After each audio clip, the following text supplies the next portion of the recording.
What's up, everybody, and welcome to the Atheist Roundtable. Eddie, it's another TART Live debate Yes, night. sir. What's good, man?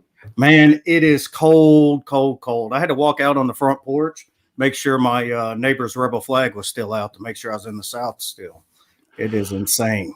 Yeah, I'm up here in Hoosier country, and it is cold as Yahweh's heart up here. Let me tell you. It's brisk. It's chilly. Yeah, it hurts. It's so cold it hurts. How you been doing, man? Oh, man, I've been making it, doing the family thing, traveling a little bit for work, seeing the country. I'm glad to be home. That's for sure. Yep. Nope, I know that feeling. We this time, what is today? Saturday. Well, yeah, I was still there. Yeah. But we went down to Georgia, and they switched my flight times. They pushed it up an hour and didn't email me or let me know. So I got to the airport and like, no, you missed your flight. It's leaving right now. So then I had to stay a whole nother night. But I'm home. It was good to get home. I've done that. Switched over to East time and missed my flight in Detroit by an hour because everything was still on Central time. Watch, computer. So it was fun. Yeah. Well, and that's the thing. Everything I did was all on Eastern time. So I don't even know what happened because I sure didn't get a message. But anyway, that's 2 flights in a row now that I've fucked up and missed and had to stay another night wherever I was at. So, but we have a good debate tonight. We have a good debate tonight. I'm excited and looking forward to this one today. So what do you think going into it? Man, well, I don't know anything about this other guy, so I'm kind of intrigued. I'm excited, and Jeff's getting his feet wet. Man, You know, it's one day, baby, it'll be me and Jeff. I did go check out a little bit of Michael stuff on TikTok, and I'm excited to see what transpires here. So we also have Dr. Josh as the ref tonight. Got him back tonight, so always excited to have Dr. Josh on. So let's not waste any more time, Eddie. Let's get these guys on, baby.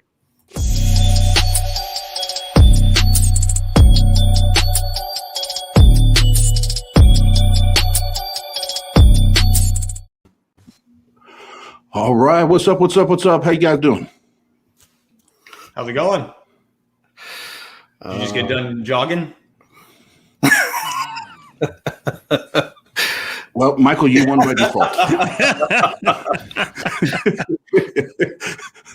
He got that ad in Atlanta for the bonus night he stayed. I was thinking of Deion Sanders, MC Hammer, all that. Yeah. No, actually, I got the outfit for when I went to Georgia. Asshole. But so we'll get started here. So we have just Jeff, and I know most of the people here are gonna be familiar, but Jeff, tell us a little bit about you, where they can find you, maybe some stuff you got going on. Sure, yeah. You can find me here at the Atheist Roundtable, of course. Trying to be in a supporting role and be on some of the shows. You can find me on Instagram, as that is one of my platforms that has yet to be taken down. If you're finding me on TikTok, be quick because I go through accounts very quickly. So currently I am not the Atheist Troll on TikTok, and I'll let you know what my next account will be when that time comes. And then, of course, Atheist Troll Live on YouTube. If you want to watch some live shows where I take phone calls from strange people. Yes, and they're interesting. Yeah. They're very interesting. And then Michael, tell us a little bit about you. Where can people find you? What you got going on? Yeah, I am Michael _the_elect on both Instagram and TikTok. I'm inactive on those for right now, but planning on coming back. If you want to find me on YouTube, I am Michael Light. Just search it up, and it has this exact icon right here that you'll be seeing as the profile picture. Yeah, that's about it. And did I just see you rocking a wave cap? Is that what I saw? I don't even know what that is. Okay, never mind. Never mind. Dr. Josh, real quick, tell us about you. Where can they find you? Because you got some really good shit going on right now. Yeah. So we're over at Digital Hammurabi. So digital HAMMURABI. We have a bunch of ancient Near Eastern stuff, Hebrew Bible stuff. Yeah, I'm just about finished my next book. I got about 3 paragraphs left on the conclusion and then the dreaded editing process. But that one will be out hopefully this summer in print on Kindle. I'm going to do the audiobook. So should be good. Awesome. Awesome. And then last but definitely not least, Pasta Secret Weapon, Eddie Chrome de la Crumb. What you got going on, man? Yeah, Josh says that editing's terrible, man. I've never wrote a book. First, I saw Grumpy Old Cuss talking about my beard, so me and him going round and round later. But yeah, I've got, for those that are familiar with philosophy, I've got Dustin Crummett coming up on my show Tuesday, which is Pretty Smart Cat. That's Brute Facts on YouTube. And now I'm on Google Podcasts and Apple Podcasts. Awesome. I see you blowing up, changing the game. My name's Oz, the CEO of Mythology. No, I'm kidding. So we'll get to it. So everybody understands the format. Quick for those in the chat, 10-minute opens, then 10-minute cross examinations. Then we'll go to 40 minutes of open dialogue, and then 5-minute closes, and we'll go to Q&A. And as always, they can take up to their full time limit, or they can take 2 or 3 minutes. It's totally up to them. But we'll get to it in. Eddie, I'm going to take you and I's ugly mugs off here. Remember, guys, keep it. You can be passionate, but keep it respectful, keep it cool, and we'll see you guys in a few.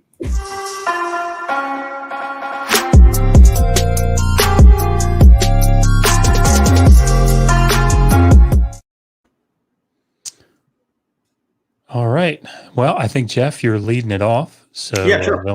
They'll start the timer on your first word. Sure. So, well, first, thank you guys for having me here. And thank you, Austin and Eddie and Josh and everybody from the Atheist Roundtable for hosting the debate. I'd like to thank the viewers and moderators, too, and extend my sincerest thanks to Michael for joining us today on a very important topic. Before we get started, I do want to define some terms. So atheist, for me, that's one that we always need to define. So it's important. For me, I do not believe in a God, and I do not know if one exists. I consider that to be an agnostic atheist. So when I'm referring to an atheist, I am simply referring to someone who lacks a belief in a God. Just is another one that we talk about, since this is the God of the Bible just. And so when we're talking about just, I consider that to be based on or behaving according to what is morally right. And that is, I think, a fitting definition from Oxford Languages. And how do we really define what is morally right and fair? I think that morality debate might be a whole nother topic in itself. So I will try to align with examples that I think we would both agree on that are morally correct or morally wrong, and avoid any examples that could be ambiguous. I hope to demonstrate through examples from the Bible that God changes his morality many times, that he preaches a very much do as I say, not as I do message, and even commands his followers to commit egregious and heinous acts in his name. The actions of this God would also be not morally acceptable as punishment today. Punishment is another key factor when it comes to just. So I want to say, too, that if we're talking about what is punishment for, punishment is used to change behavior, like when a child misbehaves, striking a sibling, disobeying a parent, things like that. The punishment is there to fit the crime, to change the behavior, to correct the action. A just punishment would be one that intends to change the behavior. An unjust punishment would be one that's just for the enjoyment of the person doing the punishment or the benefit of the one doing the punishment. And any unnecessary punishment would also be unjust, as there is an option there to change the behavior with less suffering. And anytime you can achieve the same goal with less suffering, it is the more moral action. So I want to go over a quick list of some things that I want to use to kind of outline my argument. God saying, for example, that he doesn't change. In Malachi 3:6, for I, the Lord, do not change.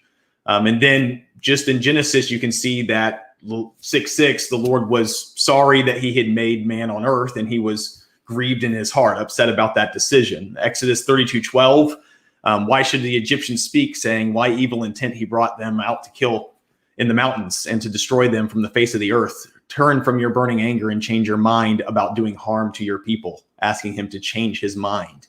Exodus 32:14, so the Lord changed his mind about the harm which he said he would do to his people. Clear example of this God of the Bible changing his mind. So It is not outside of the norm for the Christian God to change his mind about certain things. So when we talk about a just punishment, you can also think about our prison systems and how they fail in many cases to change the behavior of those and rehabilitate them back into society, which should be the option of punishment. I think it is immoral to put someone in jail for an extended period of time only to release them back into the world without correcting the behavior or the change. So let's talk about some of the things that can get you killed. A list, this is a quick list. If you want examples, I can give you, but these sins are punishable by death. Homicide, even including negligent homicide, striking one's parents, kidnapping, cursing one's parents, witchcraft, worshiping other gods, violating the Sabbath, child sacrifice, adultery, incest, male homosexual intercourse, blasphemy, a non-Levite encroaching on a Levite task of setting up or taking down the tabernacle that results in death, promoting the worship of other gods, defiantly refusing to accept a court's ruling, giving false testimony, accusing another person of having committed a capital offense, rebellion against parents. If a man marries a girl and claims she's not a virgin, the girl's parents should also produce evidence of her virginity. And if found she's not a virgin, she's stoned to death for fornicating while still under her father's authority. The reason I give these examples is to show that God's punishment for finite crimes, like, speaking back to your parents, results in death. And that is just not a just punishment. We would not do that today. I don't think Michael would suggest killing someone based on their back-talking their parents. Then some specific examples would be like Leviticus 29. For anyone who curses his father or his mother shall surely be put to death. He has cursed his father or mother, but his blood is upon him. So cursing your father or mother should surely be put to death. I would like explanations from Michael about how that is a just punishment for what is a crime that I think every child has committed. If a stubborn or rebellious son, in Deuteronomy 21, it says, will not obey his voice of his father or the voice of his mother, and through they discipline him, they do not listen to them, then his father and his mother shall take hold of him and bring him to the elders of his city at the gate and place where he lives. And they shall say to the elders of the city, this is our son. He's stubborn and rebellious. He will not obey our voice. He is a glutton and a drunkard. Then all of the men of the city shall stone him to death with stones. So you shall purge the evil from your midst, and Israel shall hear and fear. So again, another example of punishment of death for not listening to one's parents. I just don't see how that. So really, in closing, what I want to say is that an infinite punishment for a finite crime cannot be just. I expect my opponent to say things like God makes the rules, whatever he does is just, or we deserve whatever God wants or does. I don't agree that this is the case. However, even if it was, this way, that God's actions were just or whatever, it doesn't make them just. The fact that this all-knowing, powerful God has to resort to violence to show how ineffective his rules and punishments are. He needs to do a better job of converting the behavior and a lot time less punishing indefinitely. And in fact, if we just go ahead and skip ahead to the New Testament as well, my lack of belief in Jesus, which is not something I have a control over, my lack of belief in God, simply that is enough for me not to enter heaven. So I would be punished for eternity for simply not believing. And that is just not a just punishment for what is unavoidable easily by an all-knowing, all-powerful, all-loving God. And that is the end of my time. I will give up. Okay. Well, thank you very much, Jeff. All right, Michael, if you are all set, buddy, you can start, and they'll start the timer on your first word. All right. I'd like to begin as well by thanking everyone for letting me on this stream. I think this is a really fantastic opportunity, and I'm really grateful that I can debate y'all. I'd like to start this debate by putting a couple things out here and making sure some definitions are clear. I'm going to presume this debate is coming from the understanding, if we were to give it to me, that the Christian God did exist, is he just? Because if he doesn't exist, then he can't be just, obviously.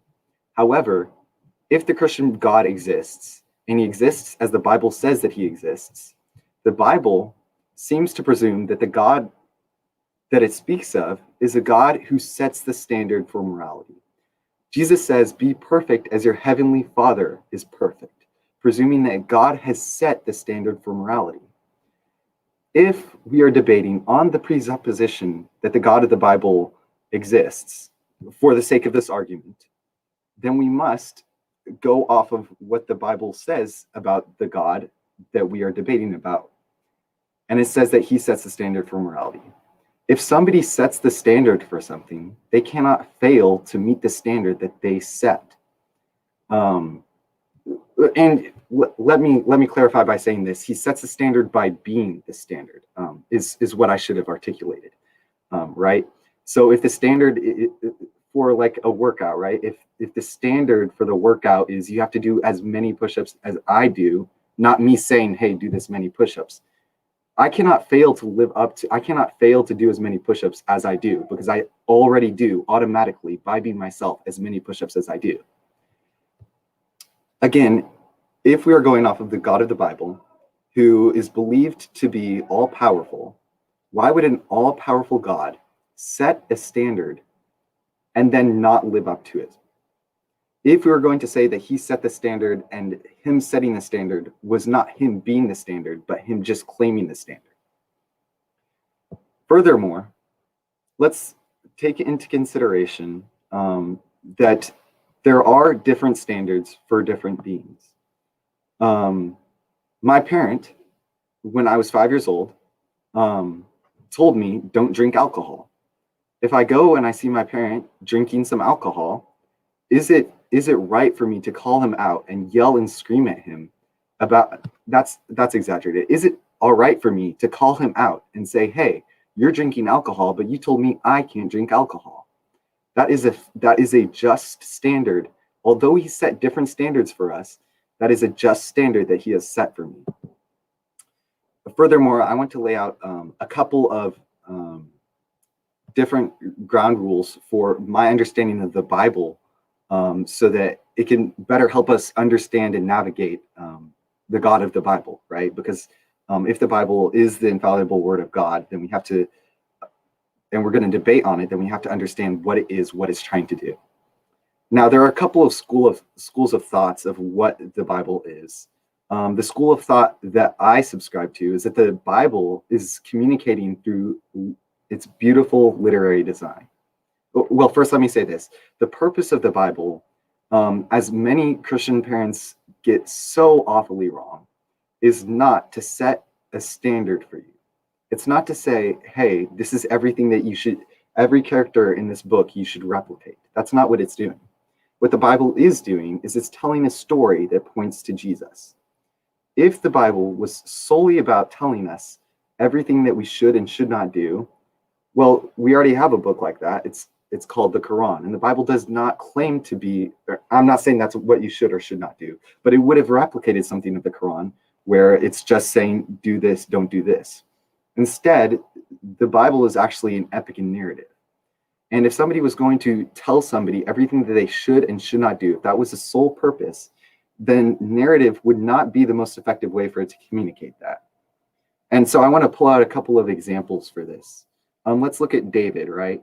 We'll see, like, if you read a children's Bible, it says, "Hey, David, he had faith, and that's how he defeated Goliath. Be like David."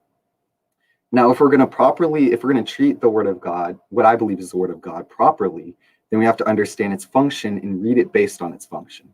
It's not telling us to do everything that the good guys does. In fact, the good guys don't really exist. If you look through the Bible, everyone messes up. Even King David is somebody who goes, sleeps with another man's wife, and then murders the person to clean up for it. Furthermore, it should be understood that the law that God gives to the people of Israel. Now, there are three different types of laws that the God of the Bible gives to his people Israel. The moral law, which is the 10 Commandments. It can be summed up in the 10 Commandments or the Shema. ritual laws, animal sacrifice, wearing, you can't wear a coat with 2 fabrics, stuff like that, about being ritually clean, how you can enter into the tabernacle, and all the different laws for that. That does not pertain to morality, and that was fulfilled through Jesus according to Orthodox Christianity. And the third one is civil law.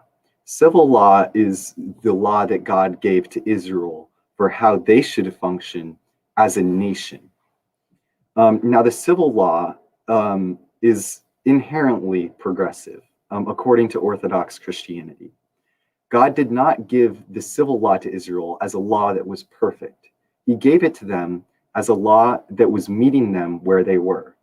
The moral law was perfect, but the civil law, he met them where they were. You could say slavery is unjust. You could say those laws are unjust, and I would agree with you on a lot of those. Yes, I don't believe slavery is just. Yes, I believe there should be different punishments for a lot of those things. But the fact of the matter is, the way that the God of the Bible communicates is he constantly communicates to his people Israel according to where they are. You'll see this when Jesus speaks to the people. He says, when they ask him about divorce, this is a very, very broad paraphrase. When the people ask him about divorce, he says, look, I never intended for y'all to be able to divorce, but you guys are so strong-headed that I gave you some circumstances. On the circumstance of adultery, that one circumstance, can you have a divorce?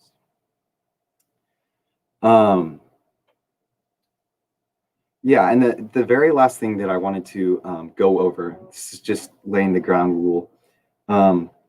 My school of thought, this is not everyone's school of thought on the Bible, is that it conveys meaning through literary design. And a lot of this is through ambiguity. That's a lot of how the Bible communicates. It's not here to lay out everything flat and as clear as possible. That's just not what it's doing. A pretty simple reading of that can help the reader understand that. What it is doing is it's communicating through literary design and putting emphasis on specific points. And so there are idioms in the Bible, there are hyperboles, there are metaphors. And so we have to really read the Bible understanding this. Lastly, the last thing I wanted to talk about was Israel going out and attacking different places, Book of Joshua, right? When we look at the Book of Joshua, when we look at these books where God says, kill all these people, we want to understand that the places that they're sieging, Jericho, these places, they're attacking fortified, they're attacking armies. They're attacking armies. These aren't just cities, right? This isn't just Philadelphia, Austin, right? This is, I can't think, Area 51. These are military bases, right? And yeah, that's about it. In conclusion, the God of the Bible is just, and for him to set a standard that he cannot live up to is paradoxical in of itself. Thank you, Michael. I got to say, that was pretty good for last second prep. So good job.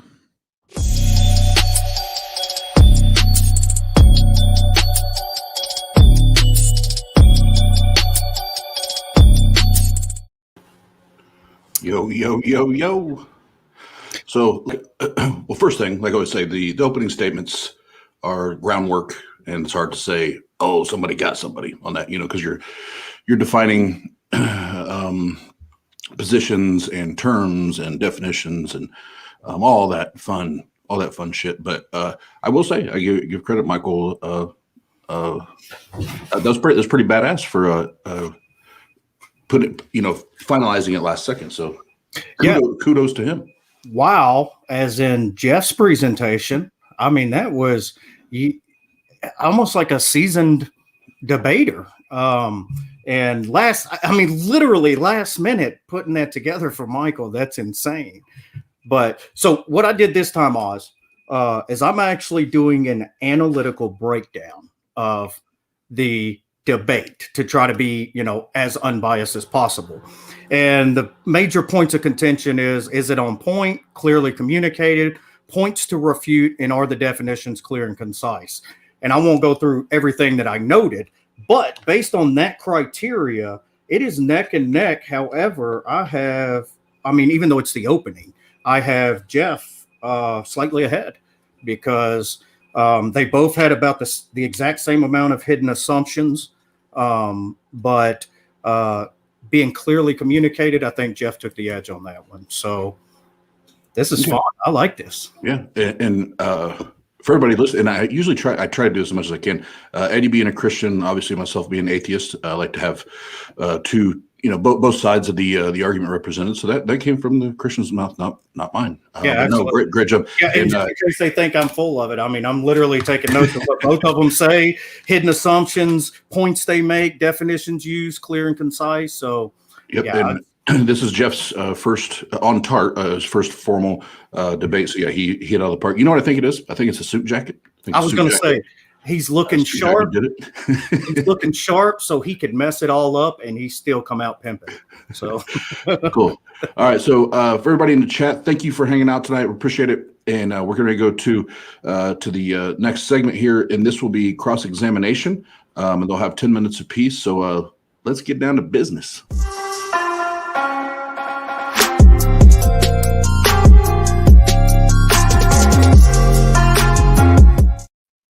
All right. Well, just to remind everybody in the chat, what we're going to do in this section is cross-examination. So Jeff's going to go first, and he's going to be cross-examining Michael. So this is likened unto an attorney cross-examining someone who's in the witness stand. So we kind of run it that way. So Jeff, you got 10 minutes? Sure. So a couple things you said, assuming the God exists, is it necessary for figuring out if his options that he took are just or not? We can discuss the same thing about Thanos from the Marvel movies of whether or not his actions were just, and we both know that Thanos does not exist. You also said that God sets the standard and is meeting his people where they are, which then means that the people dictate how God reacts, which is not how someone who sets moral standards should react. If you're the one making the rules, you make the rules. You don't make them based off of whether or not the people that you're making the rules for are going to follow them. And a great example of this would be Sodom and Gomorrah. Destroying Sodom and Gomorrah is not meeting them where they are. He found what they were doing to be sinful, and he destroyed the city. He never destroyed slaveholders. He never destroyed rapists, but he did kill people that made fun of a bald man. So I think that the moral compass here of this God is way off, and we demonstrate that through the Bible.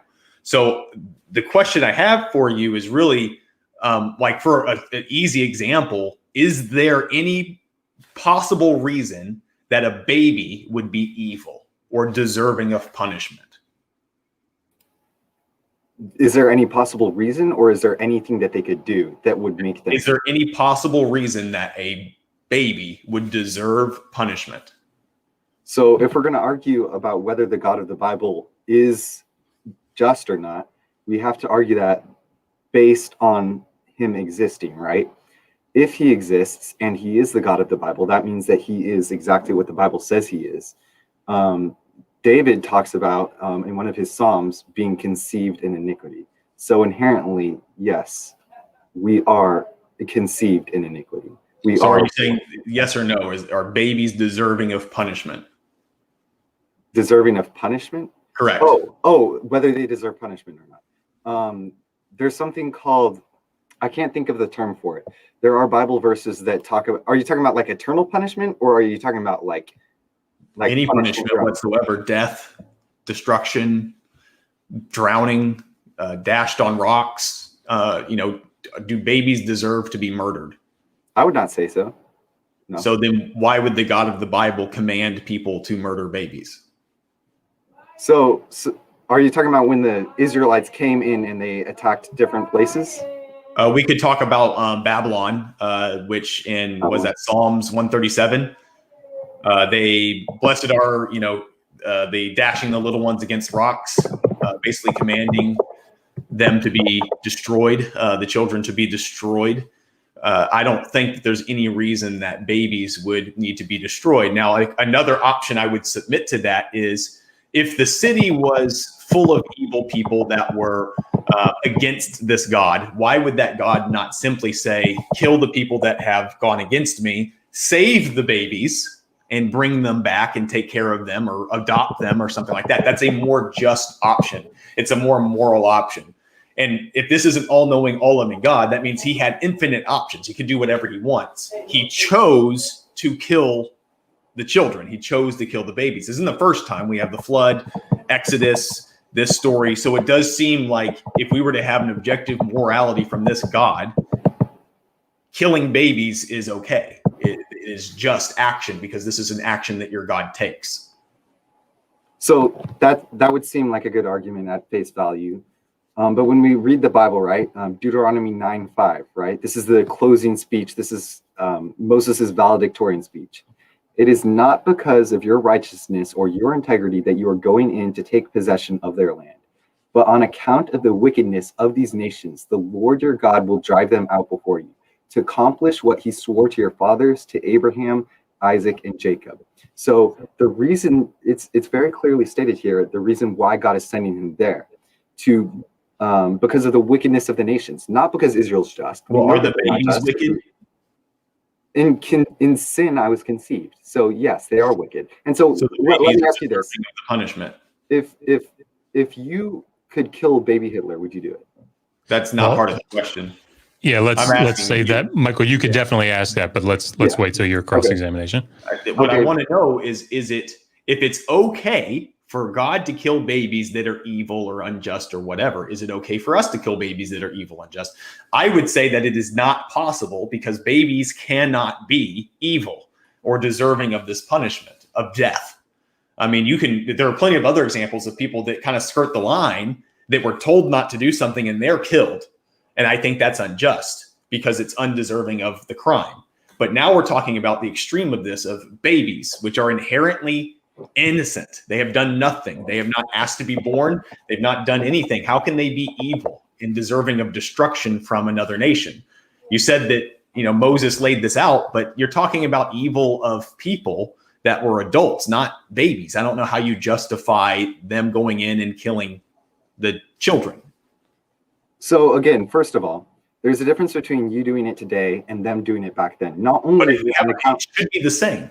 Well, it should be the same. Okay, listen again to the verse in this verse. But on account of the wickedness of these nations, okay, if it stopped there, then maybe you could do it today. But it continues. The Lord your God will drive them out before you to accomplish what he swore to your fathers, to Abraham, Isaac, and Jacob. God did not swear to Abraham, Isaac, and Jacob. What's that? Is this the only way that God could have fulfilled this is by killing the babies, or could he have done this a different way? Well, okay, you're taking that literally, right? There are laws. There's a time in Joshua where God says he tells Joshua how to treat the people that they took captive when they went in and attacked these cities, right? If they are taking people captive, then how did they kill everyone? And again, these are military cities. Jericho, these places are military cities. That doesn't take away from the fact that babies were killed at the direction of the God of the Bible. Okay, so in Nazi Germany, when people were coming in and attacking Nazi Germany, they went in and they fought the Nazi Germans. It wasn't, oh, hey, I just hate these Germans. I want to kill as many of them as possible. It's about, hey, these people, what they stand for, Nazi Germany is evil. But so babies aren't part of Nazi Germany's evilness. Babies wouldn't be involved. Do you think that it was okay to kill German babies or Nazi babies or the babies of German Nazis? Again, this is just a literary. This is just how it's saying things. I'm just trying to see how the evil of the adult equates to the evil of the baby. It's not saying literally killing everyone. If it was saying it was literally killing everyone, then why would God tell them about how to treat captives? You cannot. Well, we're talking about babies that were murdered at the direction of your God. I don't find that to be a just punishment for the babies themselves. I don't find it to be just at all. And it really is a subjective morality there because you're saying that God dictates the morality here. So whatever he does is moral, but we can't do that. So there's a split there in morality. And what you're really saying is it's a subjective. God gets a certain morality. We get a certain morality. There's different rules at play. So Okay. that's also unjust. What you're presuming is that the wickedness of the nations is not passed down. When it talks So about then you're God saying being the babies merciful don't and make- just, God punishes to the third and fourth generation based on their sins. They are conceived in iniquity. Just like if there were a bunch of children, these children are being brought up and taught to sacrifice their children to Molech, to idols, to do terrible, awful things. And that is why God is telling them to kill them. And also, it's not a subjective morality at all, because God made a covenant with Abraham, Isaac, and Jacob. And because of that, to accomplish what he swore to your fathers. That is not at all a subjective morality. He did not swear to my fathers that I should take I don't know, some place, so I can't go into some place and just kill them and just say, hey, well, God told me to go kill these. No, it's to accomplish what he swore to your fathers. So what you're saying is that the babies do deserve it. Yes. Well, okay. What I'm saying is they are going to be they're raised up in these terrible societies where And God taught can't to do all fix these that, things. so it's better for them to be killed. Did I say God can fix that? Why? God decides If God is all powerful, that means that he can do anything, and he chose this path. Okay. So that's what he chose to do. Rather than fixing the wickedness of those nations, he chose bloodshed. He chose war. He chose all kinds of other things. There's an infinite way that we could handle this, infinite different ways that we could handle this diplomatically. But he chose blood and death. And I find that to be unjust. Killing babies under any circumstance is unjust. Do you think that there is a just way to kill babies? So in this, it's about driving out the wickedness of the land. It's about taking out the wickedness.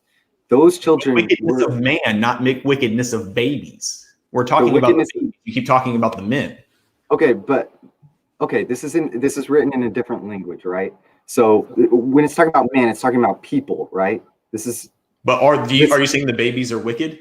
Yes, that's Okay. what I initially said. Conceived That's of it. iniquity. I can concede the rest of my time. Okay. All right, Michael. You have 10 minutes and start as soon as you begin your cross-examination. So you defined an atheist as someone who lacks belief in a God. If we are going to debate on whether the God of the Bible is just or not, should we not debate that based on the understanding that he exists? How can we debate like I said that? before, I don't think it's necessary. Like, we can debate the moral actions of Iron Man. It's not necessary for the fictional character to be real or not. Okay. But if we debate whether the actions of Iron Man were real or not, would we not debate that based on his movie, his TV show, or his comic Correct. book? Yes. Okay. And so we're using the book, God the okay. Bible. Yeah, and the book that we are debating based on, the Bible, does not define an atheist as someone who just lacks a belief in God. It is somebody who's going against the. However you want. Okay. All right, Jeff, you gotta let him ask it. Sorry. No, it's all good. If we're going to debate if we're going to debate about the God of the Bible, then we debate based on the Bible, right? And it defines people who are not Christian, anyone who's not Christian, as somebody who's actively denying the person who is witnessed through the cosmos. Secondly, I wanted to bring up your understanding, your definition of the word just. You define just as based on or behaving to what is morally right, and that is according to the Oxford Dictionary. Did you not say according to the Oxford Dictionary? Mm-hmm. Okay. So Oxford, hold on. Oxford Languages. Okay. So again, if we're going to debate based on the Bible, then should we not debate based on the Bible's understanding of what the word just means? Sure. Okay. And does the Bible define justice as something that God sets the standard for? I don't know. You do not know. Okay. Can I give you something to consider? Go ahead. Jesus says, be perfect as your heavenly Father is perfect. If that is the Bible, and we're debating based on the Bible, then is he not claiming that his Father is perfect? Yes. Would that not make him the standard for morality? In the biblical view, yes, it would. But what I'm saying is that the morality standard that is being claimed by Christians as the overall standard, because it includes the death of children unjustly, therefore that God is unjust. Now, his punishment could be his punishment. By all means, he's welcome to do that punishment. I just am saying it's unjust, it's unfair, it's unfitting of an all-loving, all-knowing, all-powerful God. He could be doing it for torture, for pleasure, for an evil purpose. I don't know. Okay, and it seems to me that you're basing your understanding of justice on your presupposed worldview that is not based on the Bible. However, right now you're debating about the God of the Bible without using the Bible. Would it be good for me, imagining that I was a Jew from 1500 BC, if I judged your standard of morality based on the Torah that I was just given? Is that a good rule? Okay. I'm just saying that killing babies is evil. I don't think that's different from any of our worldviews. I don't think that action in particular, all I need to do is demonstrate one action of your God being unjust to prove he is unjust. And that is where I'm staking my argument, is in the unnecessary death of children. Okay. Well, okay. I guess this is unnecessary, but the point I was trying to make is, if we were going to debate on what justice is, or on whether the God of the Bible is just, then we should debate based on the biblical understanding of justice. In the biblical understanding of justice, it says, all have sinned and fallen short of the glory of God. In sin, I was conceived. It says that the punishment for sin is death. So therefore, shouldn't we conclude that anyone who sins deserves death? I mean, I know that Christians conclude that. And what I'm saying is that is unjust. It is unjust to punish somebody for something they are unable to change, unable to do, or unwilling to do. And if that God has a better option. And since he does have better options, I can think of 100 different ways of accomplishing the same goal without murdering children. So we have better options. There's a reason why we don't have slavery today, or why we don't have the same Levitical law today. It's because that law is now unjust. If it was just, then it would transcend time. It would be true today as it was back then. There's a specific verse in Exodus 21 about if an ox gets loose and gores a man, what they ought to do in that situation, and it's stoning the animal to death. So it's very clear that these people of ancient times are getting their morality and their rules from themselves in that time, not from an outside moral standard, because these are just unjust actions. They did not age well. How did you get that was from themselves? Was that not given by God? Well, I'm saying that's right. So if it came from an all-knowing, all-loving God, it would have been the correct answer. And today, that's not the correct answer. It would have been the correct answer forever because it came from a God. So the instructions that were given about owning slaves or drowning babies or killing babies or whatever are not morally good. We know that today. They didn't know it back then. So this moral standard that you're building your case on changes over time. It is not objective from an authority. It's subjective from the people of that time. And we see that because it's not the same today. Okay. So my question to you, I just completely mind blanked, to be totally honest. My question to you, I don't know. I'll just secede my time. You sure? Take a second. You're good. Yeah. We can go into open discussion, but if you've got more, just you're fine. I think more. I think better when it's like on the air. You know what I'm saying? So I'll just go into open discussion. Okay.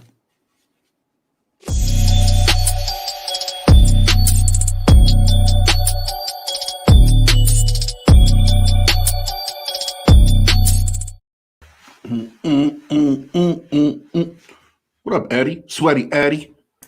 Yeah, you thought I was going to try to talk while I was muted, huh? I thought you was a part of the Mute Oz movement there for a second. Right. Damn, homie. Yeah. So, what's the Christian thinking over there? So I know where he's going with it. However, he didn't outline the structure first. and it's like he's trying to come from the bottom and build it up when he should have given an outline of where he was going with it. With that said, not to be, rude about it, but I think Jeff pretty much owned him in the exchange. He stuck to his guns. It seems like maybe he was going from a pre-sup kind of worldview, stepping into, seeing it from the biblical perspective, and Jeff wouldn't budge. And that was a very, very good stand your ground effort by Jeff. Yeah, absolutely. And I'll throw this up real quick from Atheist Cats. Michael, I do not agree, but keep trying. It takes guts to debate. And that's actually what I was just going to say. It's, it takes the kahunas to even get on here and do this in front of people live on the YouTubes, so kudos to him and Jeff. It's Jeff's first one here on our platform. And we get right around 80 people watching live. So it takes, it takes the guts to get up and do it. But yeah, I always say that the opening, you lay your groundwork, and then the cross-examination, that's where it starts to get a little spicy, but now we really find out who's on their shit and who's on their game, and who's to come off. Yeah, who's ready to go from throwing some jabs with some gloves on to going down to some bare knuckle brawling. Yes, sir. And get it in. So I usually like to give a couple more seconds break for the interlocutors before we go to the open discussion. That way they can get a drink of water, get ready, because now they're getting ready to go for 40 minutes straight. So I like to give them a little more time to get up, stretch, do what they got to do, go to the corner, let their cut man, seal them up a little bit, get them ready, to go. But I do want to plug one thing, Eddie, before we go. On the 20th, the Atheist Roundtable is hosting an entire stream and is dedicated to new YouTube atheist content creators. The cutoff was last night, so I'm not taking any more people that want to be on that night. We will do another one. This is the first one we're doing, but make sure you're there that night because whether you're a theist or an atheist, you can be there to support from the atheist community, or as theists, those are possibly people you could have on your channel and vice versa. So it's almost a great way to network as well and meet new people, talk to new people, and start building new relationships. So definitely want to make sure that you're doing that. Eddie, before we get back, get these guys back into battle, anything you want to say? Yeah. So for do you have a damn alarm clock going? That's not me. I don't know who that is. I don't have anything on this side.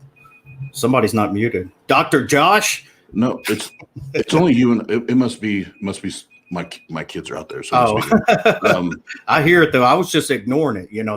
That's how show business works. You just got to work right through. Yeah, it's driving me nuts. I heard it last time, and I was like, now I got to say something. But now I know it's probably on my end. But go ahead. For those who aren't familiar with ADHD, I think, Michael, I have severe ADHD, and that mind going blank right in the middle is, just one of the worst things about ADHD is because so many things are going through your mind and you're trying to analyze so much stuff and you feel like you got to hit every single topic in this. And then all of a sudden your brain goes, and so I totally feel him. Don't be embarrassed, Michael. It's happened to me. It's happened to most people I know that have ADHD. So it happens to me every day. No debate. When you walk into the room and you stand there for 5 minutes going, what did I come in here for? It just, yeah. Yep. Absolutely.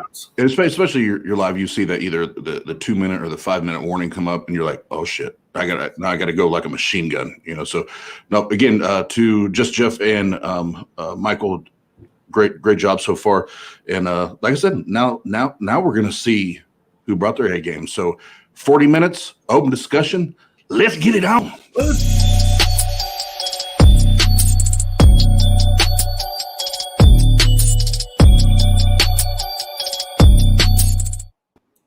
All right. Welcome back, gentlemen.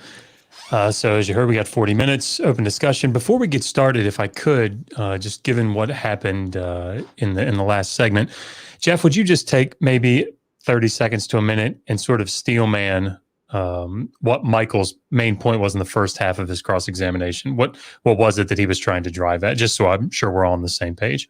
Probably that the God of the Bible's morality standard is his to make.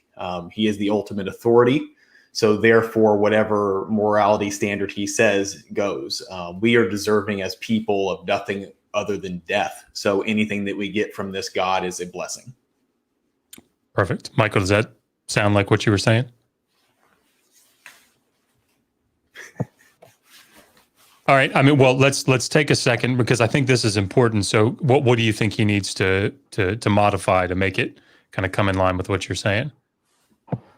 Yeah, I would further that by saying that we have to understand that if we're going to debate based on the Bible, then we have to let the Bible be the standard. The Bible saying that God is the standard, God is perfect, and therefore we have to live up to that standard. And anyone who fails to live up to that standard, as was told before they fell and sinned, if they sinned, then they deserve death, according to what the Bible is, which is what I am presuming that we are debating based on.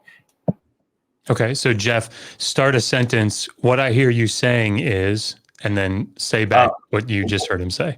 Sure. What I hear you saying is that the Bible is the authority of God, and it demonstrates the authority of God, and we need to suppose that the book is from God. Therefore, it is to be investigated in a way that we look at the Bible as the authority. Does that sound right? In the case that we are talking about justice, yes. I'm not saying that because the Bible says it's true, it's true. I'm saying that if we're going to debate based on the Bible, then we have to, if we're going to debate on whether the God that is outlined and talked about in the Bible, then we have to debate based on the standard that is also set in the Bible. Okay. You guys feel like you understand each other? Yeah, I think so. So what I'm hearing is that the standard of the Bible that is set forth is the standard that we should be investigating, not comparing it to any outside source, but comparing the Bible as a ultimate standard. Is that kind of... If I could, and I just, the only reason that I'm doing this is because I see so many debates go by the wayside because people talk past each other. Yeah, I know you guys aren't going to do that. I want to use just a very, very quick example to make sure this is all tied together. So when I wrote a chapter on the book of Daniel and the dating of the book of Daniel, there's an article or a book publication that a friend of mine put out. And one of the footnotes in the second chapter, I think, he says the book of Daniel is not another, paraphrasing, another history book or another source of history to be used in this discussion. It is the standard for history by which all other histories must be measured. In other words, the debate's sort of over in that sense, because did Daniel write the book of Daniel? Well, he says that he did, and that's the source. That's what we have to go by because it's the word of God. Does that seem like it's in line with what we're saying here? I would say this is a little bit different because we're talking about morality. We're talking about justice. We're not talking about verifiableness, whether this is historically accurate, whether this is accurate in this sense. You know what I'm saying? Yeah, absolutely. But the fact that Daniel is the standard, God's word is the standard. Therefore, in this debate, God says is the standard. Therefore, God says that he is just and that all men are sinful. So I'm, again, Jeff, I'm not saying that you would agree with this. I'm just saying that so that we all know what everybody's saying so we can move forward. And I kind of get, I mean, I guess like when I'm looking at it, I have to take the actions that are described in the Bible and I'm taking them in a literal sense that this is the God of the Bible that said these things or did these things or whatever. And I'm looking at those actions and trying to figure out, are these just actions? And by the own standard that's in the Bible that the God gives us to live by, his actions are not just. So those are the issues I have. The other problem I have is the fact that the God of the Bible has other options. So he chose everything that he did in the Bible was deliberate and on purpose and the best option at the time. So that's the other thing that we have to consider if we're taking this Bible as this ultimate authority, then we have to also know that the Bible is exactly what God wanted to do. It was his plan. It went according to his plan, and he had no other options or chose no other options.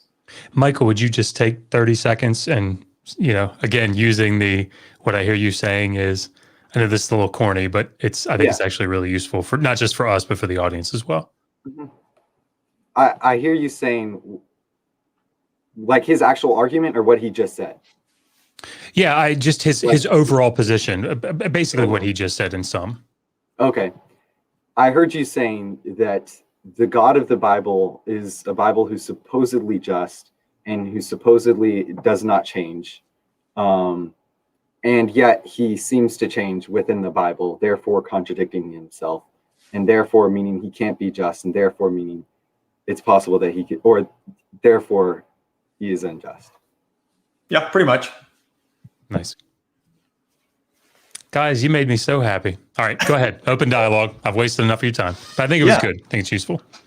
One of the things I was thinking about too was like in 2 Timothy 3:16, where it said that all scripture is God breathed. And I'm paraphrasing too.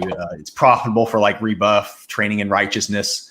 So again, the instructions that we're given here are righteous behaviors. They're training in righteousness. So if God directs Moses to go and destroy the Mennonites and take the virgins for his troops or his self, that was a righteous behavior. So the problem I have is that the righteousness is dictated again by God's authority and not by what is actually just, what is deserving. It's based on his authority. And so that's not a just God. That's a dictator. That's somebody that doesn't, value that life. That's not a just behavior. Even if this God is real, the punishment is not fitting the crime. Punishment for touching the ark is death. When the ark falls and you go to catch it, which is an instinctive thing for humans, which is instinctive, so that means it would have come from God, touching the ark then results in death. It just doesn't, it's not a just punishment for that. You wouldn't kill somebody if they touched your car. You wouldn't kill somebody if they scratched your car on purpose. So nonetheless, touching God's property is now somehow resulting in death. I just don't find that to be a just, if you're God, you can make a force field around it and you're unable to touch it. If you're God, you could make it to where it didn't fall. There are so many other options that you have as a God. So killing somebody just because they touched the ark is just unjust. So I understand this is something that's hard for us to understand in this modern Western like headset where everything is so rational and everything. But we have to understand that this was 3,500 years ago. And the ark wasn't just God's car, right? This was something that had a lot of significance, not just significance in that it's monetary value, like it's made of cedar. I don't know what it's made of. I think it's cedar, and it's coated in gold. Therefore, it's expensive. Therefore, you don't touch it. It's the Bible communicates through metaphysics, through what the significance is, and the significance of the ark is it's signifying God's presence. And so what it's saying about God's presence is it's trying to communicate that God is holy and God is righteous and God is clean and he's pure. So if you want to be around God, then you have to be clean, righteous, pure, holy. And so there were people that touched the ark, but it was only the people who God chose to lead the nation in being clean, righteous, pure, and just. And I kind of, again, it's kind of hard for me to like keep track of this many things. I should probably actually write these down. So I forgot the stuff that you said before that. You were talking about the Bible is good for rebuff. It's good for this thing. But the thing about that is we have to look at the very sophisticated way that the narrative is trying to communicate to us, right? It's not saying that absolutely everything in here is telling us exactly what to do. It's not telling us how it rebuffs us, right? Clearly, from the Christian worldview, when you look at the New Testament and the Old Testament, right? The Old Testament has all these ritual laws. You can't wear a shirt with mixed fabrics. You can't eat an animal divided at the hoof that eats curds. You can't do all these things, right? And those ritual laws have been fulfilled according to the Christian Bible by Jesus. So yes, those were good for rebuff. Those are good for training in righteousness. Those are good for those things, but they are good for those things in that context. I can't, in a similar way, I can't read the story of David and Bathsheba. Oh, somebody who's a good guy slept with another person because he saw that she was good, and then murdered his husband, right? That would not be a fair reading of the Bible, not to a Christian or a Jew. No Christian or Jew would claim that, or they shouldn't. Not an Orthodox one. So but that's what I was saying, that the morality of the New Testament and future is different from the morality back then. And therefore we have a subjective view at this, that it has changed.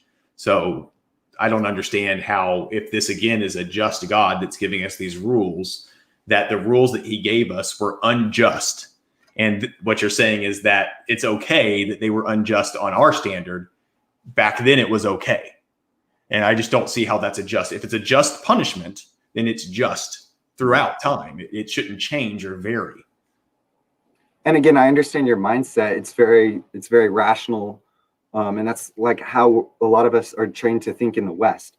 But again, the Bible communicates through its literary design, right? And it's not just, oh, okay, this is changing. It's transitioning. And it's not just transitioning. Okay, you did that good. Now you do this bad. It's doing it in a way that's it's God setting up the law in mind that Jesus would come. It says that in the beginning was a word, and the word was with God, and later the word becomes it comes in flesh and dwells among them, right? That's Jesus. So in other words, God always had Jesus in mind, even in page 1. The law was still for a reason. Ritual law, God granted for a reason, to show how he is holy, how he's perfect, how he's just. And then he had that completed by Jesus, if that makes sense. If Jesus was always the plan, so if the plan was always Jesus to save us, then what was the purpose of the flood? Was it just for punishment, for fun?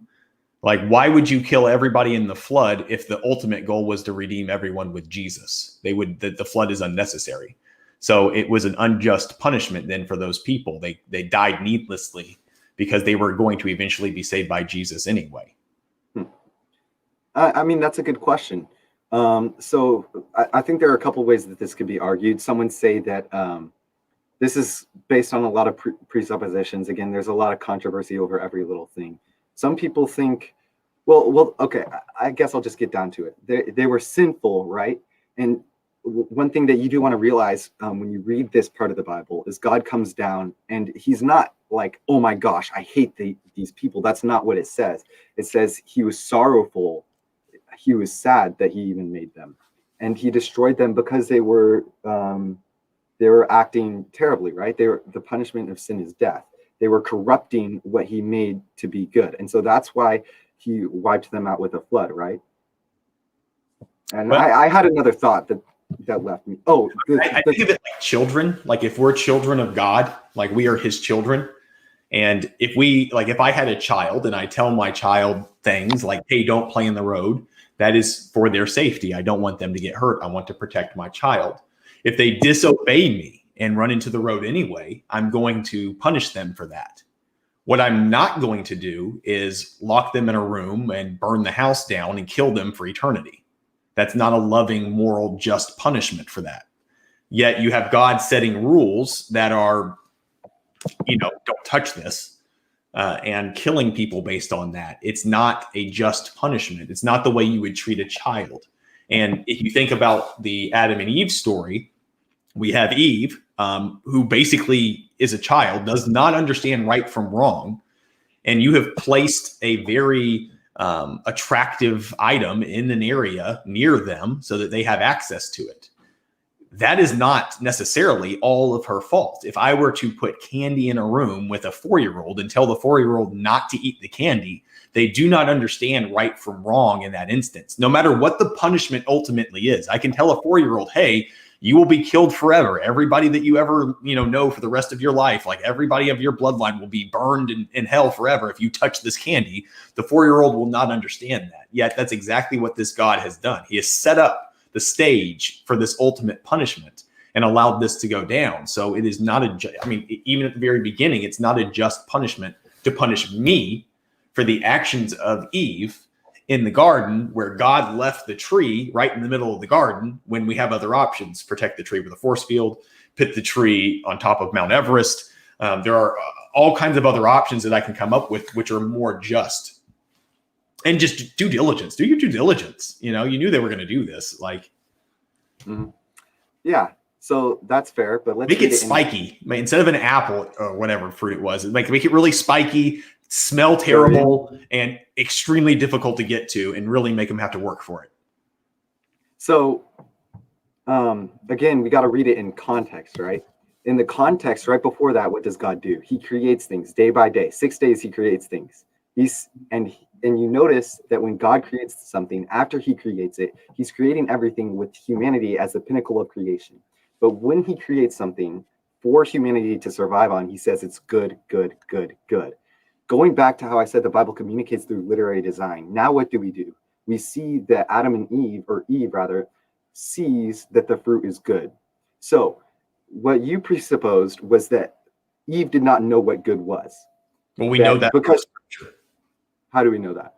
Because if she didn't have the knowledge of good and evil, then she doesn't have the knowledge of good and evil.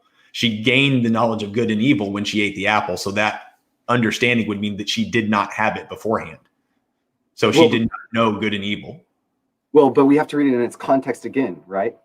Before that, we understand what is good because God has just said that what is good is making an environment suitable for humanity to multiply, be fruitful and multiply and subdue the earth, right? But that was after. That's the literary design of it. It's saying that she sees it. It's not about her. It's not about her finding out what's good and evil. It's about her trying to redefine what is good and evil, regardless, despite of the fact that God has already said what is good and evil. So what changed after she ate the fruit? What did she gain? What did she gain? Yes. She was redefining good and evil. She was seeing, oh, I'm naked. That's bad. She decided that for herself. But how did she know that? How did she come to that realization? All right, I'm sorry. So this is a very interesting discussion. Adam and Eve's, discussions are always very interesting. But let's focus in on the main point, which was God setting something up that was doomed to fail, and how that wasn't a just thing. Again, what happened to Eve is actually really intriguing, but I don't know that it's directly on point. Yeah, I just don't. Unless you guys think it is. No. Well, I just think that when we look at the whole of human suffering in the Bible, it begins with that event. It's that is where we are now being punished for. So if that one event could be avoided, it's an infinite amount of suffering that you could have been avoided. And I think any one of us, with given that knowledge, would have done it differently. Any human would have done it differently. So therefore, we have a better option or a better way to take care of this than the God chose to. So either he did it on purpose because he wanted us to suffer, or was unable to do it any other way, or doesn't exist. Those are the options that come into play with that. And so it has to be, if we're taking it from the biblical standard, an unjust punishment. It's unjust to punish entirety of humanity based on the actions of someone who may or may not have known what they were doing. And again, that's based on your understanding, right? If we're going to argue based on the Bible, we only have our understandings. It says the punishment for sin is death, right? It says that's that all unjust. sin falls short of the glory. How is that unjust? Because again, you wouldn't take your child. That'd be like you take a 4-year-old and say, "Hey, the punishment for you running into the street is death." Is it just running into the street? Whatever. Is denying you disobeying the God that made you? Is that equivalent to running into the street? What is the difference? Let's keep it 100% biblical. Okay. And say Leviticus 29. For anyone who curses his father or mother shall surely be put to death. Is that a just punishment? That is a civil law. Again, the civil law was given to the people of Israel at the time based on where they were. God wasn't saying. Is it just? Well, it's inherently progressive. So, like the civil law is inherently progressive. God gives it to them based on where they are, so that they could live separate from the nations, but still based on where they were, according to that community. It doesn't claim to. It doesn't claim to be the perfect civil law. That's not what it claims. So no, it doesn't claim to be the perfectly just civil law. So why would God give an imperfect civil law? If he has a better option, why would he give us imperfect ones? He's meeting people where they are, and he's seeing where they are in their culture, in their time, and he's seeing the cultures around them, and he's setting them apart based on that. Not necessarily making them, not necessarily giving them the perfect civil law, but giving them a law that makes them different from the other people. Let's if we can, presuppose that God did not give this law to them, and you saw this, this series of events. What would you expect to see if there was no God in this instance? What do you mean? Like if there was a different God, or the moral law did not come from the Bible, and you were looking at these events and examining them, what would you expect to see different if it was not from the Christian God? How would these events have played out differently? I'm still not sure I understand what you're asking. So I want to give a direct answer. Yeah. I'm sorry. So if we're looking at it, you're saying that it's context of the time, these laws were given to them, progressively here. So let's say that that's not the case, that these laws came about from the people themselves. Maybe give a specific law. Yeah. So the stoning of a person who lets their ox loose because they didn't have a correct pin, and that person's ox ends up goring someone and killing them. So that sounds a lot like people of the time coming up with a law to help protect themselves in the instance of a failure here.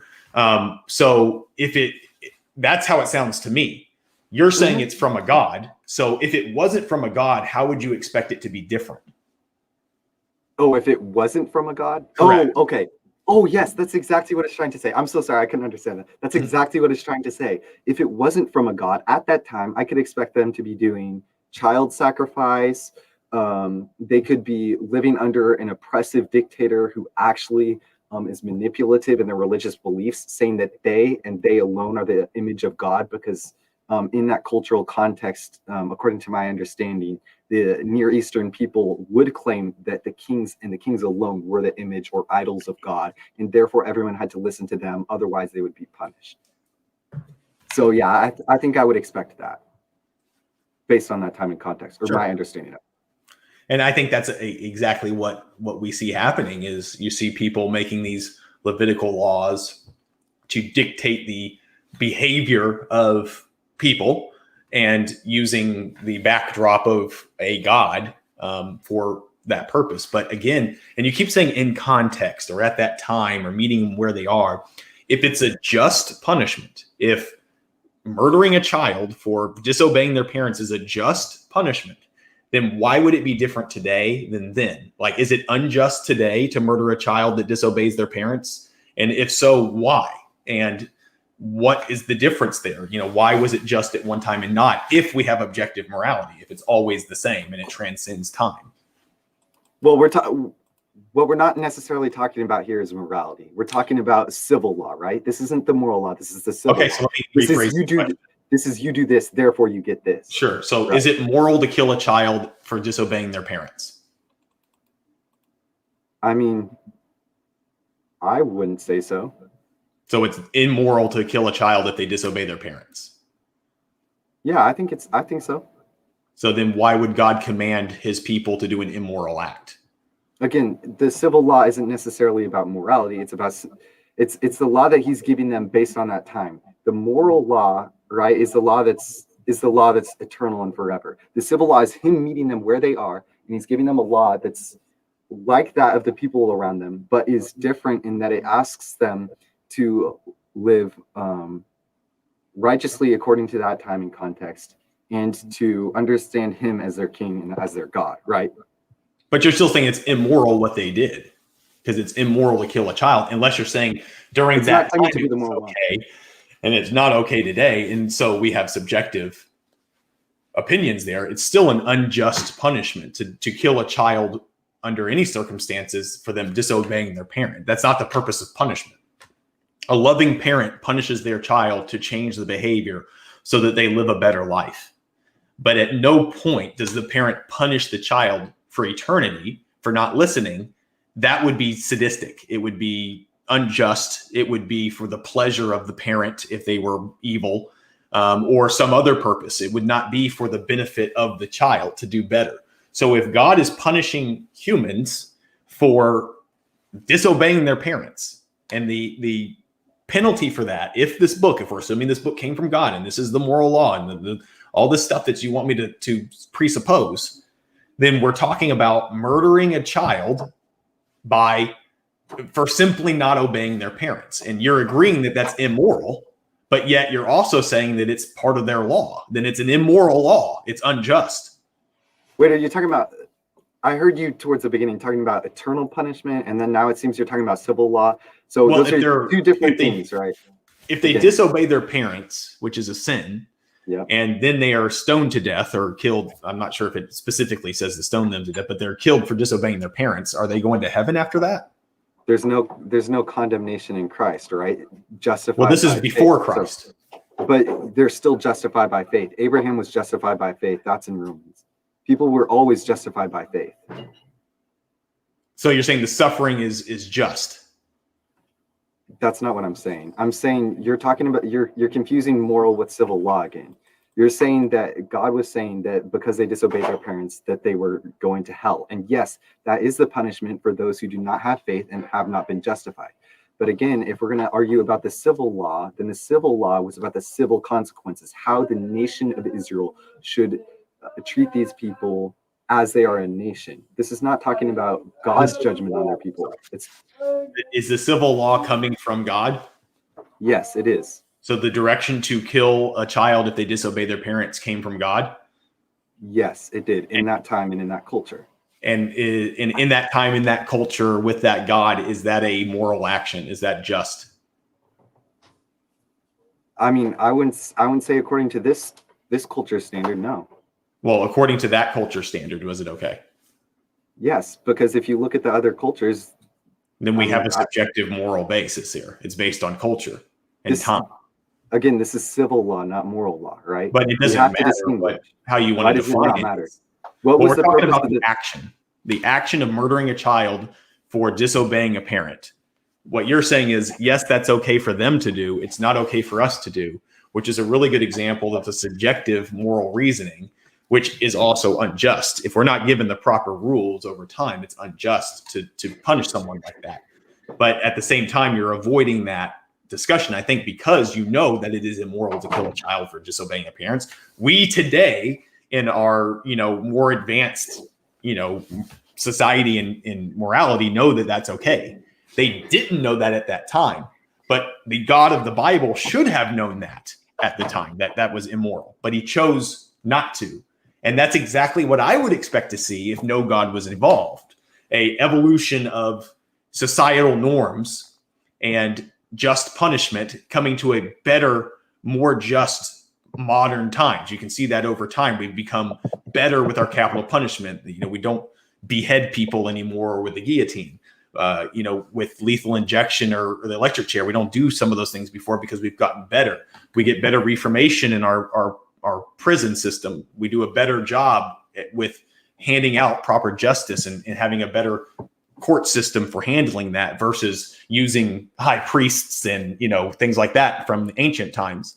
So we've progressed in the way that we handle punishment, and justice has changed. And that, in my opinion, shows that there has been an evolution through people, not from a God. The morality of the God and the just punishment in the Old Testament and even the New Testament does not fit what is just today, is what is known today. And I would expect someone who's taking the Bible as God's authority to lean on God's authority overall and say it is okay to, a child should obey their parents or else face death because that's what God said and he's the ultimate authority. But that's not what you're saying. That's not what I'm saying, because that's not at all what the Bible is saying. If you look at the Bible, when you go into the New Testament, they don't enact any of those laws, right? The reason is because those are civil laws. And now there's a distinguishment between civil laws and moral laws because they have different purposes. God gave them for a different purpose. God gave the moral law to say, hey, if you don't do this, then you are sinning, then you are doing bad. God gave the civil law as something that's not necessarily saying either that you're doing bad or good, but he's giving it as a law to set the people apart and to give to the nation of Israel, specifically to the nation of Israel in that time and in that place, not to all Christians. And that is why you have to understand the Bible, the purpose of each individual thing in the Bible. You can't just pick it up and start reading it, right? It's inspired as what it is in its context, in how it was written, in the direction it is written, right? We have to understand it for what it is. And so what you're saying here now is that the laws in this Bible, you would, if you had not known about this God of the Bible, that you would just presuppose that this was the nation living the same as the other nations. Well, these nations factually and historically didn't live like the nations around them. If we were going to presuppose that the nation of Israel was true, was real, historical, and living in that time, so then my question to you is, why is it that they weren't like the nations around them? Why didn't they do child sacrifice? Why did this God that they claimed to be true not call them into that? And why were they one of the only monotheistic religions at the time? Why are all of those things true? Well, I think that's kind of begging the question with why they were different in saying that child sacrifice was what they were doing, and why are they different from us today then? I would say that we are more moral than they were. So why are we living different than they were if they were the pinnacle of justice? And I would agree that nationally speaking, we are more moral. If we're going to compare our national law and moral law are completely different. My personal values aren't necessarily reflected through national law. Even if I was a dictator, I would not necessarily put my personal values into the civil law. That's not what I would do. I would do, based on the time and culture and our understanding, this is what we're going to do. And so based on their time, based on their cultural understanding, God gives them these laws based on their understanding of other cultures. And he says, hey, you know that these other cultures do this. They do child sacrifice. They do all these things. So don't do that. So you're saying that if you came upon these people, that you would just presuppose that they're living the same as the nations. But the thing is, they're factually not living the same as the nations, and that they're not doing child sacrifice and all those things. So what would be your reason for that? Or is that just a coincidence? I mean, they don't have a problem with murdering children. And even Abraham was told to murder his son and sacrifice his son. And he was willing to do it. So I don't see how that you're saying that they were above that. Okay, so when Abraham was told to sacrifice his son, that wasn't a law, that was a commandment from God, and he didn't sacrifice his son. That's something that's hard to make of, right? That's something and the Bible isn't something we're supposed to be comfortable with. But aren't they supposed to be better than the people around them, like you said? So why would they be sacrificing a child? For the purpose of faith, right? Because he doesn't. So then they do sacrifice children. They don't sacrifice children. What do you mean? I don't understand what you're saying. They still, that was a common, I wouldn't say it's a common practice, but it was a thought of thing to do to gain favor. So child sacrifice obviously was something understood by the people that wrote that part of the Bible. Yep. It was something they were aware of. It was something that they knew would be asked of a God to do and were willing to do it. So it's not like it's not like they said, hey, we don't do child sacrifice here. We're above the other tribes around us. They willingly agreed. Willingly agreed to what? God said not to child sacrifice. I don't understand what you're saying. No, he said to do it. And then at the last moment said, no, he was willing to do the sacrifice. That's not he had a law. No problem up until that point. So it's not like he was above child sacrifice. Again, I just don't know how you want to demonstrate that their moral code at the time was more advanced than someone else's, and therefore it was a moral code from a God, when that just means God did a little bit more than the bare minimum of the people around him, rather than giving an ultimate authoritative, here's what's right and wrong. He's going to give us this, maybe, here's a little closer. This is a little bit better. That's the same thing that happens in an evolutionary thing where we're working back and forth, getting better and better as a society. That doesn't require the work of an all-knowing God. I would expect to see with a God a moral framework laid out in the clearest terms possible, because the punishment is eternal. So we need very clear terms. And earlier you said it's not clear. So I find that to be unjust, to give me a book that is so hard to understand that I could possibly go for eternal punishment for simply not understanding it when it's not clearly laid out. If you're going to have a just punishment and a just legal system, you're going to do everything within your power to make sure that the people who could be affected by these laws understand the punishment, understand what is right and wrong and what they can do. And here we are talking about child sacrifice and, child murder, which the God of the Bible instructed his people to do. And it's not a just punishment to the children. It's not a just punishment to the other tribes. It's not a just punishment to anybody. It's not the best way to handle that. And that's why we don't do it today. If it was the best, most just punishment, or even a just punishment, we'd still do it today. But it's not. It's changed over time. It is subjective. It is unjust.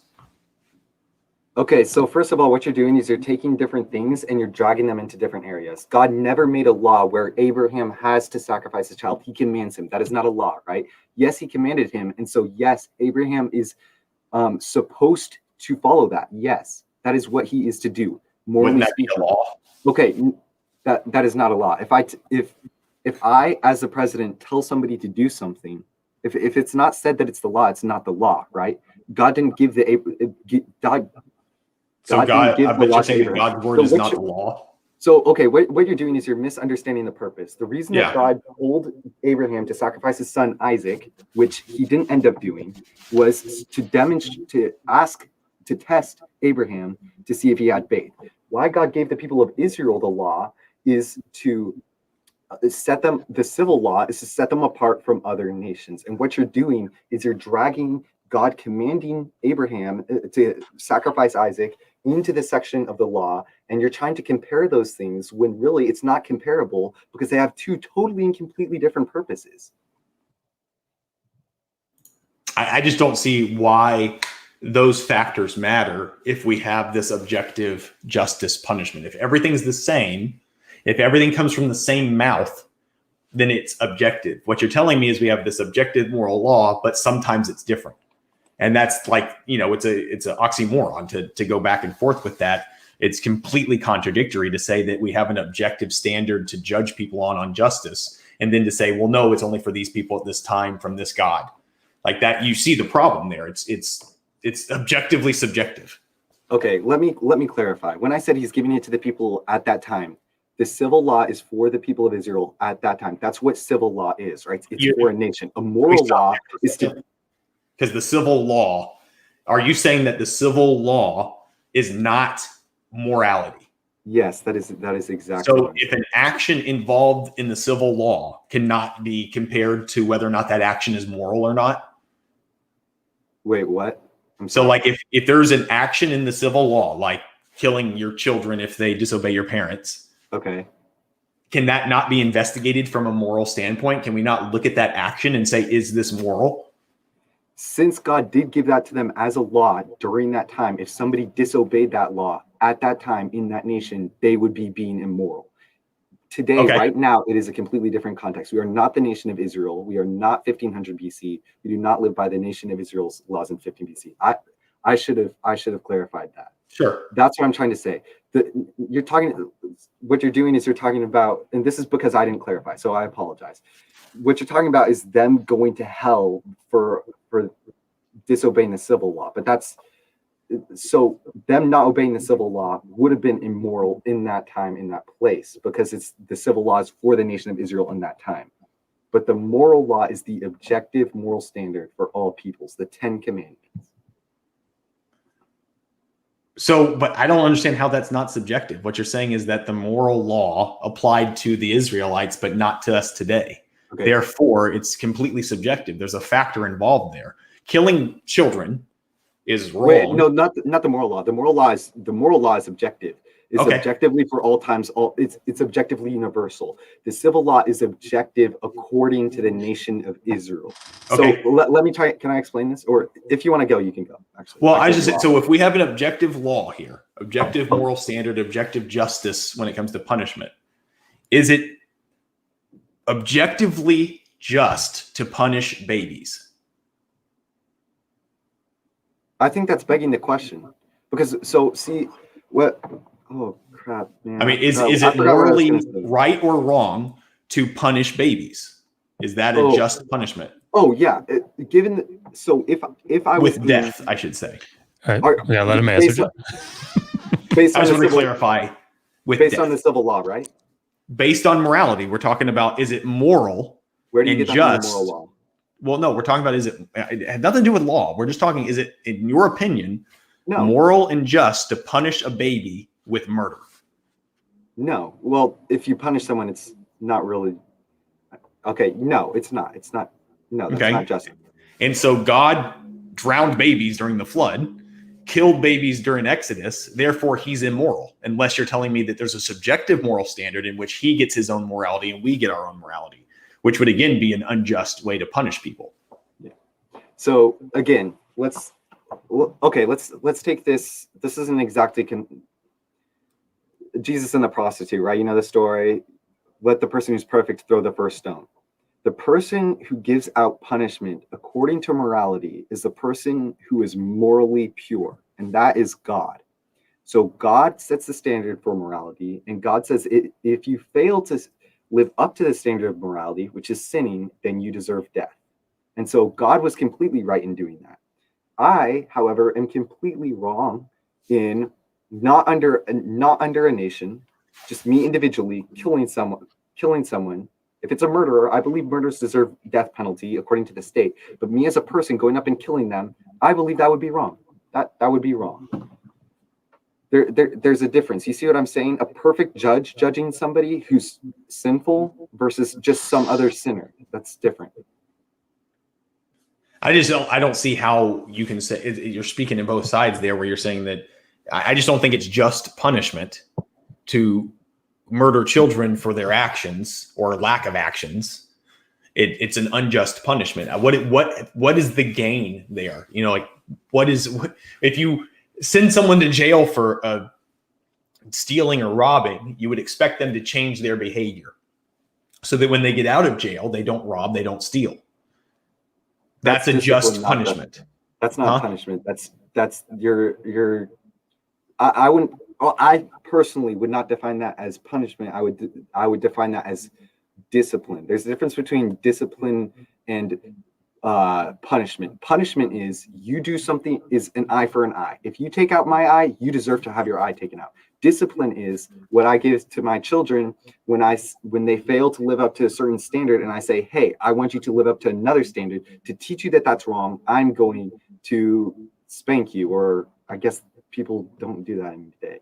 So you're saying if someone steals from you, you should steal from them. No, but they're required to pay back what they gave to me. So retribution. Yes. And then what the going to jail or punishment would, or having to pay it back. So you're saying paying it back is the punishment, going to jail is the discipline. Wait, no, those are both punishments. Discipline is teaching somebody to do better. Okay, so going to jail is punishment. Let me clarify. God does not punish his children, which are Christians, right? God disciplines Christians. God does punish non-Christians. There's a difference, right?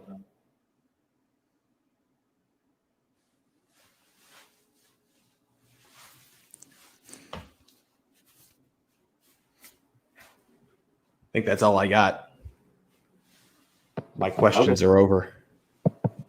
So okay, I guess I'll go at it then. Yeah, we have 5 minutes left, so now it's your turn. Okay, my question is, how can an all-powerful God set a standard for morality and then fail to live up to the standard that he set by being that standard? How? I don't know. He did it. I mean, he tells us that it's immoral to murder, yet he murders. Did he murder or did he kill? Both. Both. Is murder the same thing as killing? No. So then, what is the definition? Let's say that it's taking the life of an individual unnecessarily. I would not define murder as that. Well, how would you define it? Well, if we're going to look at the Bible, we should probably look at how the Bible defines it. So, I mean, I'll search it up, but I would say that murder is killing someone outside of the law, right? Okay. If we're gonna look at a dictionary, murder, the unlawful, premeditated killing of one being by another. So technically, even by basic English definition, God did not murder. He killed children in order to get his way after hardening Pharaoh's heart. Was it unlawful though? How it was unnecessary and unlawful. Yes, murdering children is according to whose law? According to his own law. Okay, let me ask you this. If I am, say I'm a dictator, right? Or no, I'm a king, because that doesn't have bad diction. If I'm a king and I set this rule that you can't murder, and somebody murders, and I say that the punishment for murder is execution, and I execute him, did I murder him? Who did the babies kill? The babies were sinners, and the so they deserve to sin die. Is death. Yes. Okay, so babies deserve to die. Yes. Yes. Okay. There's a thing. I can't think of the name of it. In the Bible, it's called age of accountability. Age of accountability. Age of accountability. This is actually something that's biblical. This is if we're talking about eternal punishment. Age of accountability is something that is biblical. Let me look for this, because I don't have it off the top of my head, so I'm sorry about that. Well, I mean, infants should not meet the age of accountability. Yeah, no, they don't. Not according to infants being killed in order for God to get his way is an unfair, unjust punishment. Not according to eternal punishment.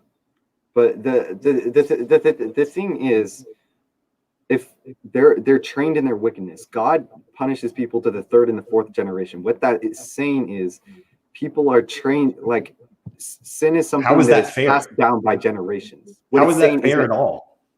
What it's saying is that sin is passed down by generations, and God punishes according to that sin that is passed down through those generations. But how is that a just punishment for me to be punished for what my great-grandfather did? I don't even know my great-grandfather. No, that's not what that's saying. You're not understanding what I'm saying. Okay. I'm not saying it correct. All right. Am I allowed to keep on going? I think we have a closing statement.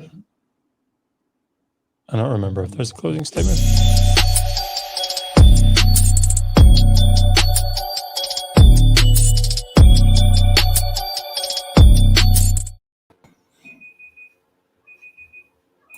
Well, it helped if I hit the button right. It would. There's 2 screw-ups in a row. There's that beeping again. Yeah, there is that beeping again. And I checked my house. It's not my house. Mute your thing. It's Oz. I told you. It's you, bro. It went away. There's no way. It is. I don't know. Do you hear it now? No. Figured out. I started using a new stopwatch, and I hit. It was supposed to be. It was supposed to be muted. It was supposed to be muted. It wasn't muted. Oh, so there we go. I'm getting hammered in the private chat about beeping and all this, and I'm in here like, it can't be. There's nothing here beeping. Well, I kept looking at the stopwatch I normally use for every debate, and I'm like, well, it's not that. And then I looked over, and was like, oh, it's the new one. But no, we're getting ready to go into the closing statements. They're only 5 minutes apiece, and then we'll get into Q&A. So for everybody in the chat so far, there's been like 80, 85 you guys hanging out with us. Thank you so much. Start getting your questions in. Super chat is activated, and the murderous one will be joining us here in a minute for the Q&A. We'll have another special guest that's gonna be sneaking in here in a minute, all slippery and noodly like. But yeah, before we'll wait till the end of the closing statements before we go to Q&A, before we decide who is the victor. But just real brief, Eddie, so we can get to the next segment. How's it going so far? How you feeling? It definitely got a lot more interesting. Some good back and forth. I'm anxious to see, how they close. I think that's going to be the. I've got Jeff with a pretty good lead. So Michael, I think, is going to have to hammer home a home run in the closing statements. But hey, anything can happen. And there's Lauren. Thank you for popping that up there. Lauren, new YouTube member for the Atheist Roundtable. Thank you for your support. And hopefully you keep coming back and listening to us knuckleheads do what we do. God is paging Oz.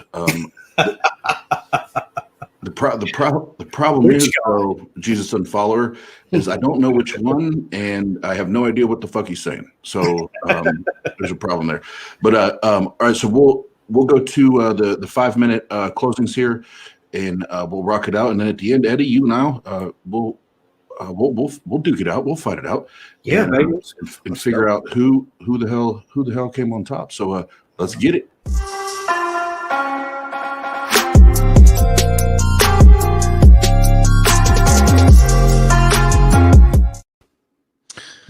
All right, so I know we started with Jeff, but I know, Michael, you also had something that you were kind of saying and you might want to get out. And since you were the one that was originally supposed to go first, you can, but I'll leave it up to you too, however you want to do this. I think you can clarify. I think that'd be okay. Spending that time, that's fine.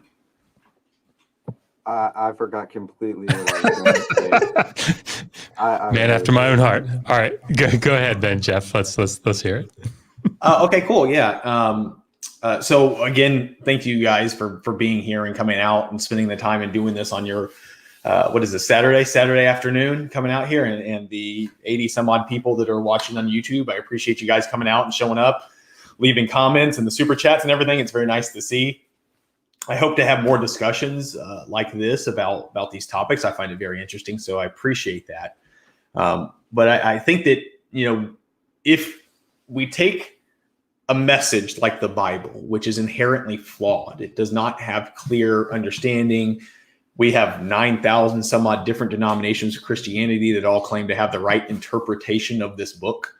Being held to a standard that a book is objective or subjectively telling us, because there are so many different interpretations, and being held to that standard for infinite punishment is just unjust. And I think I established that by looking at some of the scripture or some of the individual examples, all of the things that required death in the Old Testament that we no longer practice, the unnecessary punishment and suffering of children that is absolutely avoidable by a all-knowing, all-loving God. They could definitely do it a different way, and he chose not to. That is another example of just an unjust punishment.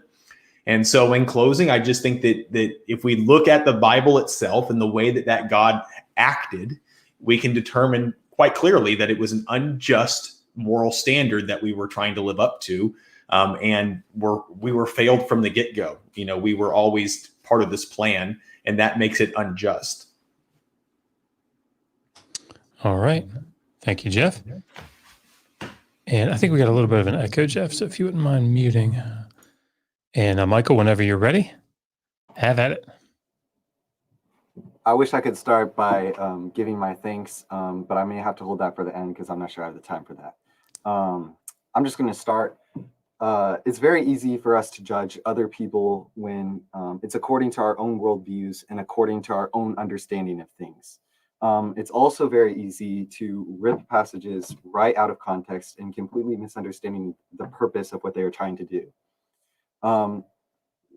First of all, I want to say, let's use this analogy that my friend here used. God can't set the standard for morality because he doesn't exist, like Thanos is. I think that's something along the lines of what he said. But even if we are going to take the atheist mindset and argue about supposing that the God of the Bible did exist and say, is it just? We would hold it according to the standards of justice that are provided in the Bible. If I'm going to argue about whether or not Thanos is just, I should argue about whether or not he is just according to the comic book universe that he exists in. The universe in which God of the Bible exists in is in the Bible, and therefore we judge him according to the Bible. Not only that, but we judge him according to the Bible in its rightful context, understanding the purpose of such things. When we look at law, first of all, the law is not ambiguous in of itself. The law is very clear. It's probably one of the most clear things in the Bible. The biblical narrative communicates through ambiguity. The biblical law is as clear as day. As for the distinguishing between the civil and moral and ritual law, you cannot just pick up the Bible and read from wherever and figure that out. That is something that, yes, there is consensus by Jews and Christians on that. But you have to understand the purposes of such things. When we're talking about the civil law, the purpose of the civil law was to guide the nation of Israel in its time and in its place. Therefore, I, as somebody who does not live in the nation of Israel, in neither its time nor its place, or as one of its members, have no obligation to live up to its law. The moral law is a completely different thing. But once we start dragging things from the civil law and acting as if the retribution for them, the punishment for them, is the same as that for the moral law, once we start blurring those lines, that's when it makes it seem as if I'm the person who really knows what I'm talking about. When in all reality, to have an actual effective debate, we have to effectively understand what the text is trying to communicate. We seem to have a fundamental misunderstanding of the difference. There seems to be this false equivocation. A finite punishment or a finite crime should not deserve an infinite punishment. The fact of the matter is, according to biblical justice, when we look at the very parables of Jesus, we see this rich man, and he commands this poor man who's in heaven. This rich man is he's in Sheol, and he's burning, and he commands this poor man in heaven to go and give him a water to cool his tongue. And then the man says, "You had your chance." He says it's not just for him to be down there in that hell. And they said, "We already told you of the consequences. Moses and the prophets already told you." He said, "Okay, go back and tell my family then." We see that the people in hell from that parable he doesn't care to repent from his sins. He doesn't care to say, "I'm wrong and I'm sorry, I come out." Hell is God giving people what they asked for, if we're going to be theologically accurate. Hell, or Gehenna, is a ravine, a geographical place right outside of Jerusalem. In the New Jerusalem, God is casting out of his presence those that never wished to be in his presence in the first place. He's giving them exactly what they asked for. And if we're going to talk about whether that's just or not, I mean, he's giving you what you asked for. There are a whole lot of things. Again, it's so easy for us to argue based on our own understanding. I can't argue against atheism using my Christian understanding. I can't argue against why secularism is immoral using Christian morals. That makes simply no sense. In the same way, he can't argue against the Christian God being immoral using his secularist principles for morality. We have to, if we're going to argue about whether Thanos is... All right. Nice work.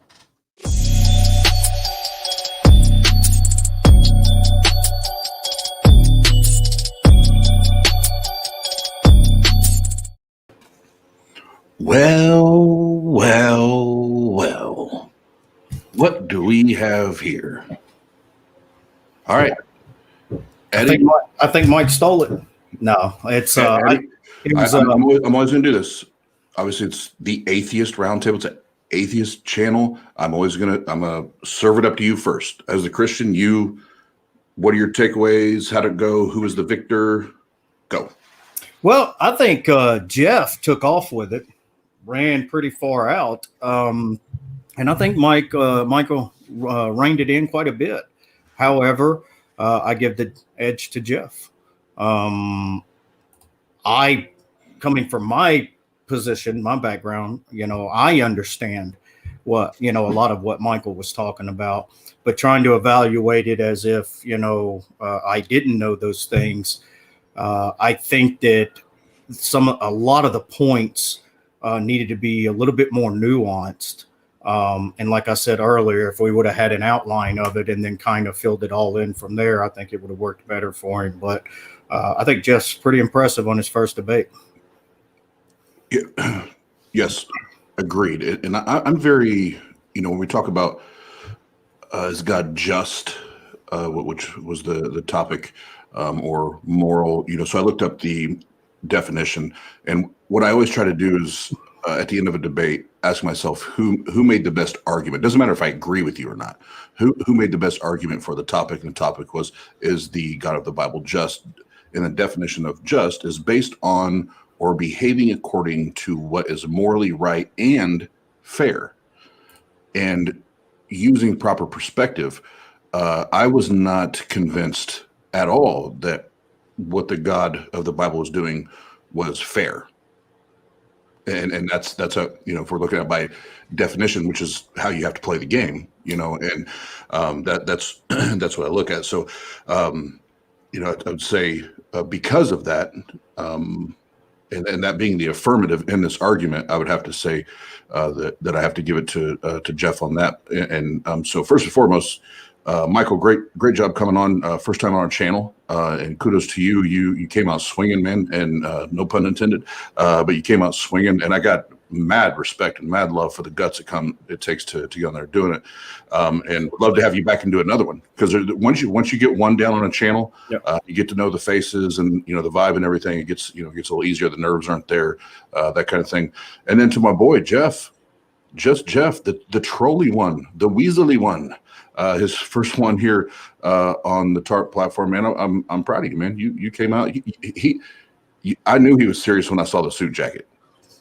I knew. I was gonna say, man, he was sharp, looked professional. Because normally this some bitch comes out in his damn pajamas and shit, and this time he came out with a suit jacket on. So, but no, gentlemen, we appreciate it. So I'll say this one goes to the good guys, the atheists, and for those that maybe this is your first time watching, it is now in our last 6 debates. It's 3-3. We've given 3 to the theists and 3 to the atheists. I'm trying to keep track of that. So we try to play as down as the middle as we can, and we try to judge it based on the argument, who best presents their argument, not necessarily whether we agree with it or not. Right. I'm gonna have to do some recruiting, man. We got to get some wins in here.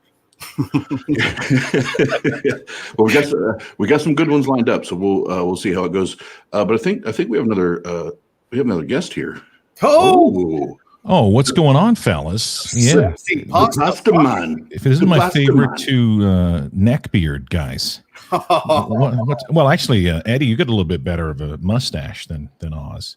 I'm trying. You know what makes me mad, Pasta, is this side connects and this one doesn't. So I have to shave this one, and I hate it, man. You got to go get the book of Titus and pray into that book. That's where that's where all the secrets are. And I can't get rid of it because then I look Amish as hell. So Eddie, I was going for the Amish look. I churned butter once. You can pull it off though. I can't pull it. Hey, while you guys are on the screen, hold on. Look, thank everybody in the chat tonight for joining the Atheist Roundtable live debate night. I want to bring Just Jeff on the screen here, and I want to bring Dr. Josh, and I want to bring Mr. Michael the Elect. Look, thank you guys for debating, and what a fantastic array and display of spectacularism. Big shout out to the house doctor, Dr. Joshua Bowen. Look, he is our house doctor at TART, and I'm excited. I have a physical coming up. And he doesn't wear gloves, so I just want to throw that out there. Michael the Elect, I hope you come back in the future to debate one of the other members of TART. The Weasel Face Troll takes the victor this time, I would like to say. Jeff the Weasley one. And shout out to the miniature little teeny tiny dwarf Christian out there sitting on 10 King James Bibles to reach the camera. That's little tiny Eddie the Christian. And big Ozzy the kamikaze. But look, it's time for the most important part of the show. I know Jeff got the limelight, but everyone's favorite CART member. It's Q&A. Murder shit. With the murderous one. He scares me. And if you don't agree, you may show up missing. And now that I know he knows jujitsu, that just makes it. Don't talk, Eddie. Nope. Don't talk. You shouldn't talk right now. You might get killed. This is the part where you just shush. Have you seen the movie Fargo? Have you seen Fargo? Murder Shed Steve doesn't fucking play, Eddie. He doesn't care if you pray or you'll wind up in a wood. Jeff, tell him what happens. He pits him in a wood chipper. You do. You should go watch Fargo right now. Look at that. There's an axe above your head, Eddie. See, I don't like movies like that. Eddie's gone. Murder Shed Steve does not. Look, the powers of Steve He's not even on the screen. Oh, there he is. He's back.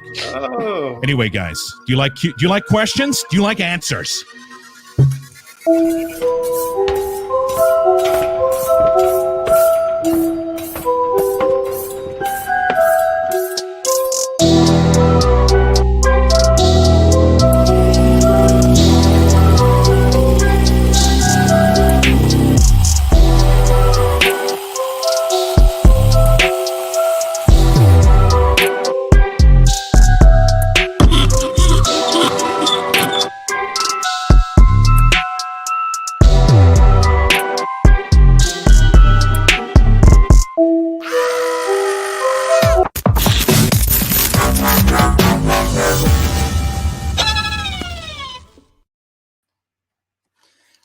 Well, hello, everybody.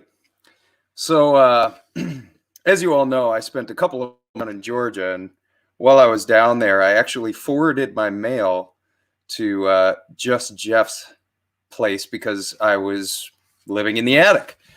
So, oddly enough, the police actually came to my door last night, late, and they thought that I was Just Jeff. So something must have gotten, kind of all wonky because of the postal thing. But in any case, they asked me where I was between 5 and 6 and got really irritated when I told them I was in kindergarten.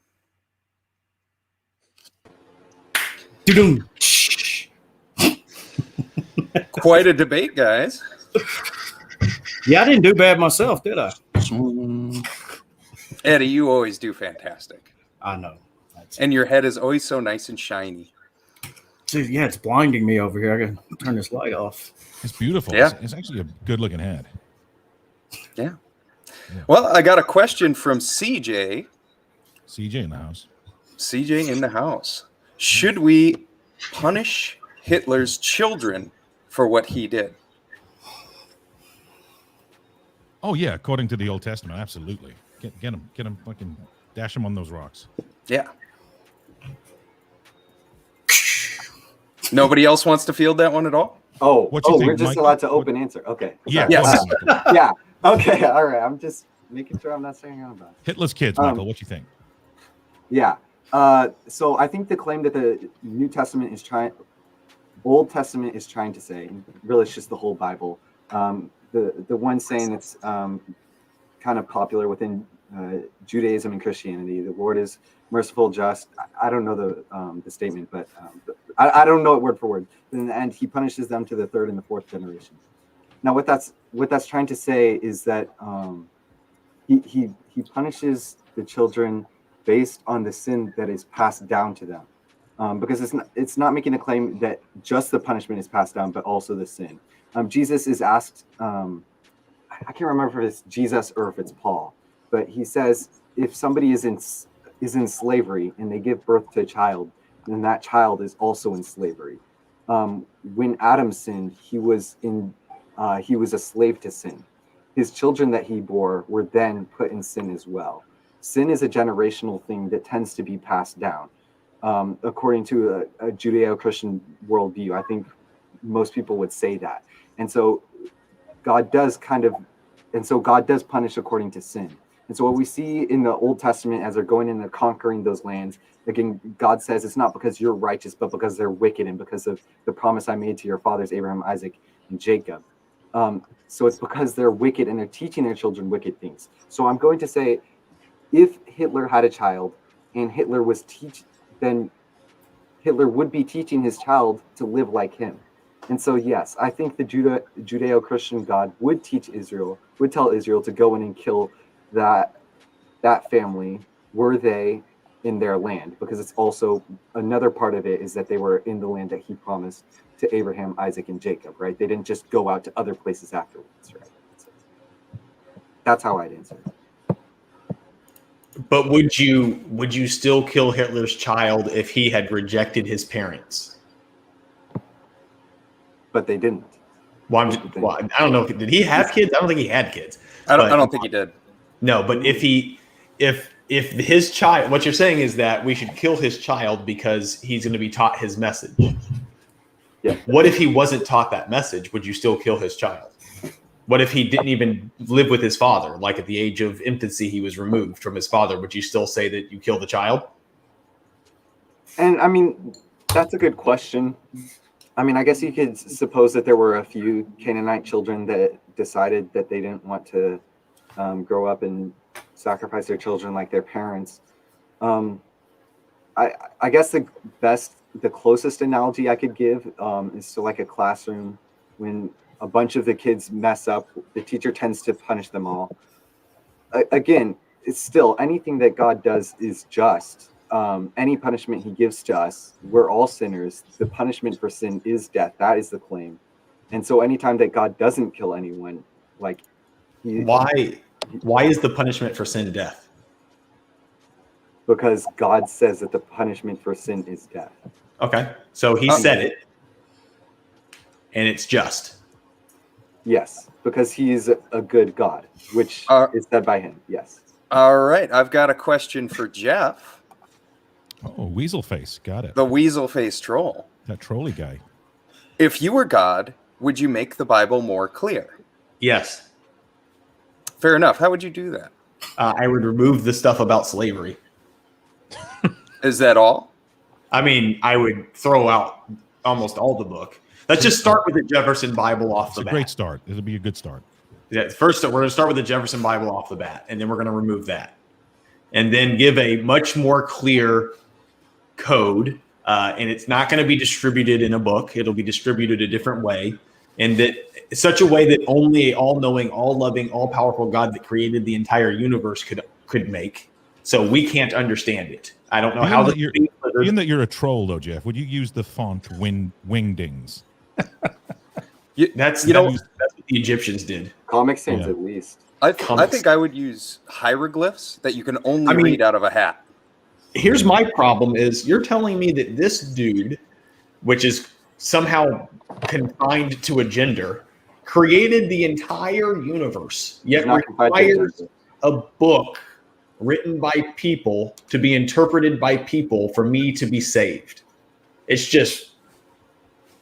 strange to me that this thing that can do everything can't deliver his message to me in a way that is unmolested. So Romans 1 actually talks about this.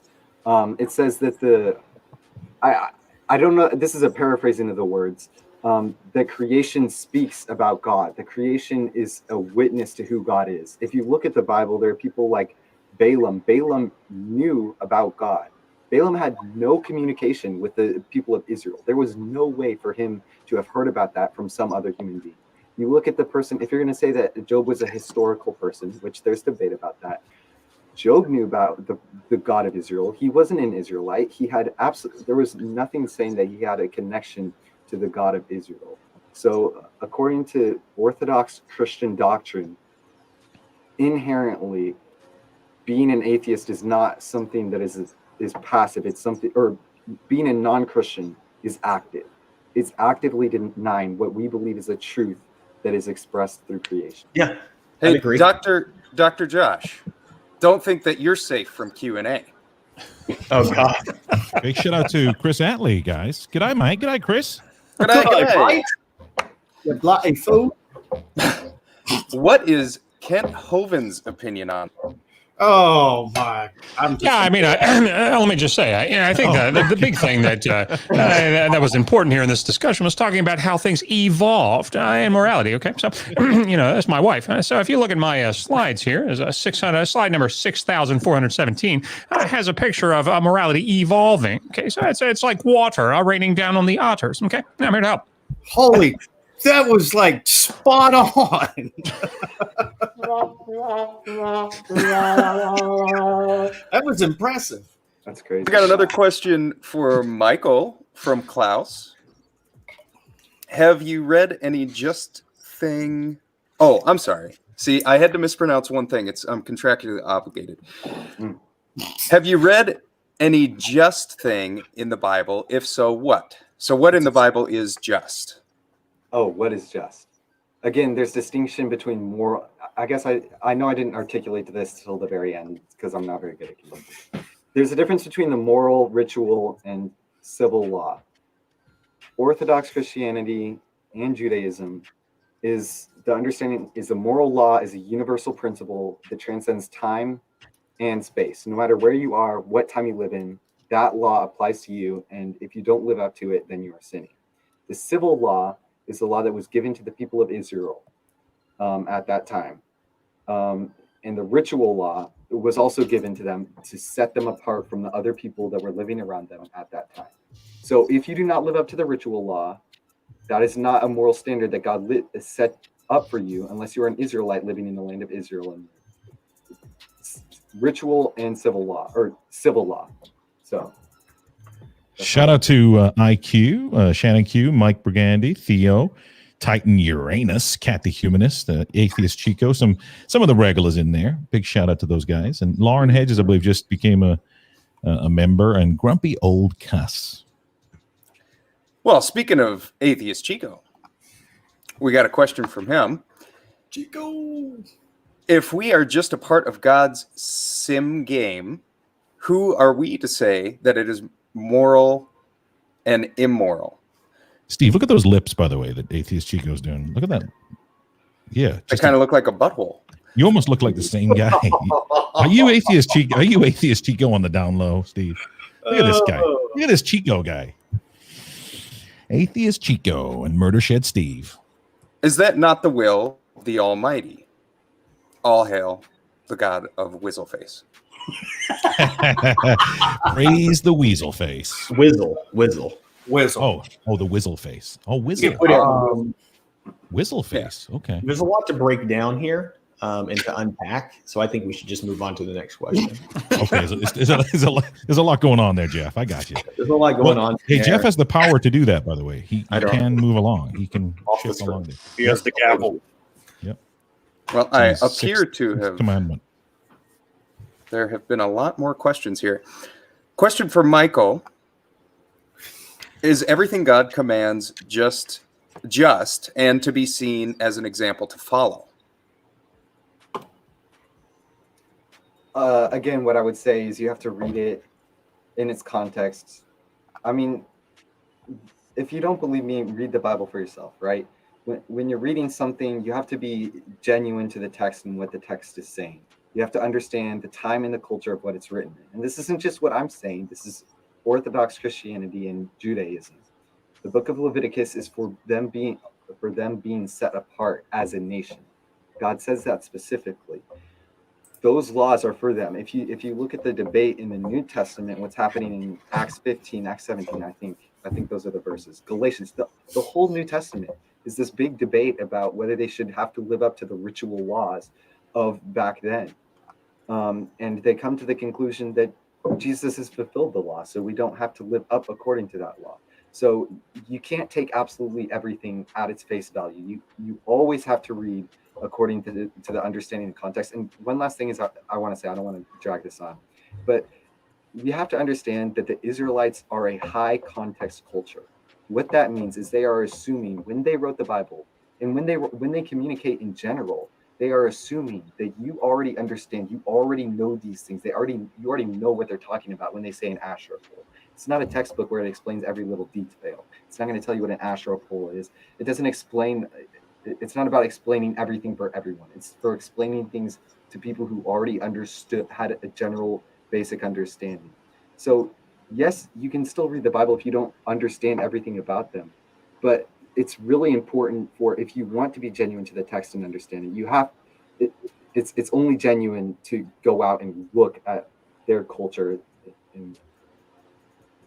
Eddie, you're a Christian and you even look confused. What's going on, bud?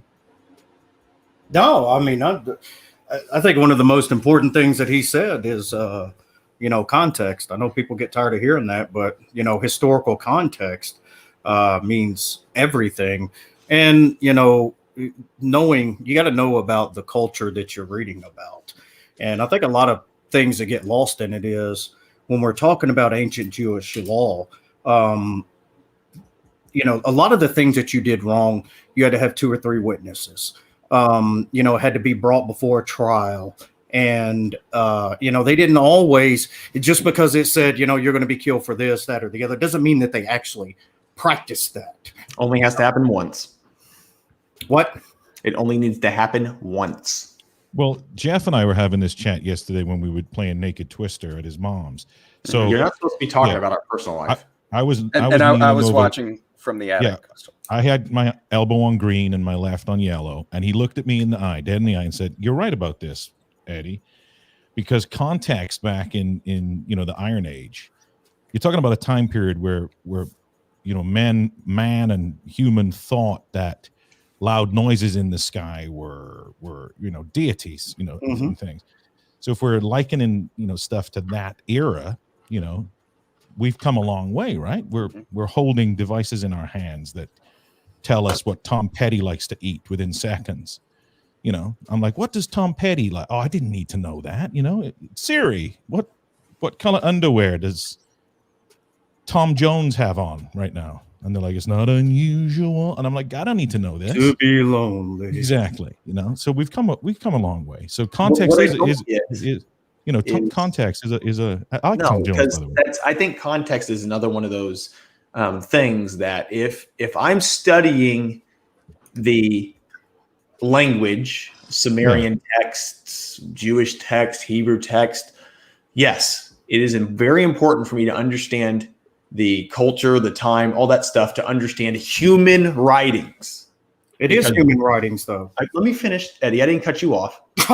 Sorry. Murder shit, Steve. Don't get any ideas now about cutting people off. The book of the Bible, if it is to be different and special, then why is it coming to us in the exact same manner as any other book humans have ever written? It's not special. Hey, Jeff, I'll ask the questions here. Yeah, sorry. God damn it, Jeff. You want to put it? I'll put it in the chat. Well, let me Jeff, put it in your calendar, though. Twist it next Thursday. I want to answer it real quick. Well, hold on, I'll put it on the screen. For what reason do you think that it needs to come in a different manner than all readings, writings, oral tradition is done? It's suspect. Why? Actually, can I say something? Why is it suspect? Why would you say, hey, you know what? I'm the all-knowing, all-loving God. I'm going to distribute my word the exact same. Answering the question. Why would you expect it to be any different? Why would you expect it to be any different? Steve, because it's from God. What does that Can I matter? say something? It's like a real. Why does it matter? It's the whole thing. It's the whole argument. That's what's going to get to the bottom of it, though. Is why do you expect something to be daft different than the way that we murder. communicate? Because it's from a God. it looking God good should with, do things differently. blood. Are you telling me he Just chose a to give nightly- us the book the same way as everybody else? Nightly blood which rub. intentionally caused He chose to confusion and communicate mass it the way hysteria? that he Just let those guys What is the gag on purpose a of the little bit. Bible? Yeah. What He is the chose purpose to They've got a good-looking beard. I just want to let you know. He chose to communicate through the way that we've always communicated. I've got a question for Michael. 1 Corinthians says that love is always kind. 1 Corinthians. Shh. The Bible also says that God is love. Would you consider asking someone to murder their child to prove loyalty to be kind? And if so, why? Yeah, that's a difficult question, and that's something that we have to take into consideration. That's something to struggle with realistically. But in the end, you have to remember that he didn't end up sacrificing his child because God said, "Don't sacrifice your child." Once he got up there, and to talk about what Mr. Jeff was talking about earlier, to answer about why it communicates in the way it does with ambiguity and why it's all this unclearness, is remember the Bible it's narrative. It's an epic narrative. How does it communicate? It communicates through literary design, through beautiful literary design, like you said with Adam and Eve, right? They look and they see that the fruit is good for eating, and that is contrasted to God building up everything to them living, to them being able to live in an environment that's suited for them. He says it's good that there is land brought out of the water. It is good that the chaotic waters are split from the waters above and the waters below so that they can live. And all these different things are good because it comes up to them being able to live in my creation in a personal relationship. And then they, ironically, go and see that it's good for them to jack up that relationship. And it contrasts that. And there's a lot of really deep stuff, and I could go on for a long time, but nobody wants to hear that, about how beautiful this literary design is. And that's exactly why it uses ambiguity to get people thinking. It doesn't want to think for people. It's a realistic text that asks these same questions. Job, God asks, why do you do these things? That's exactly what just about every atheist is asking today. Ecclesiastes talks about what is the purpose of life. This is a very realistic text, especially considering the time that it is around when people would write actual bullcrap. Like the nations around them wouldn't write down prophecies against their own nation. None of them. They actually used real bullcrap back then as ink too in the books. Yeah. And it's not that we wouldn't necessarily want to hear it. It's just we do have time restrictions. No, that's true. I do have one last question from Atheist Cats. Thank you, Atheist Cats. Why is God in the Bible seemingly restricted to concepts and ideas that would be normal for the time instead of suggesting a better way, i.e., no slavery or no need to murder, Amalekite children? Yeah. I mean, that's a great question. Again, murder that's a euphemism. It wasn't murder. It was war, right? And I'm not saying that that's something that you just easily take in. That's not something that I, as a 21st century Westerner, just read. I'm like, oh, okay, yeah, they just murdered or they just killed children. That's not something that I take easily, and that's not something I'm necessarily comfortable with. But the thing is, I forgot the question. Can you put the question up again? I'm so sorry. I can actually put up another question too. No, Steve, I was asking. did you see Kevin's? Did you see Jesus and Followers thing? I think he put a super chat up. I don't know if we missed it. I did, and it's long gone. It's been gone. He needs to put he's going to put $100 on it, right? For us to re-see it. Yeah. Yeah. Jesus and Followers, $150, and we can re-see it. Why is God limited is what it was asking, right? Yeah. Yep. Why is he limited to the social constructs of the time instead of being all-knowing, all-powerful, and being able to influence those cultures to not have to be constrained by a context of the time? And couldn't he have just done it, made life easier and, without slavery and without murder to begin with? Well, what I'm saying is this is civil law. So civil law has a specific purpose. There's a reason why that's different from moral law. Civil law is for how they should live that's separate from the nations. And so you have to understand the purpose to understand the function, right? If I'm doing something, I have to understand what the purpose is of it. God is not limiting himself. Instead, he is holding the Israelites to a higher standard. He's not necessarily saying that slavery is a good thing. He's not necessarily saying that children who rebel against their parents should be stoned to death. What he is saying is that Israelites shouldn't be doing. There's a lot of the other stuff that the nations are doing that they shouldn't be doing. Shout out to Jim Benton. But Jimmy B. Putting people into slavery to resolve debt is not the best option. Why would he give them not the best option? For this, okay. So for the civil law, it's him seeing where they're at and meeting them there. So let's look at. But why, if he's dictating what's good, what you're saying is he doesn't always dictate what's best. He dictates what he thinks could be best for them at that time with their current culture set. So overall, it could be wrong, but for those people at that time, it could be okay. It's slavery overall isn't right. Slavery isn't okay. However, for these people at the time, I'll allow them to do that because, it's where they're at. So a lot of the vast majority of that slavery was to pay off debt. It was something that I willingly got into. I got into this slavery to pay off debt. Why is that good? So God allowed. Why don't we do that today? Even on slavery, God put restrictions on slavery. God said, hey, you got to treat you can't just kill your slave. You can't just, you can't. What if, but your slave, you have to set your slave free this many times. You could put restrictions on rape. It wouldn't make rape any better. Well, the thing is, God is giving these laws for specifically to set them apart from the people. When you look at the other people, they would have been able to rape their slaves. They wouldn't have set their slaves free every Jubilee. They wouldn't have had all of these things. And so the thing is about him setting them apart. That's the purpose. Everybody, I recommend everybody just go out and get Dr. Josh's book. Yep. It's right there. Jeff's got it. Did the Old Testament endorse slavery? I've got one quick question from Raider K. It's a super chat. Why is really a... good. Go ahead, Pasta. I was going to say you got to get it. You got to get it. It's also It's the hottest of 2020. It's also not $90. No, It's not. It's not $90. That is correct. That is correct. Why is a child or baby automatically evil, and why death as the punishment for being born? It's not the punishment for being born. That's a euphemism. Oh, Being a baby is not evil, but if you are a person, then you are evil since the time of you being a baby. If we're gonna have an argument, right? It seems fair that we should use arguments in a way that is articulate and that is genuine to the actual thing.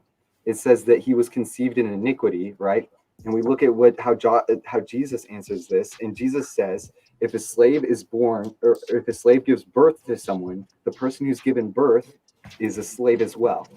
Adam was a slave to sin. The people that he gave birth to are also, therefore, slaves to sin. Okay. thanks for answering all the questions. Go ahead, Michael. Okay. According to what the Bible lays out as a moral principle, nobody, and I mean nobody, can say that they have not sinned. I really do think it's as simple as that. Okay.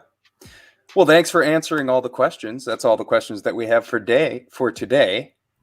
And thanks for stopping by the Murder Shed, where answers get questioned.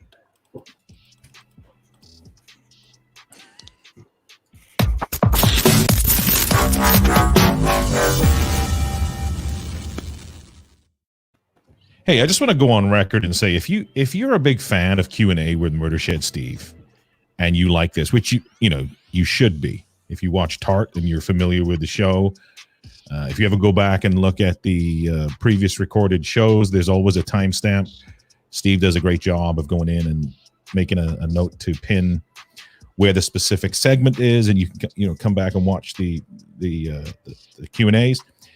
There's going to be, and pin this, there's going to be a spinoff, and I know Steve doesn't like to promote himself, or he's quite a modest guy, but we're going to be doing a show of just Steve. So Steve's going to be having a spinoff show here shortly of Murder Shed Steve doing deep dives, and it's going to be a high production show with the murderous one. So watch this space if you're a big fan of Murder Shed Steve up there. He's not just a pretty face. Also, Jeff is going to be working at the Pink Pony in Atlanta this weekend. If anybody wants to stop by, he's going to be doing Pink Pony South. Yep, mail review. That's the more it's the lower class one. It is. There's more of the gender fluid ones there, so he supports that. That's the we got to respect that. We're all about that. And I'll be watching him work from the attic. I didn't know. And Eddie is 5'2". Like Just simple as that. Eddie's 5'2". 5'7". I can't even remember now. Yeah. That's in centimeters, by the way. Tomato. What's up, Ozzy, the kamikaze? I just came to say two things. Got off the treadmill for a minute. He does. He's been working out, guys. He's been working out. He's gone. And as quick as he came, he's gone. I just came to say that Eddie is in fact 5'2". And for all of the Christians, it's very similar to faith, but context is what's used to pacify and try to justify all the horrible things that your God does in that book. False. How so? False. How so? Because rape is rape, right? Are you doing the sign of the cross there? Is it Ash trying to Wednesday? put my head's too shiny. I was trying to put my Look Look at what Oz did. Hey, Oz, what have you been working out? What have you been lifting? Prayers? Let me see. Prayers. Oz, did you ever have the people come to your church that did like the ripping phone books in half and stuff for the Lord? The power team? Absolutely. Yeah. Michael, do you get down with the power team, or is that like blasphemous for you? I don't even know what that is. You don't know what it is? He's still too young, even though. They're legitimate. So it's kind of like almost like pantomime stuff. They go around churches. It's almost like WWE. I They got make some money funny from it. stories. I got some funny stories about that from high school. Well, It's Really? legit though. It's not anything that's like. Well, it's Christian. It's not like fake or anything. Yeah, those are Open phone guys. books, breaking bricks, bending rebar. I got some funny stories. Yeah. I would stand across the room and shout I was an atheist if I was in there with them and I was an atheist.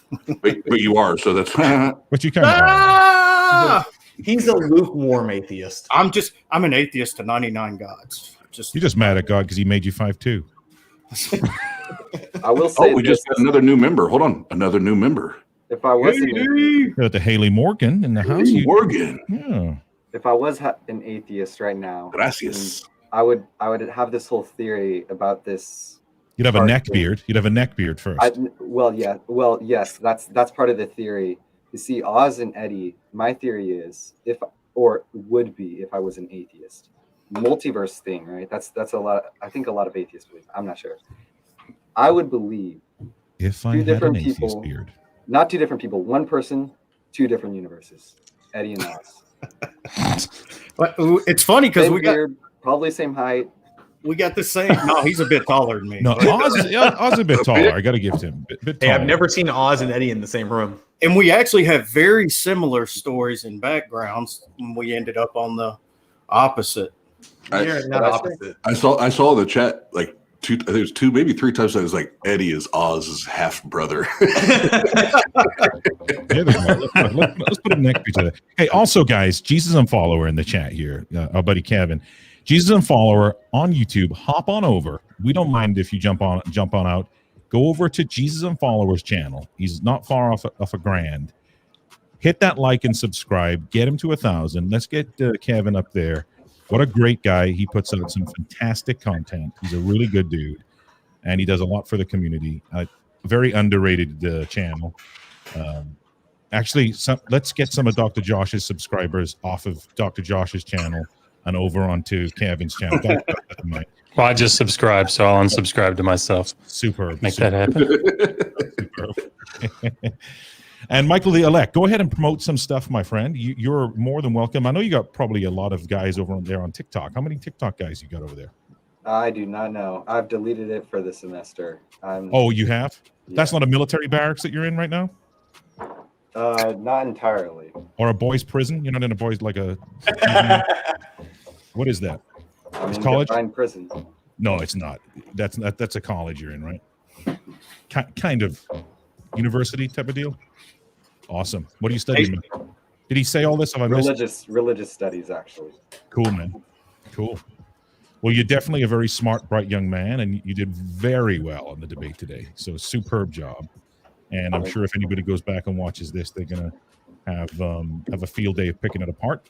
And Jeff, you actually did fantastic. This is Jeff's first debate ever. He's usually trolling folks, so he's actually held himself down as a professional debater. Just Jeff, the atheist troll. It's because all the people kept saying that I would not show up to a debate. And here I am. thought you guys did very, very well. It's quite entertaining. I forgot about this debate till I got the email. 1900. I mean, I deleted TikTok and I just completely forgot about this. And That's because Michael. Not bad. Michael doesn't sweat debates. They're no big deal to him like they are to you, Jeff. Well, thank you for joining us on the the TART show. We've been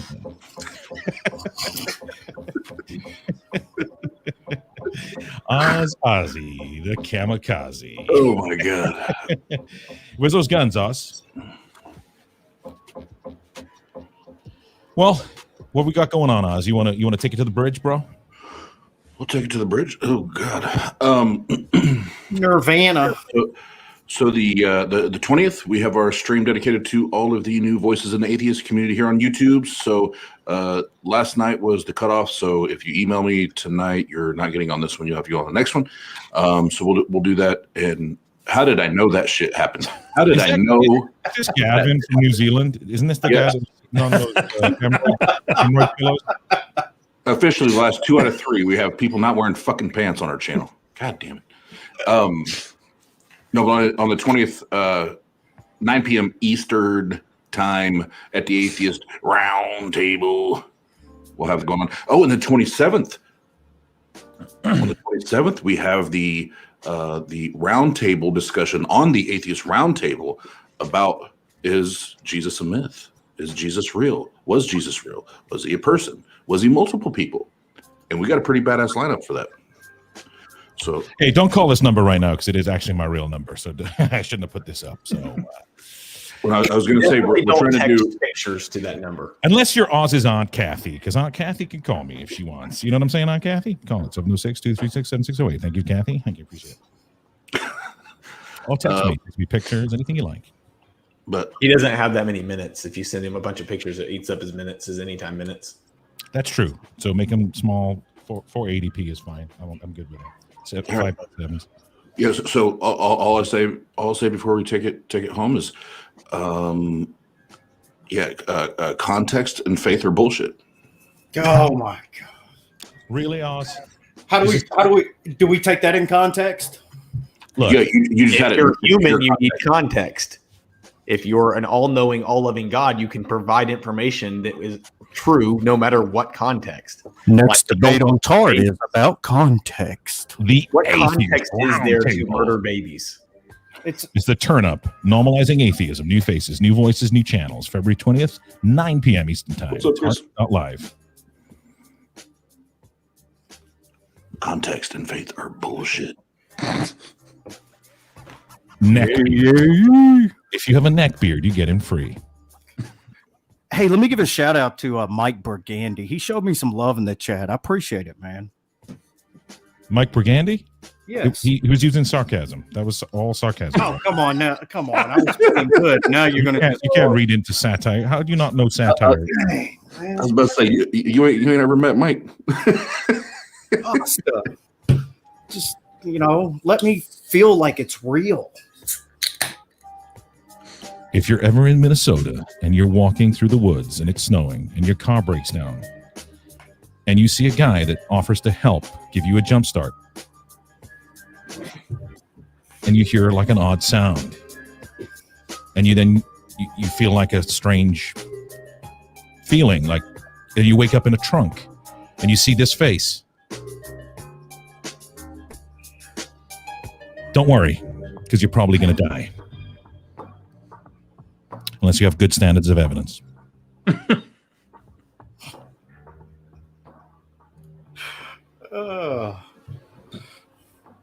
He really looks crazy too. That's the thing. That's offensive, Eddie. You got one more strike. One more strike, Eddie.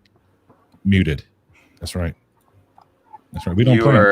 You're one more word away, Eddie, from one-way trip to the murder shed. That's right. We take freedom of speech away on this channel, Eddie. We're atheists, but we're kind of in the middle. We're atheism, but we don't like free speech. So shut your face up and get off take those King James Bibles off the seat and see how tall you are. Let's go. That's about all they're good for. Mm-hmm. Are they the new King James or? I don't do any King James. Oh, you're one of those. Hey, by the way, Dr. Josh, what Bible were you when you used to read the Bible? Used to or now? No, that was poor usage of the term. So when you used to believe in the Bible and read it when you adhered to it? King James and then morphed into New King James. Yeah, because it took all the ye's and the yays out of it. Mm-hmm. Right? Got it. I read the NIV now. Oxford, baby. Oh, Michael the Elect says no, sir. Yeah, I know. Because it's done by scholars and doesn't have a theological. You can do the NASB. You can do read the NIV, people. Read the NIV. NIV is awful. What's your Bible of choice, Michael? Wow, Oxford. Wow, hold on, Michael. What's wrong with the NIV? NIV is, oh my gosh, NIV is amazing. So read the NIV. It's a translation, but. What about? They're all. Everybody, hold up. They're all translations. What's wrong with that translation? It's not wrong. It's just not as good. It is, Michael, what's wrong with the Hadith? When you can choose between a translation that's not as good and one that's better, why would you choose one that's not? Well, that's why I don't you choose the NIV. That's why Dr. Josh, why do you take the NIV, Dr. Josh? Hey, Michael, I got the Wadester on the line. Hold on, he wants to talk to you. He said you're totally wrong about your usage of the NIV. Do you know who the Wadester is? Oh, Is it King James only? oh, you said Wadester. I thought you said Waits. Oh, Wait, sir. the Wadester. No, the KJV Wadester is a popular TikToker. He's a. Oh yeah, I know. He blocked me actually. I was going to say On that subject. he has more problems with Christians than he does anyone else, and he's a popular Christian TikToker, and he's KJV only. Like you better only believe in the KJV. Yeah, I discussed that with him. Pasta, you know who I compared the Waitster to the other day when I did on the Ozone, I did the TikTok roast fest. Who's that? I compared him to Cannabis back when Cannabis got a little popular, and all of a sudden he was like, with LL Cool J, did he go out at it with LL Cool J back in the day? He was like, I'm a beast. I'm gonna go at Eminem because I'm a beast, and then Eminem destroyed his entire career. That's Cannabis is from Canada too, isn't he? I don't know where he's from, but he got destroyed. Where's Shannon Q? Get the Canadian. Is Randolph in here? Randolph, where you at? Randolph ain't know about Cannabis. Yeah, Randolph and Cannabis used to roll together. Hey, shout out Chris Ellery. Oh, Chris Ellery says the Waitster blocked me too because of Calvinism. See, look at this, man. The war of the Christians. See, and you guys want the atheists to believe what you believe. Y'all can't even get your shit together. Man. And you want us to believe? Come on now. That's a non sequitur. Michael, we're going to appoint you the CEO of Christianity. Eddie's done. Eddie's done. Get Eddie off here, man. I'm proud of Eddie. To have different beliefs as well. That's not. Hey, shout out to Neil, the 604. 604 isn't that an area code up there in Alaska? Shout out to Neil, the 604 atheist, representing Alaska in Maine. Well, I got a theology background in geography as well, by the way, guys. I got a bachelor's degree in geography. Geotheology. Yeah, what's going on, man? These shows never end. I heard that Ken Hovind just jumped in again. Oh, what's going on, Ken? Hey, Ken, where are you at, Ken? Something about a banana fits in a hand perfectly, or is that the wrong guy? No, that was Ray Ken Comfort. Oh, that's Ray Comfort. He's just as bad, but that's Ray Comfort. It's a good lineup right here. It's a good. I guess I'll make a suggestion if we're making suggestions. I would not suggest Ray Comfort at all for apologetics. For anything. But I would say if you're actually looking to get to know the Bible, which I think is one of the most worthwhile things of your time, I would definitely search up Tim Mackey, read some books by Robert Alter, or listen to his stuff on YouTube. It's fantastic content, really good stuff. I say to apologetics. Hey, Michael, are you so glad that your parents were Americans and you weren't born in India? I would have hoped for Jewish, but I mean, American settles. I'll settle with American.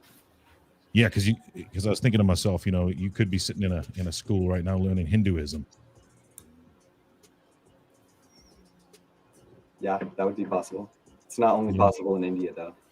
Or some other countries too, but man, I tell you something, Oz. Let's get a debate going with Eddie and Dr. Josh. I think this would be a great debate.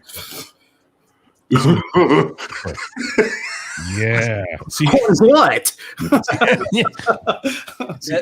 That just gave me butthole lips. See,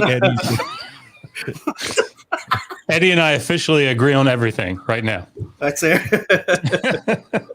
Hey, I think Vishnu just took Michael away. I think he just got beamed up to Hindu heaven. But that would be a fantastic debate. Eddie and Dr. Josh, superb. But it'd have to be something that he's not a PhD in. Hey, look, it's not his fault he went to school. I'm trying. Look, man, come on. Oh God. You guys could debate dark versus milk chocolate. Hey, is that Aunt Kathy? That's Aunt Kathy. Aunt Kathy, what's going Dark on? chocolate is an abomination. Shout out to Aunt Kathy. It's better for you though. Shots fired. Hey, has Dr. Josh met Aunt Kathy? Nope. Let's get Aunt Kathy on the phone. Where's she at? Dr. Josh and Ken Hovind. That would be a good one. Dr. Josh has to do it in Ken's voice. Hey, I think that would be hilarious. Oh, has Aunt Kathy ever talked to Kent Hovind before? Oh, I doubt it. Does she know who Kent Hovind is? I'm sure. Well, I mean, it's a good possibility. I'm not sure. Hey, what's Aunt Kathy's area code? Well, I'm not saying that live. Dude, the area code, for the love of God. Come on. It's not. We're not from a big fucking city. The area code, like somebody can guess her phone number by an You know, area. I'm not doing it. You can get mad at me. I'm not doing it. Area code. Like, everybody in the city where she lives has the same area code, right? I don't care. Like, I'll give you my bank's routing number over this. Yeah, everybody should. My bank has the same Everybody routing should. number. I'm not okay. Cool. No, because I'm looking at these numbers. I don't know which one of them was her. I'm putting it in a private chat. Okay, there you go. Oh, 605. Got it. Just kidding. Got it. There it is. There's Aunt Kathy. Let me call Aunt Kathy. Aunt Kathy.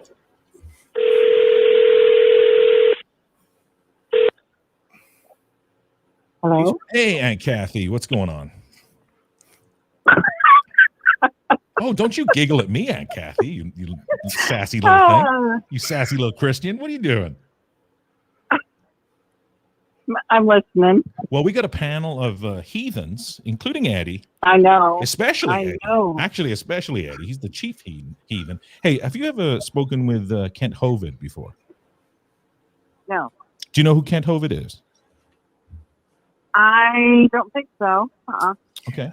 Well, he's the... Has he been on your show? Well, he comes on the show from time to time, and he's big into... Is he atheist or Christian? Oh, big time Christian. Big time Christian. Oh. Yeah. Okay. Huge Christian. Well, I need to talk to him then. Yeah. So he just wants to say hello to you. That's all. And also, so Eddie's a Christian as well. So Eddie wants to say hello to you. So I know. I've seen Eddie and Oz. And we're shooting we're shooting in front of a live studio audience today here in New York City. Aunt Kathy, everybody. Hey, what's going on, Aunt Kathy? Hey, give it up for Aunt Kathy. What's going on? So, Kent, what have we got for Aunt Kathy? Yeah, I guess I only have one question for her. Okay. Yeah. So is she one of these strange people that doesn't think that the world is only 6,000 years old? Okay. Look, she doesn't have a response. It seems typical. Okay. Yeah. So what he's asking, I think it's old. Oh, go ahead. I think it's older than 6,000 years old. Oh, well, see, I think that's just, I think that's just something that you're evolutionary. You see, this is something we shouldn't have the taxpayers paying to have this sort of religion paid in our schools, okay? Because, I think if we have it funded by the citizens, okay, then I have to pay for it. And it's not, you should come down to Clearwater, Florida, and give me that money, okay? Kent's getting a little bit hype here. So, Aunt Kathy, you may want to calm him down a little bit. He gets a little bit hyped up sometimes, Aunt Kathy. What can you do to calm Kent down for us? She's speechless. Hold on, Aunt Kathy. Are you a New Earth creationist, or are you a Christian that believes in kind of, you accept some of the evolution claims? I don't really think a lot of evolution. Oh, you're really going to take Kent off now, Kent? I think the Earth is older than 6,000 years. See, you're what it is. You're reminding Kent of his first wife that left him. So he's mad now. He's really upset. Oh, Kent, calm down. I can see him getting hyped backstage. Kent. I just gotta, I gotta make sure that I understand what it is that what does she say? So you believe that you come from soup, is that correct? And the water rains down for millions of years on the rocks, and that creates a soup, and that's your great grandfather. Okay, is that what you're saying? No. What are you on? See, Kent goes off on tangents every now and again because he's really.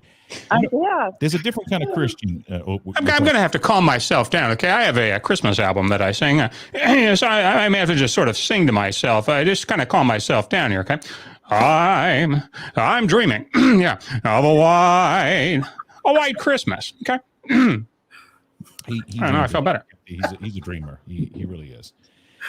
Oh, I don't know what to say. He's Kathy. weird. Yeah, Weird. he's got his own museum. He's got his own museum. oh, Yeah, he He's a literally. wackadoodle. Yeah, he's a wackadoodle, all right. What differentiates your belief in Christ to his is what I want to know. That's what I'm trying. I'm a true Christian. Okay, that's the difference. That was easy. Well, since I don't really know his, except that he believes the Earth's only 6,000 years old. That's all I've heard. I hear all kinds of talking going on in the background, so I'm not hearing you real good. I'm sorry. Kent does have a lot of children. He does. He's got a lot of illegitimate He kids. must. He does, and he won't admit it. I think he's been married about 4 or 5 times, and he's got all those kids in there. Yeah, the problem is we have to evolve in our relationships, okay? Yeah, that's about the only kind of evolution that I think. Because there are 17 types of evolution, okay? There's cosmic evolution, and there's Big Bang evolution, and there's the evolution of my car. So, yeah. Mm-hmm. Yeah, he drives a Nissan Egil. What is it called? What is it, Kent? What's that? You got like a hybrid. I'm not entirely sure what you're saying. I have a very specific kind of car, and it's biblical, okay? Because if you remember in the book of Acts, everyone was in one accord, okay? Yeah, that's it. That's what he's got. He's got a Nissan. Boo. Boo.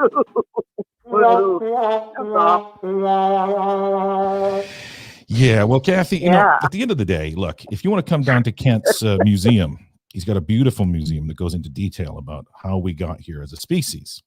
Yeah, I'll only charge you $159.99. Okay. Yeah, you got an all-day pass. You can bring your whole family. Oz can come. I mean, your favorite nephew. Is he your favorite nephew? You can look. I'll mute everyone else. So, look, Pastor Mills can't hear this. You know, he's not gonna. Between you and I, Kathy. You know, Oz's brother's not. I don't have a favorite nephew. You gotta have. No, I don't. You've got to have a favorite. Come on. What? Well, I flip a coin. On one day it might be Oz, and the next day it might be Kyle. And look, Oz is better looking though, right? Come on, you got that. He's got that bad. Nope. He's got that bad boy look. He's got those. He's got those like jailhouse tats that looks like somebody was drunk and tattooed him. You know what I'm saying? Yeah, that's a very familiar look for me. Yeah, exactly. So what you got going on, Kathy? What's happening tonight? So talk me through your evening. Let's find out what you did. Let's start at 8:00. We'll start at 8:00 Eastern time. What happened? Talk me through Kathy's evening. Let's go. Are you kidding? Yeah, I was watching. I was watching shows on genealogy. Oh, okay. I like to research our family's genealogy. Okay. The Millses. Is this the Millses? Wait a second. That's no. Okay, who's this? No. Let's dox your family live on air. Come on. Talk to my family. The last name is Kerr. Oh, Kerr. Okay. Got it. Yeah. That's my maiden name. That's your maiden name. Okay. What's your address? Let's go. Let's get your address out. Let's get it out. Let's get it. No. Okay. Sorry, not giving the address. Let's draw on the line. Okay. Got it. The Kerrs are Scottish, so and love and make whiskey, so that's up Oz's alley, I'm sure. And then studying the other side is German, and they like their beer. So hey, they do like their beers. Hey, what do you think of those Canadians? Yeah. What do you think of Canadians? What about them? They're a little bit strange, don't you think? Look, I really don't know that many Canadians. Hold on, let me give you a proper analysis. Let me mute the audience real quick. Look, it's only us again. Those Canadians are a little bit weird, right? I think so. Oz is trying to rope me into going to Canada. I don't trust them guys. They're the ones that started COVID. To be between you and I, Kathy. Yeah. They did. It's proven. It's been proven. I thought it was China. Well, China, Canada, same thing. You know. Ask Kent Hovid. He'll tell you. Okay. He knows everything. He's got 66 books that dictate how COVID started, and it was predated 6,000 years ago. Oh my God. Yeah, the rapture. Will you tell get me connected to him. Hey, does it And we can discuss it. does it mention a guy named Randolph in the Bible in the Old Testament? Randolph? Mm-hmm. No. No. One of Paul's friends.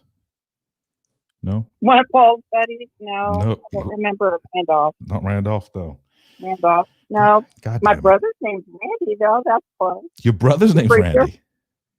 Oh, Yeah. okay. He's a preacher, too. He's a preacher. Randy, Yeah. Randy the preacher. Well, look, now you're going to be live on the Atheist Roundtable, and we're going to bring in your favorite nephew, Austin. Austin, the little cute Austin. Austin, we've got we got Aunt Kathy. Austin, what's going on, bud? What's up? Little Austin's here. Little Austin's here. Let's make this as weird as possible. Little cute Austin, grab his cheek. Quick, grab his little cheek. Oh, Jesus, what just happened?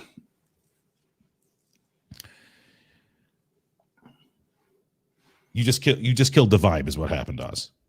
Well. Yeah. Wow.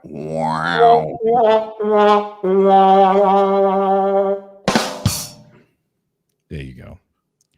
So if you like Aunt Kathy, you're welcome right now to spill the beans and give us a really juicy, dirty story about Oz from any point. You know, preferably a story that really is embarrassing. We'd appreciate that. And give us a good story if you like. You got the floor. I'm too kind. Really? Yes, I wouldn't embarrass him. You haven't got another sibling or other family member that like really wants to throw Oz under the bus?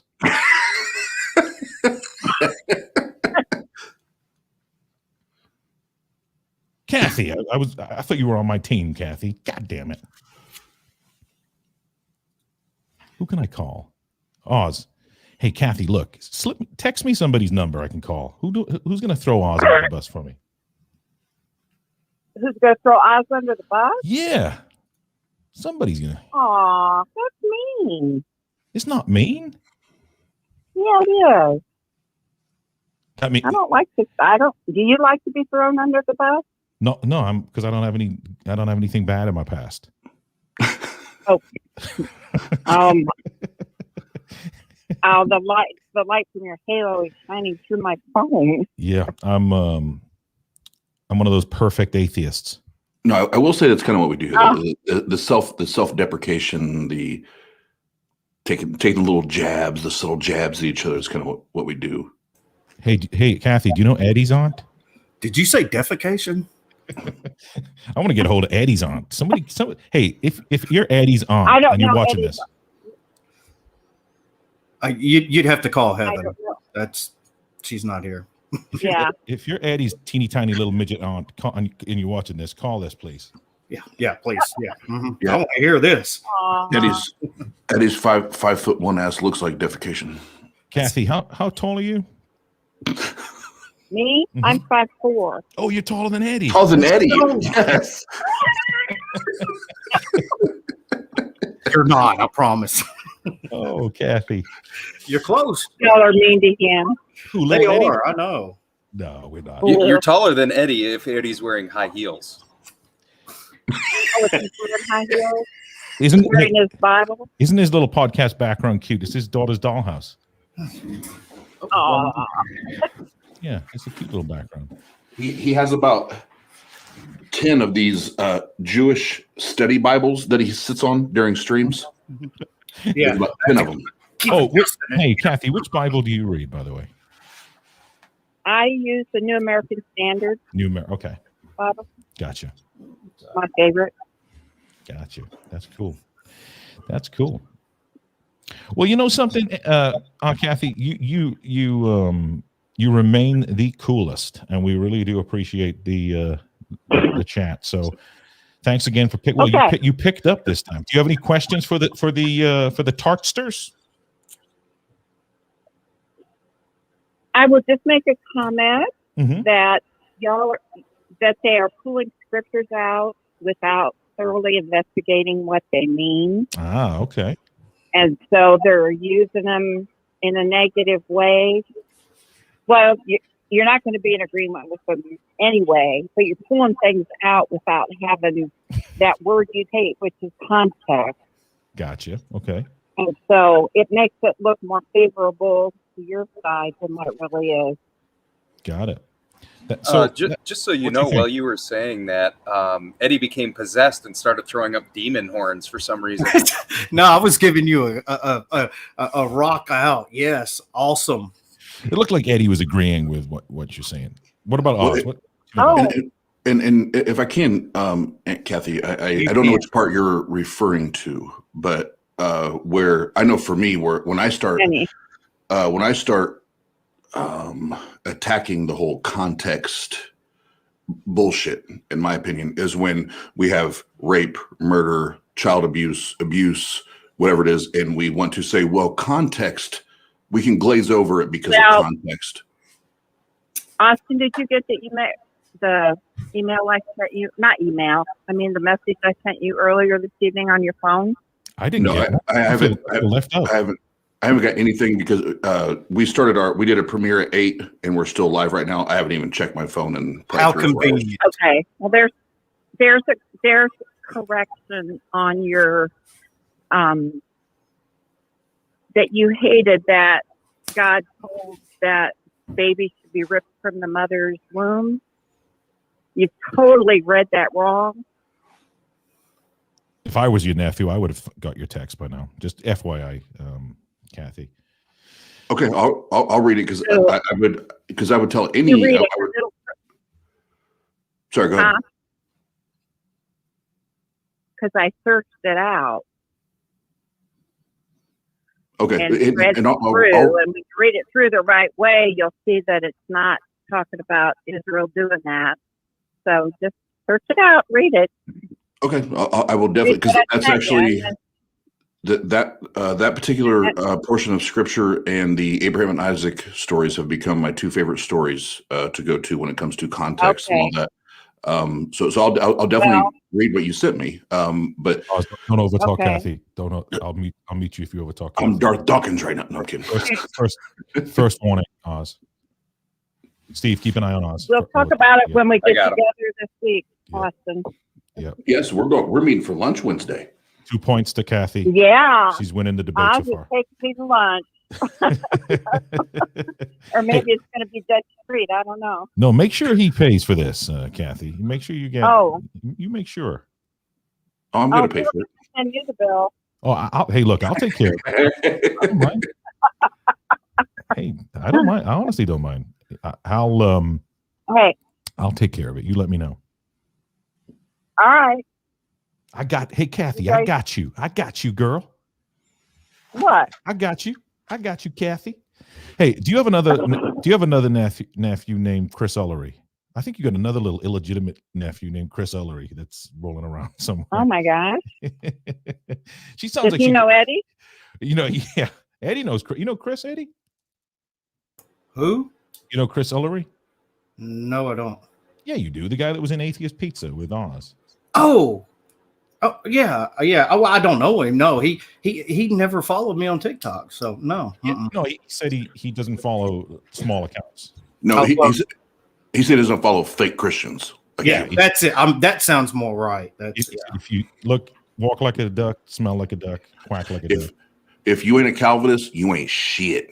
Hey, when I'm getting it from atheists and Christians, then I know I'm doing it right. But he did say Murder Shed That's what she said. Murder Shed Steve's the best looking tartster, according to Chris. You've been Chris approved. Well, just FYI. I'm not a Calvinist either. Oh, you're not a Calvinist? Rock on. Oh, thank their gods. Yeah. Okay. Well, Kathy, I'll tell you what. You let me know. Yes. I'll cover your tab. Oz can pay for his on them own. Okay. I'll cover your tab. Oh, he's flicking. Thank you, Kathy. Mike. I appreciate it. No problem.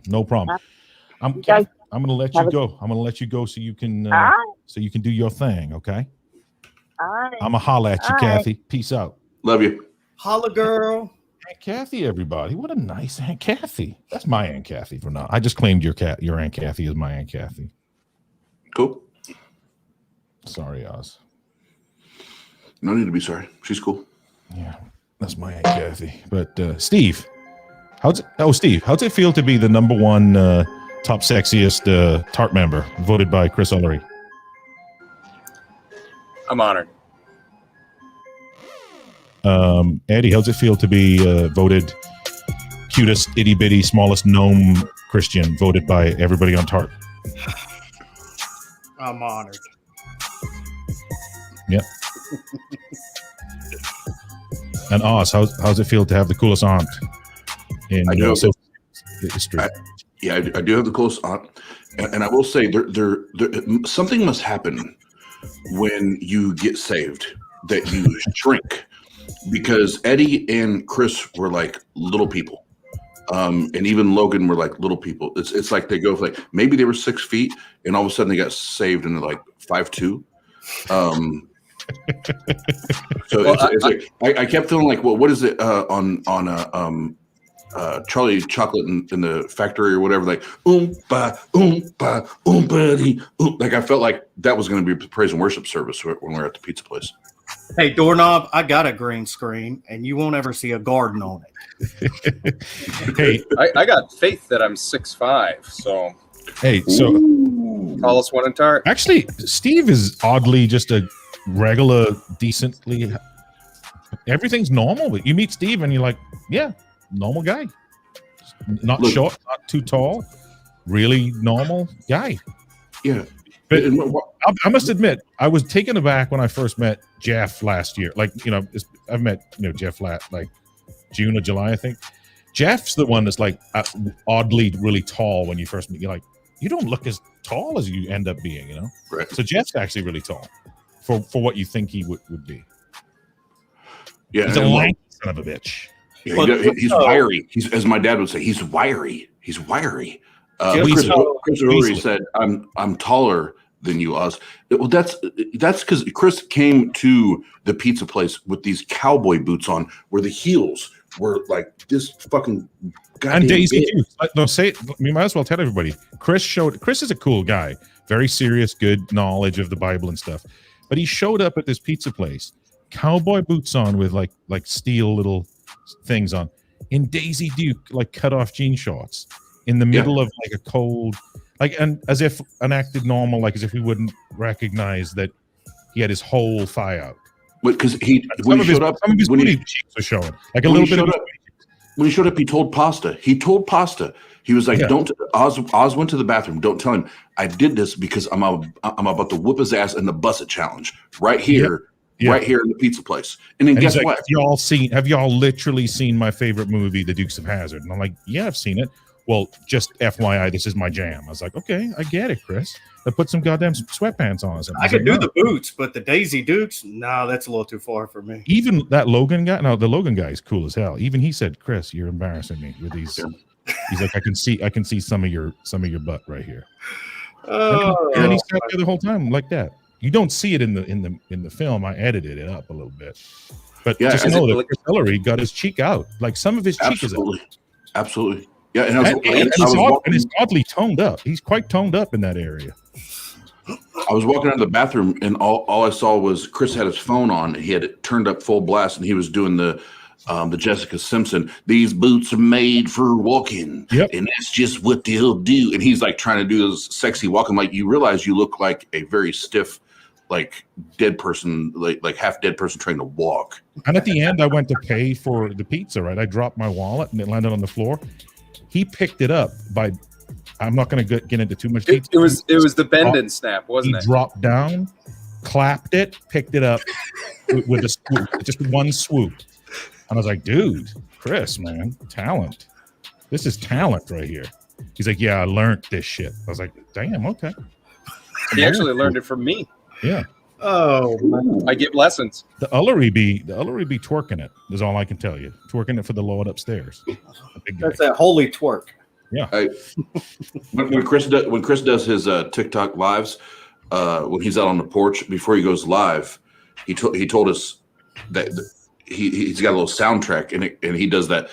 The milkshake brings all the boys to the yard. Damn right, it's better than yours. Damn right. Look right here.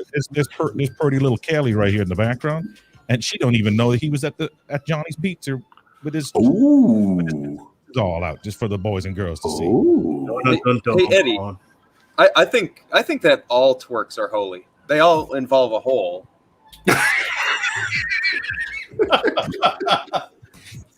Oh, I'm going to start calling it the unholy twerk then. That's right. Our Father which art in heaven. And if you haven't already, go check out the Atheist Pizza episode 3, part 2, where Oz sits and chats with Chris and Logan. It's just dropped. It's on the Atheist Roundtable channel. And I destroyed Chris. Oh, it's like just a bloodbath. And he even teed up my favorite Bible story. He was like, "Oh, and then we talk about we talk about Isaac and Abraham." And I was like, looked at the camera it's like, a bloodbath. You're about to get massacred. Oh, and then I just actually, it's a good. To be honest, it's a good display of discourse between folks that don't have the same beliefs. Chris, you could see. I like the evolution of Chris. How you could see he's getting frustrated though, because you have to appreciate. I spent like a whole week, working on the video, and then I'm seeing his frustrations. And to me, I took it as he's just frustrated because he really wants you to understand where he's coming from. To be fair to Chris, like he wants you and I to appreciate his beliefs and where he comes from. And I don't think he has a good way of explaining it to his standard. I think he wishes he could explain it better, and he gets frustrated at the end. I think. Well, Pasta, that's the thing with not all, most, and when I say most theists is they get to that frustration level, and I love Eddie. I've seen Eddie get there. No, he's not openly showing it. I can just see it in his face sometimes. Yeah, you can see whether it's his eyes, facial expressions, whatever. Because you can't explain it because it's not demonstratable. Like you can't show somebody. Like I can show somebody that this is my mouse, right? I can show them this is my mouse. You can't show me your God. You can't do it. So when you're trying to communicate because you believe it so wholeheartedly, it's frustrating. And I know this might sound odd too, because you got to kind of put yourself in if somebody holds a different belief than you, right? You may have to like go into their shoes for a moment to think how they think. And I genuinely think if you have Chris's worldview for a moment, you hold Chris's beliefs. I think Chris doesn't want you to go to hell. So I think that Chris is like frustrated because he's like, I'm trying, if hell is real to Chris, if Chris genuinely believes there's a hell and he thinks you're going there, he's like, oh, I don't want Oz to go there because I really like Oz's tattoos. Like that's kind of like how he thinks. Now, before Eddie hops up on a stool, go ahead, Steve. Sorry. Before Eddie hops up on a stool and punches Oz, I think it's important to clarify that I think what Oz meant is that although we can't necessarily demonstrate that the God doesn't exist, it's just very hard because you can't show any physical evidence. Yeah, that's why I use the mouse.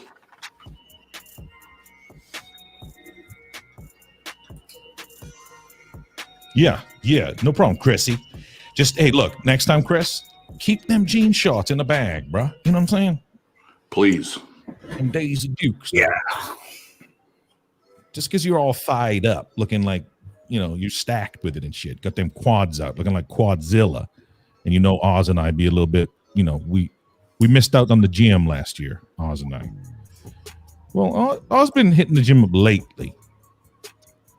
But Oz and I walking up in the pizza place looking like a couple of dad bods, and there Chris is in his dad bod, for sure. Yeah, and then Chris in there looking like he about to do some squats. You know what I'm saying? We appreciate it. But, you don't have to be in there with the jean shorts, that's all I'm saying. Oz, but we're gonna get fit and ripped though, right?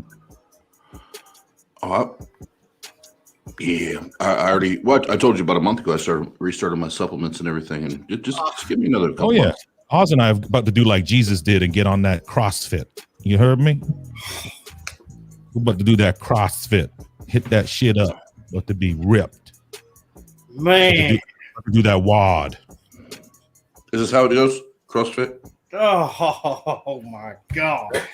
Okay. That's not blasphemous CrossFit, Oz. That ain't the one I'm talking about. I'm talking about that WOD. Wow. I was trying to rest, guys, and stretch at the same time. Wow. Jesus. Hey, I yeah, said good, Jesus too. good point. Good point. Can you pull the lever to raise your chair, Eddie? Nate Doggy Dog over there. No, it's not. It's not a. No, it's not a. It's not a. He's got to do the pump like a tire, like. Get some hydraulics on that chair, man. Yeah, Oz. Look, you're getting cursed out. Look, not cool, Oz. Not cool.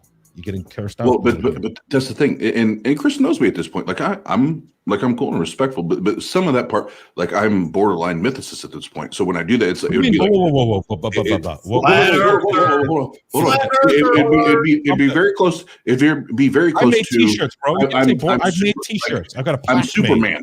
Like don't worry about I Jesus. spent I 10 say, grand I'm on Superman. shirts. Don't I'm say Superman. borderline. I've got mythicism trademarked. You're the CEO of mythicists. That's right. He just said, Steve, did he just go back on his word? No, I'm CEO. Go ahead. No comment. So you're telling me there's a possibility there could have been a Jesus then? There was no Jesus. So there could have been a Jesus then that walked this No, way. there was a Jesus, but not the Jesus that the Bible talks about that's divine and raised from the dead and all that shit. That's not real. So you're conflating two different things, Oz. Eddie, is he a mythicist? Is Oz a mythicist? No, Eddie, you're trying to separate two things to fit your No. argument. That's There what's happening. was a historical Jesus, but There whether was many historical Jesuses. divine, whether he was divine is a theological Exactly. question, not a historical question. Exactly. So there was many people named Jesus. Eddie, is he a What follows mythicist? from that? What follows from there were many people named Jesus? Is that mythicism? That means your Jesus doesn't matter. Yes, he's a mythicist. Yes. So Oz is a mythicist? Yeah, he's flat earther. So I didn't do a poor investment in that marketing. Well, if that's not a straw man, I've never heard one. I did flat earther. I mean, Hey, Eddie, how many of those, or Oz, how many of those Jesuses were from Nazareth? Yeah, Oz. Not a very common name. Actually, Yes. none. Actually, none. Suck it, Oz, you mythicist. No, because there's no data. There's nothing there. There's nothing there. That's Christians that's love. when you go off the rail. Christians And you love. say there's Christians nothing. Christians love to tie it all to. Even things. Carrier There's doesn't no, say there's there's nothing. there's no archaeological evidence. There's no scientific evidence. There's no Of what? evidence that Of supports Scientific. Of what? there was a What? Jesus of the Bible. None. So what about Suetonius and Tacitus? What about So more writings by that were written by men and subscribed by men than interpreted by men? Is that what you're talking about? they were Roman historians that had nothing to do with Christianity. Wow. Okay, but we're talking about men. We're talking about everything was written by men on accounts that had like at least 100 years after. Do you believe in evolution? What the fuck does that have to do with this? Because you believe that because it was written by men. No, TART debate night round 2. You haven't Oz seen- and Eddie. you haven't seen it yourself. Mythicism. You believe No. men? They wrote it in the textbook. Nice try, No, Eddie. it's not a nice. Nice try. Do you believe in math? Stick to Jesus. Stick to Believe in Jesus. Stick to Jesus. No, that's because I'm showing the flaw in your reason. No, it's not. It's not a flaw. It is. No, You believe in math? you're sidestepping. Do you believe in math? I'm not gonna allow you to dance. You're not gonna. It's called reductive. I'm not gonna allow you to dance. I'm not going to allow you to dance. Your position. I'm not. No, I'm going to show you how absurd your position is. That there's a man that you can't prove exists, that you think exists, but you can't prove that he exists because there's no data to prove that he exists. No Other than- data. No data. No, there's none. There's No none. Look it up. Google it. Do what you got to do right now. There's Oh, none. I've been studying it for years. To say there's no data is ridiculous. There's- Not even Carrier says that. No, there is no data that actually proves, Proves not what? hinting. What do you mean by prove? Okay, again, scientific, geological, anything that you can think of that would prove that like something or someone existed at a certain point. We don't have that. All we have is writings that happened at the earliest 80 to 100 years after his supposed death. So no, I don't believe that. Well, that's very debatable whether it was 80 to 100 years. But are you familiar with how the historical method works? Well, which one? There's several. The main, actually, no, there's not. There's different ideas of how to get to the truth of what happened in history. Do you know that in academia, it is not even questioned that Jesus of the Bible existed? Well, Yes, this is I will concede that this is an argument that has just now become popular again and has started to boil up again because we have more access to more information because it's now 2021 and not 2,000 years ago. And we can now challenge the fact that, you know what? We don't have a good reason to actually believe that these pieces of literature, that these writings are anywhere close to being accurate. And the only reason that you can count on it or anybody else can count on it is pure faith. That's all it is. Then you're calling everything historical faith. So here's the thing. Mythicism wasn't even a thing until the 18th century. And then it was quelled by academics. And now it's starting to come back up again because of people like Price, Daugherty, and Carrier. It's literally fringe. So you're on the edge where conspiracy theorists are, because the consensus, even by secular historians, is that Jesus of Nazareth existed. Now, you don't have to accept him being God. You don't have to accept any of the miracles or any of that stuff. But historically speaking, there is no question that Jesus of Nazareth existed. Yes, I already said that in the beginning before we got into a debate 2.0 here, is there probably was a guy named Jesus or multiple guys named Jesus, but it's not the Jesus that everybody's accounting for in this book that we call the Bible. What do you are you? I'm kind of just okay. So when the Roman historians and the Jewish historians wrote about Jesus, the same one described in the New Testament, you think there's multiple Jesuses? Anything that comes from the New Testament, especially if you're talking about the Gospels, to me, because those are anonymous texts, those don't count to me. But that it doesn't matter if they're anonymous. Historians don't care if it's anonymous or not. They're looking for accuracy. But it's not accurate. The Gospels aren't accurate. That's what I'm saying. Even the Gospels aren't accurate. Like, what are you talking about right now? What do you mean they're not accurate? They don't get the birth. They don't get the birth right. They don't get the death right. They don't get the resurrection right. They get nothing right. What do you mean? They all copy off of Mark. They all copy off of Mark. None of them are accurate. That's actually only a theory. There's no, and that's not even agreed upon. Bro, I twice now I've done this. And I've read it instead of going book by book. I read them Matthew, Mark, Luke, and John, verse 1, verse 2, verse 3. I've done it twice now. It's so disconjointed. There's so many. What is the difference? What is the main difference between Mark and Matthew? Why are they so different in the style that they were writing? Hold on. Because it makes a massive difference about the content. Luke was a historian and a physician. Hold on. Mark was just a straightforward writing of certain events. Matthew was Jewish, so he was coming at it from a Jewish perspective. And if you look at the book of Matthew, you'll see all of the parallels to Jewish theology. So you have to take the books for how they were written as to what content they have in them. So it's not, I mean, historians, even secular historians, use them as historical documents. This isn't a Christian or theist thing. No, first of all, I'm not sure what. Say that again. I'm not sure what you said there. I said not just Christians or theists. Historians use the New Testament documents as historical. It's used by secular historians too. It doesn't mean you have to accept every event that's in it. It doesn't mean you have to accept he was divine or any of that. We're talking just purely historical, the narrative around. Okay, but what I'm saying, just because a populace says that something is true doesn't make it true. That in itself. No. We're talking about an academic consensus. That's not the same as a populace. It would be like creationists that argue against the academic. That's funny because you told T Jump something completely separate when you guys argued. Go back and listen to it. You told him that consensus doesn't matter.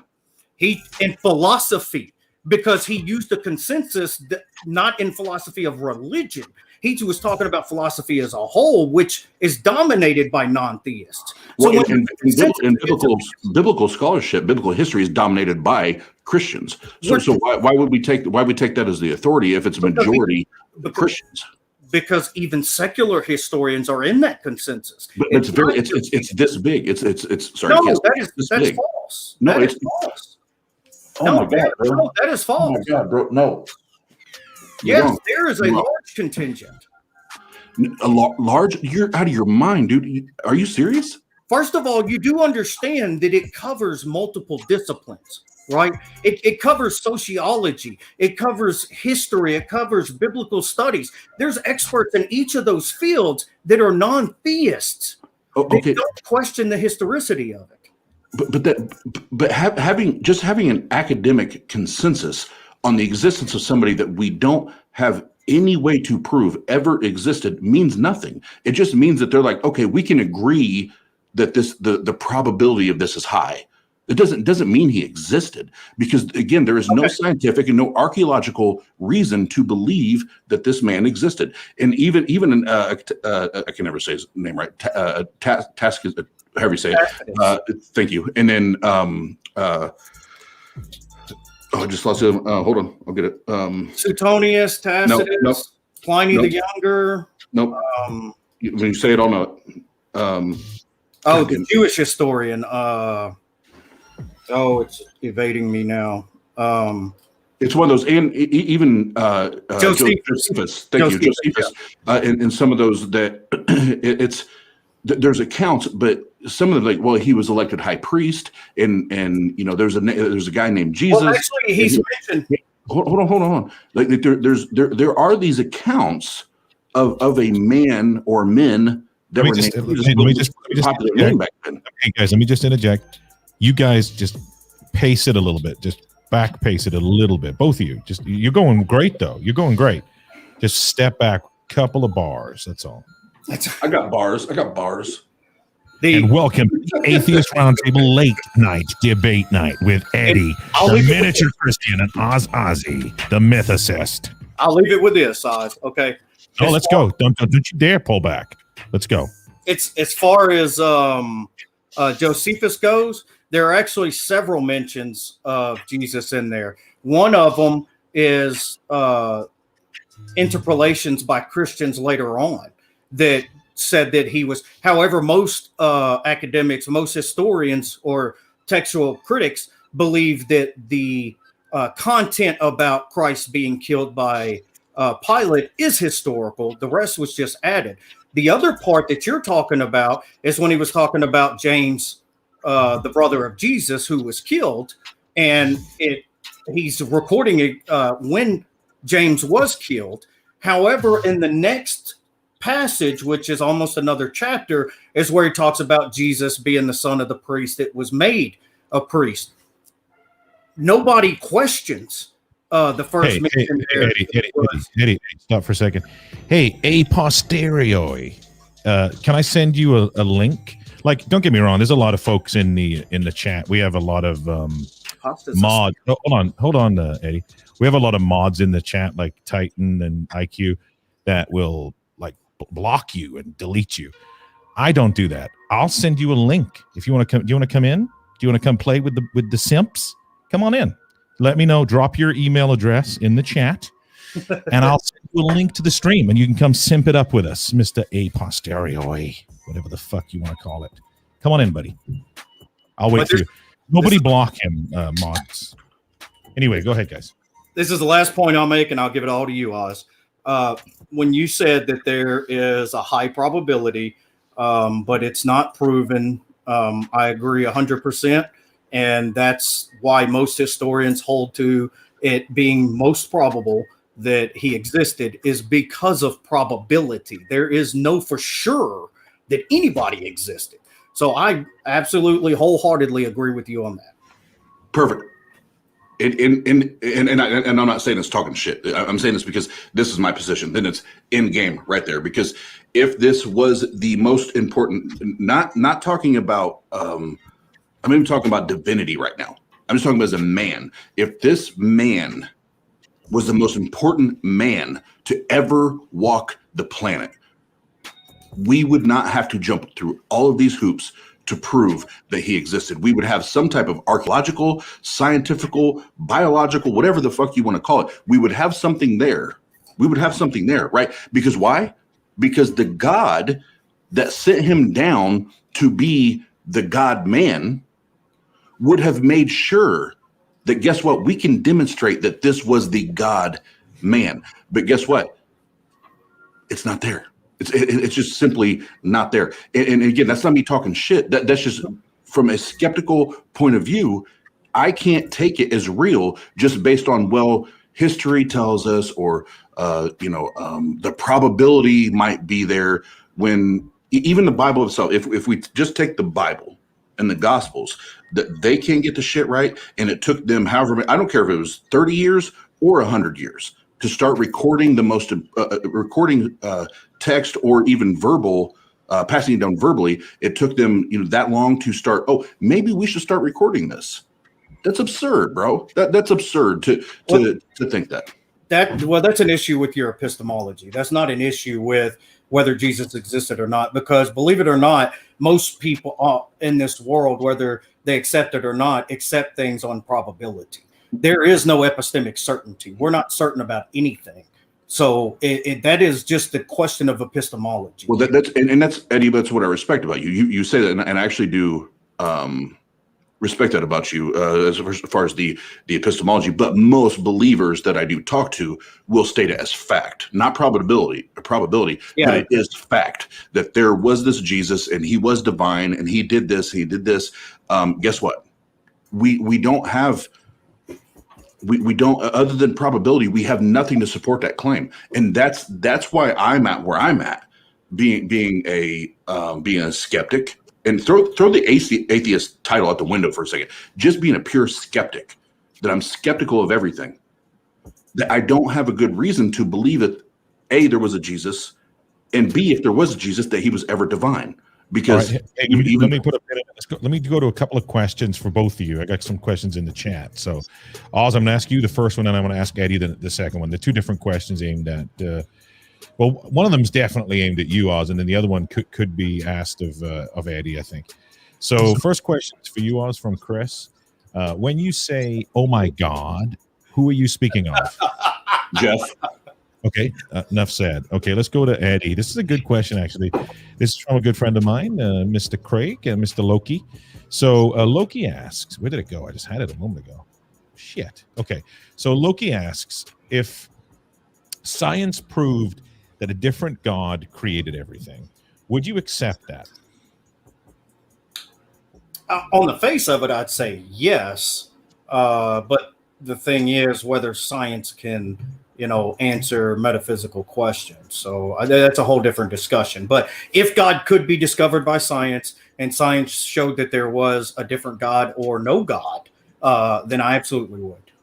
I think I've heard you say in several of the discussions that if the God of the Christian Bible was to be disproven, you'd likely be a pantheist or some deist. You'd have a deistic worldview. Is that correct? Yeah. I would be, because I do firmly believe in the group of the group of cosmological arguments are convincing to me that there's something, some foundation to reality, something larger than this. So I would be some type of theist. I'm not sure what, but gotcha. Let's see.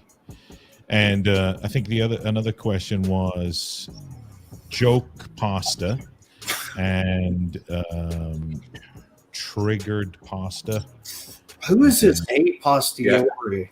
And pasta even offered him to come on, and now he's like, oh no, I can't come on, boy. No, I honestly just have a different approach. Like, don't get me wrong, I do appreciate all the work that IQ and Titan and those guys do. They do. By the way, our mods do fantastic work because they're so quick.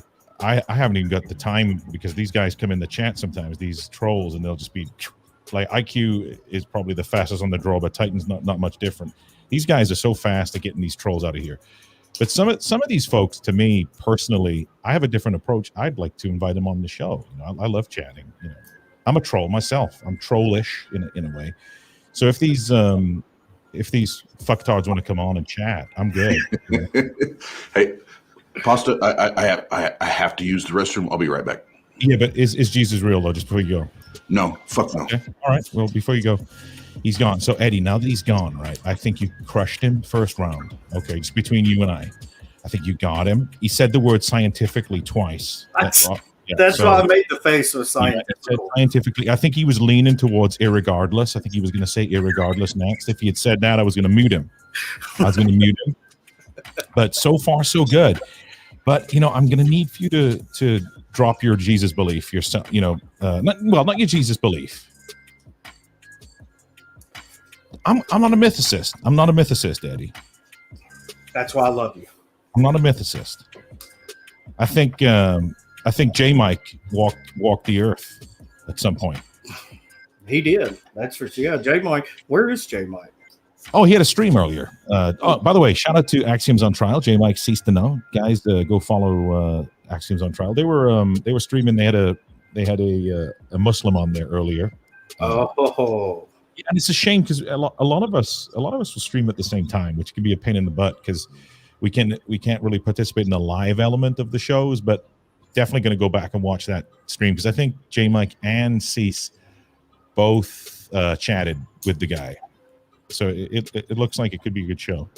So you have to go back and watch that show. But again, back to your demolishing of Oz's arguments here. Let's get into this. So he's a mythicist, right? So he thinks that there wasn't even a guy named, not even the divine element of this. There wasn't even a person named Jesus. Is that what he's saying? Yeah. He to his credit, he said he's not sure. Well, that's not a mythicist. Yeah, technically, you're right. He's not. He's agnostic. He's agnostic to Jesus. I think he's a closet mythicist. But I don't want to psychoanalyze him. You're right. He's agnostic on the issue. I'll give him that. Well, at the end of the day, I got no dog in the fight. I'm a mythicist to the fact that whoever this clown shoe is right here, that he's not going to come in, or he or she is not going to come in the chat and chat with us. I would like them to come in and chat because you can be a keyboard guy or gal, but nobody wants to come in and chitty chat and chop it up. Yeah, that's funny. Kind of like like a strange voice. If they come in and they're like, they sound really strange. No, but they could have like a really good argument. What if they come in and have like a solid argument, like damn, but it sounds like they just took a hit of helium or something, and that's why they're shy, and then they go on the keyboard instead. So they're like, I'm much better at being a troll on the keyboard because I can come up with these copy and paste arguments. I go to, the internet, paste it in. I give you guys a hard time on the keyboard until I get muted or whatever. But when I come in on the voice chat, I sound like I just put the phone into my mouth. And I've eaten peanut butter. I've been gargling, like vodka and all this shit. But, not everybody can talk on a microphone. And you got to be able to think fast and know what you're talking about. Right, exactly. Not everybody can do that. And some people don't want to give their email address out either. So. Yeah, that's what I hate about TikTok is, people can just post and run. But every time they do that or they challenge you and you challenge them to a debate, then it's like they disappear. And it's like, why don't you just defend what you said? Exactly. I remember when I used to just comment in chats. I used to be like a shy person, and I'm only kidding. I never did that. I was gonna say, I don't see you being shy. Not at all. But people who do just simply only comment in chats and not come in when they've been invited, to me lends itself to child molesters. Yeah, there's no. It's a false dichotomy. It's either this or that. It's like Chris Hansen's looking for that guy right now. Oh, I missed that show. Man, I wish I would come back. It was a great show. It was like, hey, don't go behind that curtain. Don't you look behind that curtain. It's like there's a whole scene. How are you doing? Who did you come to meet? Toby. Yeah, the whole Toby. He was a tough guy. Hey, but when Oz comes back, I want you to go ahead and whip out the. Oh, here he is. I want you to go ahead and whip out the proof that that there was a guy named Jesus. Let's go. Proof. So we're doing math now. Round 3, Oz. Scientifically, let's go. Scientifical. Oh, there's none. This is easy. Go ahead, Eddie. That's a long ass pee too, Oz. God damn it. I had a pour drink too. I've been coughing my lungs up.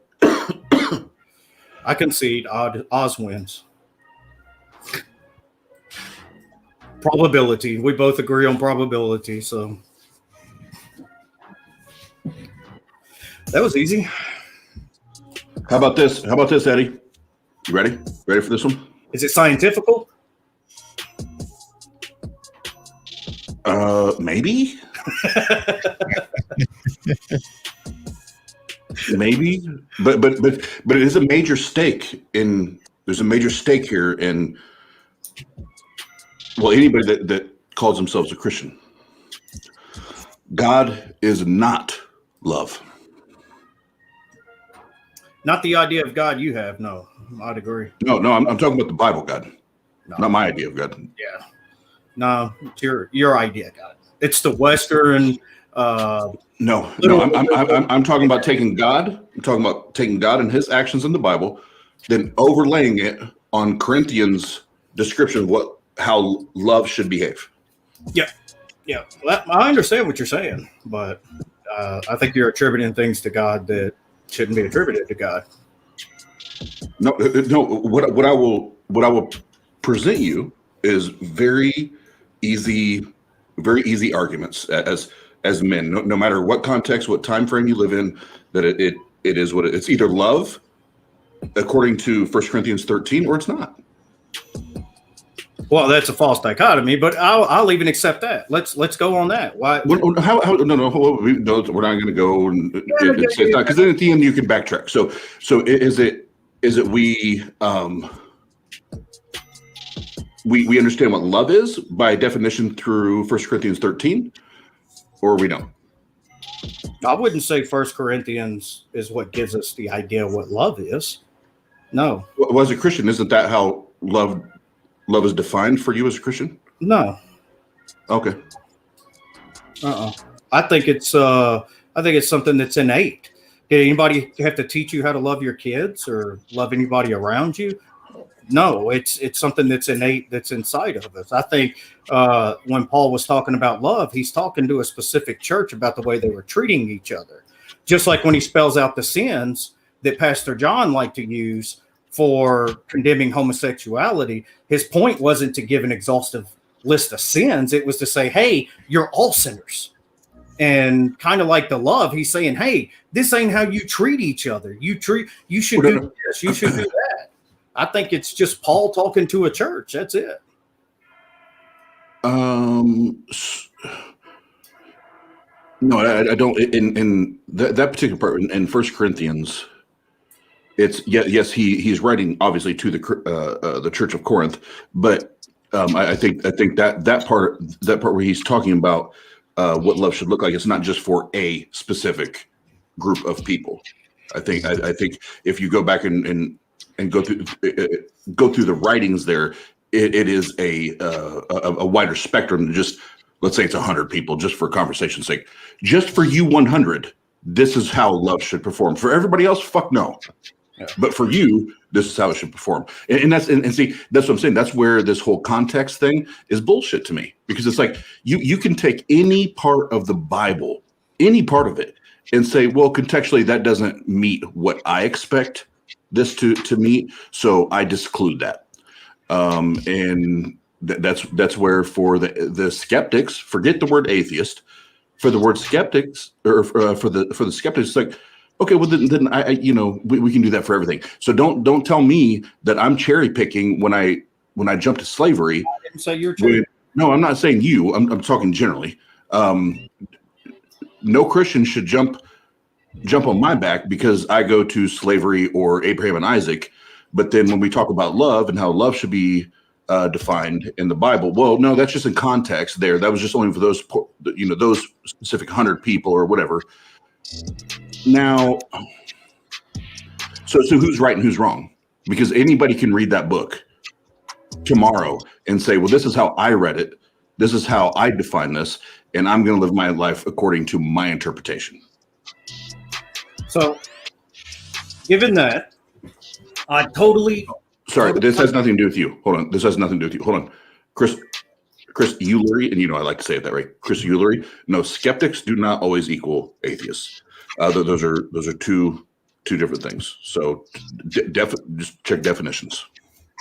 So I would agree with you, given the understanding that I had when I was part of a Southern Baptist church.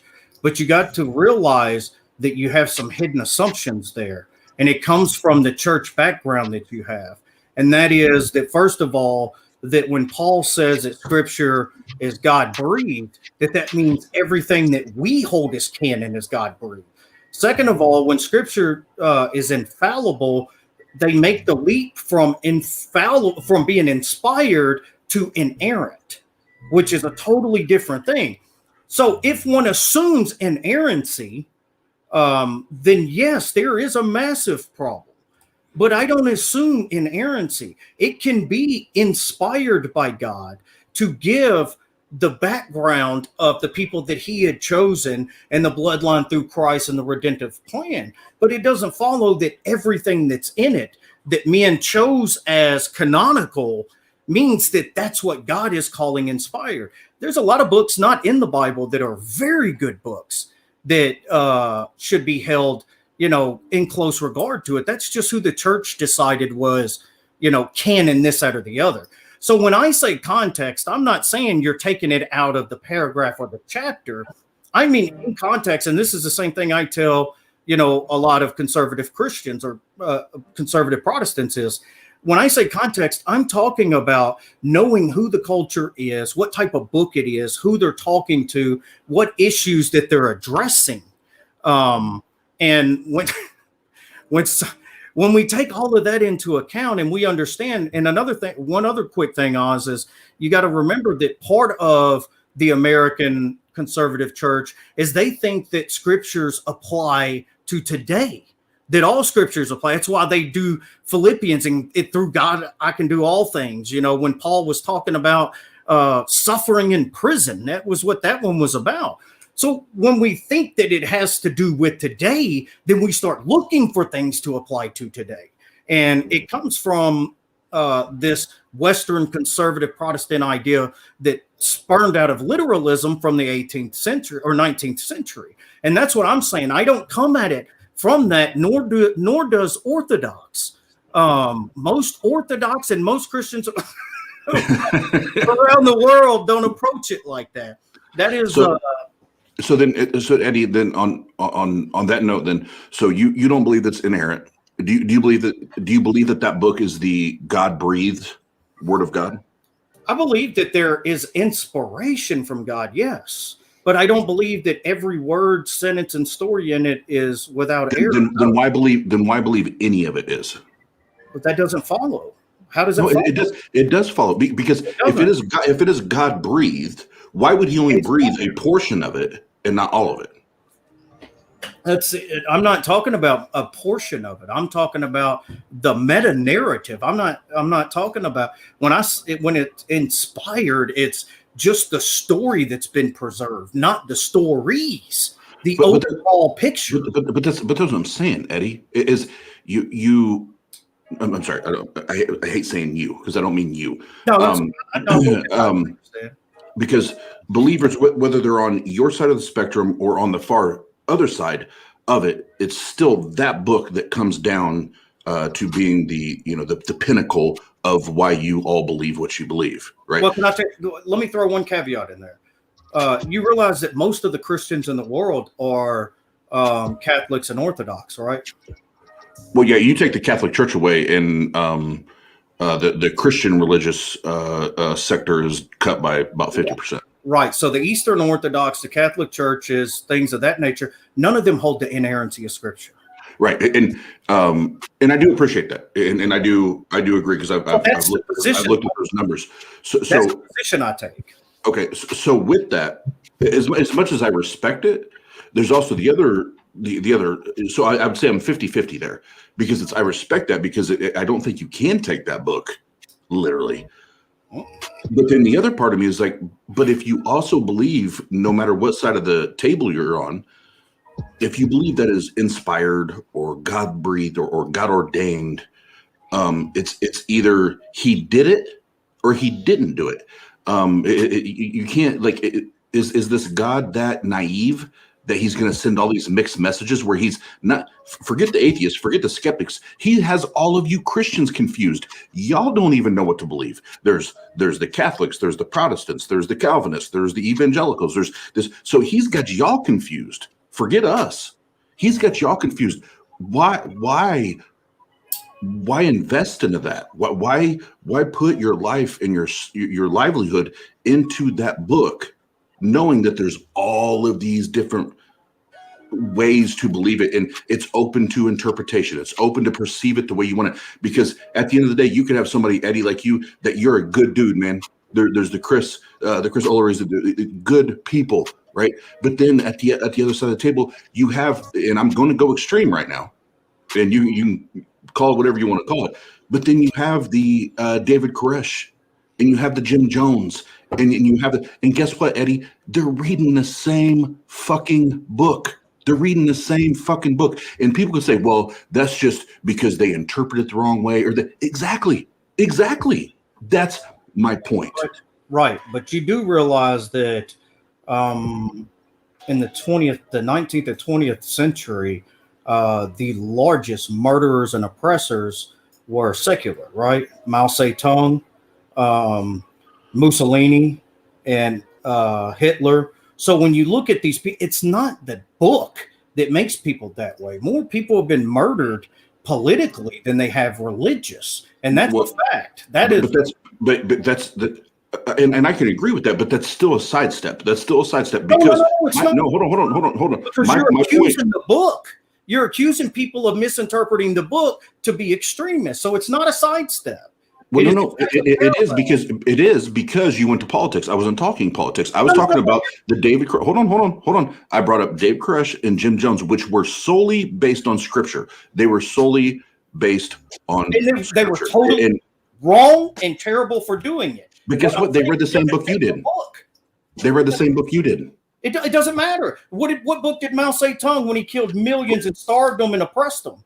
Well, hold on. Chris just said it. Chris Ullery, he was like, again, if we're accepting scripture, God isn't the author of confusion. But guess what? That's all Christianity. That's all Christianity. That's all Christianity is filled with is confusion. No, I disagree with him. That is conservative Protestant evangelicism. That is not the Orthodox view. That is not the view by most Christians around the world. That is Chris is fitting to come on, guys. Chris is fitting to come on and take both y'all on. That's fundamentalism, and I totally reject it. If you want to start a shitstorm, guys, I'll get Chris Ullery's in here. I had an S in Chris Ullery's. Kamikaze Chris, original. He was a secularist. Don't make me get the Chris in here, guys. He'll take you both on this topic. Oh, Chris already know he don't want that smoke. He don't want that smoke. You don't want that smoke, Oz. He got that passion. Let me clarify this real quick with Oz, okay? Oz, what I was saying, I'm not trying to sidestep it. What I'm saying is they may misinterpret it and do terrible things. And I absolutely am 100% condemn it. But it doesn't take people misinterpreting scripture to do wrong things. Yes, people have. But there's lots of people who's had no religion that's killed and hurt people. So I think that's just a human thing and not necessarily a scripture thing. And I will not argue that people can do it with or without the scripture. What I'm saying is if this is either God breathed or God inspired or God motivated, whatever book, you should not, there shouldn't be the ability, if it is clear and concise in its purpose and in its design to aid, assist, and build up and strengthen humanity or creation that God created, there shouldn't be such a confusion that you can read it and Chris can read it, my Aunt Kathy can read it, and all be good people. But then on the flip side, have these lunatics kill people in the name of that scripture. It should be able to be interpreted as a book that's meant to help and not divide and destroy or kill. And I don't disagree, but also at the same time, I mean, I don't disagree with the people, that do those things. It's terrible, but also, and I don't mean this in a condescending way, but that's your opinion. You have this idea that God should communicate in a certain way, but I love it. You haven't supported. I love it. You that's why I took this. I took this the way I took it, because now we get to where we talk about the Bible talks about God is love. But you're taking that a literal again. You're using the same. No, the Bible says it. The Bible says it. Right. The Bible says that God is love. Absolutely. But in the context of what's going on in the Bible, you're assuming that everything that's in the Bible, because God is love, he shouldn't allow us to figure out how life works or figure out certain things. We're not allowed to, study and investigate and learn things. I don't follow that. No. And that's where I think you jumped ahead of me, and where my thinking is, or where I'm going with that. It's very simplistic things to me that where the Bible talks about God is love, and that he is the perfect on that definition. If you go and break it down, the perfect personification of love, then you start breaking down all of what I would consider, not you probably will disagree with this, but what I see are very basic and elementary failures on the part of an omni God to demonstrate being the perfect personification of love. And there's not a lot of ways around it, because there are so many flaws in the approach. And that's why, Chris will probably laugh when he hears me talking about it. But even whether people take it literally or metaphorically or whatever, but the fact that the story of Abraham and Isaac is brought up, either literal or metaphoric, is not love, and it's borderline psychotic, and is definitely, at the very least, abusive. Folks, we're getting into the but you're also assuming literalism again. You're assuming did you not just listen to me? Did you not just listen to me? But you're assuming that really happened. No, did you just listen to me? God told him to do that. Did you just listen to me? Yes. I said whether it was literal. If it didn't happen. I just said whether it was literal or metaphorical. If it's metaphorical, then it didn't happen. But even in a metaphor, is that not fucked up? Yeah. Metaphor? What? Yes, even if somebody gives you a metaphor where we're killing children, that's not fucked up. So if we use a metaphor for, let's say, reductio ad absurdum, something that we're going to the absurd with it, then that's immoral? I would say, you know what? I'm glad you said that, because you could apply that to this situation with Abraham and Isaac. I would say that if it's metaphorical, that is an reductio ad absurdum. Absolutely. Yes, that's still fucked up. The fact that we're even playing with the idea of killing a child. Yes, I got a mod right here. Let Eddie give you an example of a reductio in a metaphor that can be applied where it's not fucked up. Go ahead, Eddie. You put me on the spot like that. No, and I don't mean no. And you can do it. I don't think it can be moral or immoral, because it's just trying to convey a message. So I don't think that when we use it's figurative language. So I'm not understanding how using a figurative language can be moral or immoral. But along the same line, let's say, okay, for example, let's say the metaphor is immoral. I'll concede that point. Let's say it is.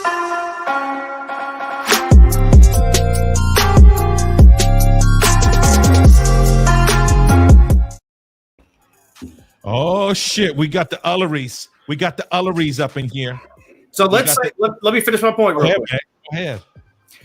Let's say that the metaphor could be immoral. How do we know that metaphor was from God?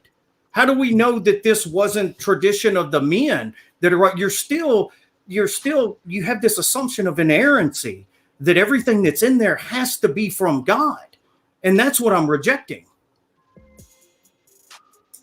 Okay, so to not go on another hour-long tangent, that to me, we can come back to this later, Eddie, but to me, that just demonstrated that you haven't listened to what I've been saying for the last hour. Okay. What's up, Chris?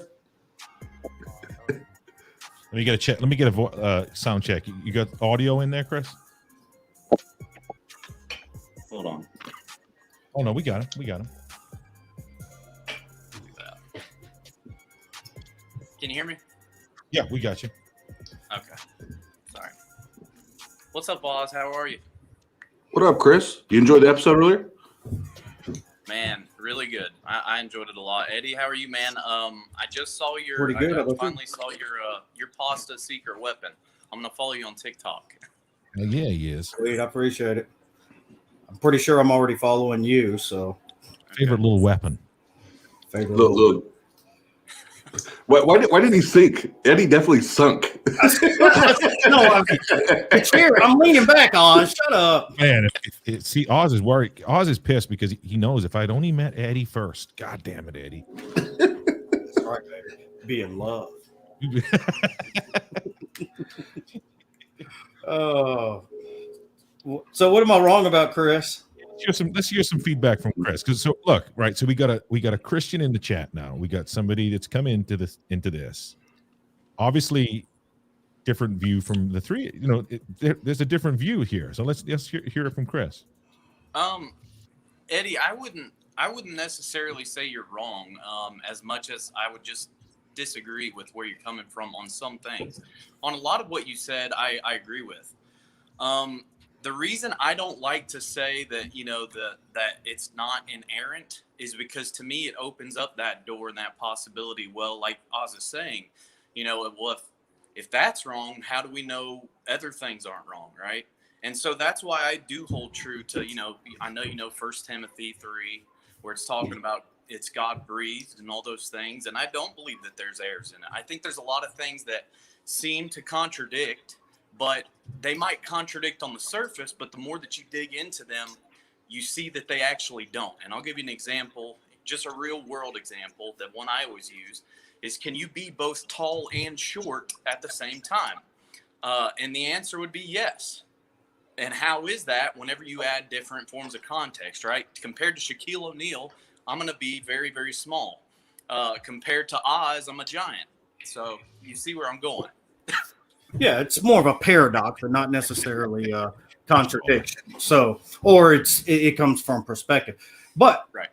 The inerrancy thing is something that was bred out of Protestantism after the Reformation. So the reason I reject inerrancy is, one, because then you have to try to find a way that God is love, like the Bible says, and he allowed all the things that he allowed. Two, and then the other thing is, the more study that I do on Jewish theology and the culture of the time, the further back that we go and the closer we get to the time, they understood it better than what we understand now. So I lean on the side of early orthodoxy, and that's why I hold the positions that I hold. I don't think that being inspired necessarily means it has to be inerrant. And even if one held to inerrancy, how do we, let's say I held to inerrancy and it was written in Hebrew or a Greek in the New Testament. When we translate that, we're translating concepts. We're not translating word for word. So if it's inerrant, was it inerrant in the original language or is it inerrant in the English language? Because, and I'll give a perfect example.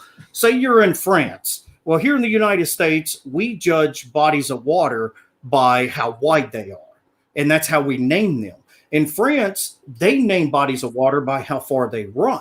So how do you explain to somebody in France what a river is or what a lake is? You have to translate the concept of it. And that's what we have to do with the Greek and the Hebrew, especially ancient Hebrew. And the more that we learn about the cultures, the more that we learn about, their cultural mores and the idioms they used and things of that nature, the more that we know what they were trying to convey. So I think that the issue of inerrancy is one that causes more problems, because now we have to explain why so many things that it appeared that God condoned, which I believe can be explained in proper context given the history and everything else.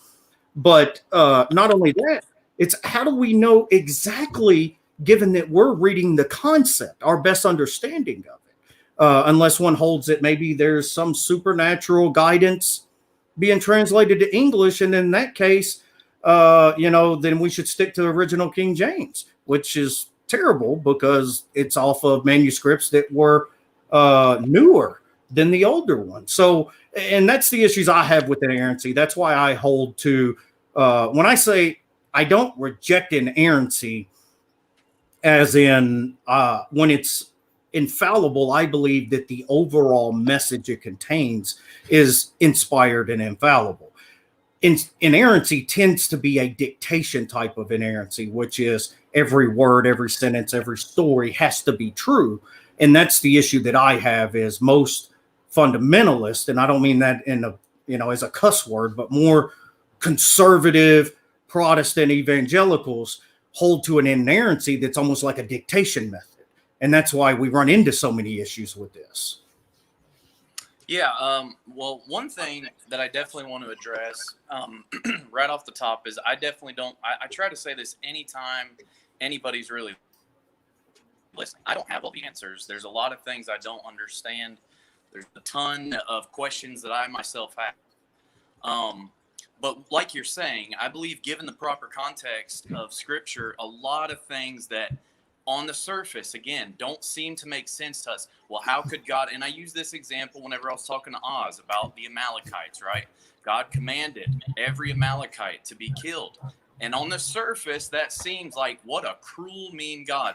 But if you dive into that, what were the Amalekites about? They were against God. They were performing all these human sacrifices and all kinds of other things that were just obviously no good and would not benefit God's people, right?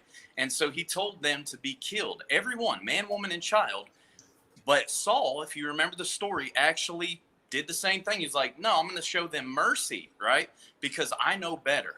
Is what the basic thinking was. And what happened? You keep going throughout the story. Eventually in Babylon, I can't remember the king's name, but a king gave the command to kill every Israelite, all because they didn't obey God in the first place.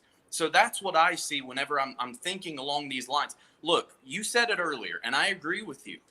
Whenever you were talking to Oz, that's your opinion. That's your viewpoint. That's your understanding. And one of my favorite scriptures in all of Scripture is Proverbs 3:5.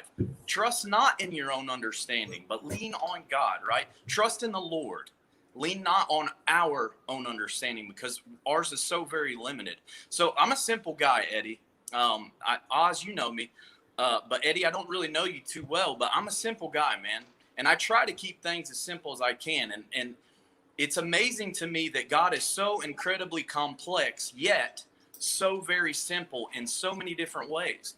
And at the forefront, it just comes down to me, again, are you going to trust God or are you going to trust in your own understanding? That's where I see it. Yeah, and I think, I mean this with all due respect, but I think that's what has harmed the North American church because it leads to anti-intellectualism. So let me ask you this as a hypothetical. If I came to you today and say, Chris, man, I have this new way of this new hermeneutic, how to interpret Scripture. It's not anything like the way you've been doing it, but this new way, I'm telling you, you're going to get more truth out of it. What would you say to me? A huge red flag would go up. Right. Anytime I hear new, right. Huge red flag goes up. Because I hold true to church history and Scripture, if we can. And like Oz, I think, was talking about earlier, all of us disagree, and that's true. And I know you say I don't know how you are whenever somebody brings up the devil. You seem to kind of be against that. Are you against the devil being the author of confusion? I'm not. Well, I'm not against Satan. No. Satan is spoken about many a times in the Bible as the adversary, and different words are used for him. So no, I don't. I'm not a progressive Christian that denies the bodily resurrection of Christ and things of that nature. No. But there's a point I wanted to make, which is why I asked you that question, because the way that you're approaching Scripture is exactly what happened in the 19th century. See, it was done through a 4-step method for almost 2,000 years. And then John Darby Nelson came up with what's called the literal principle. And it was accepted by the Puritans and everyone in Europe, and then the Moody Bible and then the Schofield Bible were released in the United States that put forth this literal principle method. So they took a way of using scripture and approaching scripture that hasn't been done throughout all of history. So that's why I was making it a point to say that I try to approach it as close as possible to the originals because they understand it more. And when we take this literal principle that, you know, at face value, now I'm not saying we can't learn things at face value, but to get the deeper meaning and, you know, the whole message of it, we can't just use a literal method. We have to understand, you know, on top of that, that it is literature. It's a compilation of books. Some is metaphor, some is simile, some is hyperbole, allegory, and we have to do our best to understand from what we know of those cultures of what is what. So we got to be very careful when we start looking at scriptures that are meant for certain things at a certain time and try to apply it today. So that was my point, and that's where I'm coming. I used to be Southern Baptist. You know, I mean, I was dispensationalist, 7-year tribulation eschatology, all of it. And that's kind of the approach that made me agnostic and destroyed me, you know, spiritually, because I was part of an anti-intellectual church. They would hammer that. You know, that was Logan's, not to interrupt you, but that was Logan's exact story. The gentleman who met with us the other day, he had the same background. He turned, he thought he was atheist, but it lined up more with agnostic to, he was like he had like a deistic worldview. He believed that there was some kind of creator, but didn't know it was the Christian God. And then he lined up with Calvinism about 2 years ago. But it's very similar to what you just said, other than the fact he went to Calvinism and you've gone the pathway you have. Yeah, interesting. Right. You want to say something to him, Oz? I have to run in here for a minute. Hey, Eddie, we're about to wrap. So if you do want to run off and take off, we're about to go. But I'm glad Chris came in because absolutely. I'd like to talk to you more, Chris. Yeah. Eddie, before you go, can I ask one more question before you go piss your pants? All right, so we have 2 atheists, we have 2 Christians here, and there are some similarities, there's differences here between Chris and Eddie. So before I go into it, let me ask just kind of a yes or no question. Do you both believe that that the God of the Bible, Yahweh, operates in the omnis? Do you both align there? Yeah, but I wouldn't say Yahweh. I say Jehovah. But go ahead. Okay, Jesus, Eddie, whatever. Jehovah, Yahweh, whatever. So he operates in all. There's always one. It's always one. Always the one guy. So operates in the omnis. So being all-knowing, all-powerful, all-loving, all all the or the ja, according to Eddie. He's all that. Why, if he is those things and can encompass those things, why are you two not on the exact same page and every other Christian on the exact same page if he is omni the way omni is defined? Because what it is if you can't do that, then he's actually not omni. He's not all powerful and he can't transcend your minds. That means he is limited to your mind and how you perceive and you interpret that book. Yeah. So how can God give you free will and then force you to understand things in a certain way? Well, see, free will, we won't do that right now. Because free will is a little bit biblically, but we're talking within the paradigm of the Bible. If we have free will, how can God but we don't force it? But from a biblical perspective, how can God force us to understand? No, it's not a force. It's not a force. It's about. If we all had the same understanding. Eddie, what I'm saying is it should be that simple. It's not about a forcing. It should be. It was the way you asked the question. You asked the question that formed now an argument instead of letting them answer the question. You could okay, then somebody re-ask it because I thought I asked it pretty simply.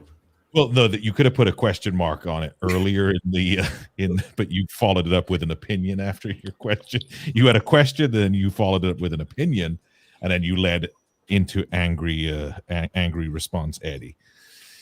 I'm not angry.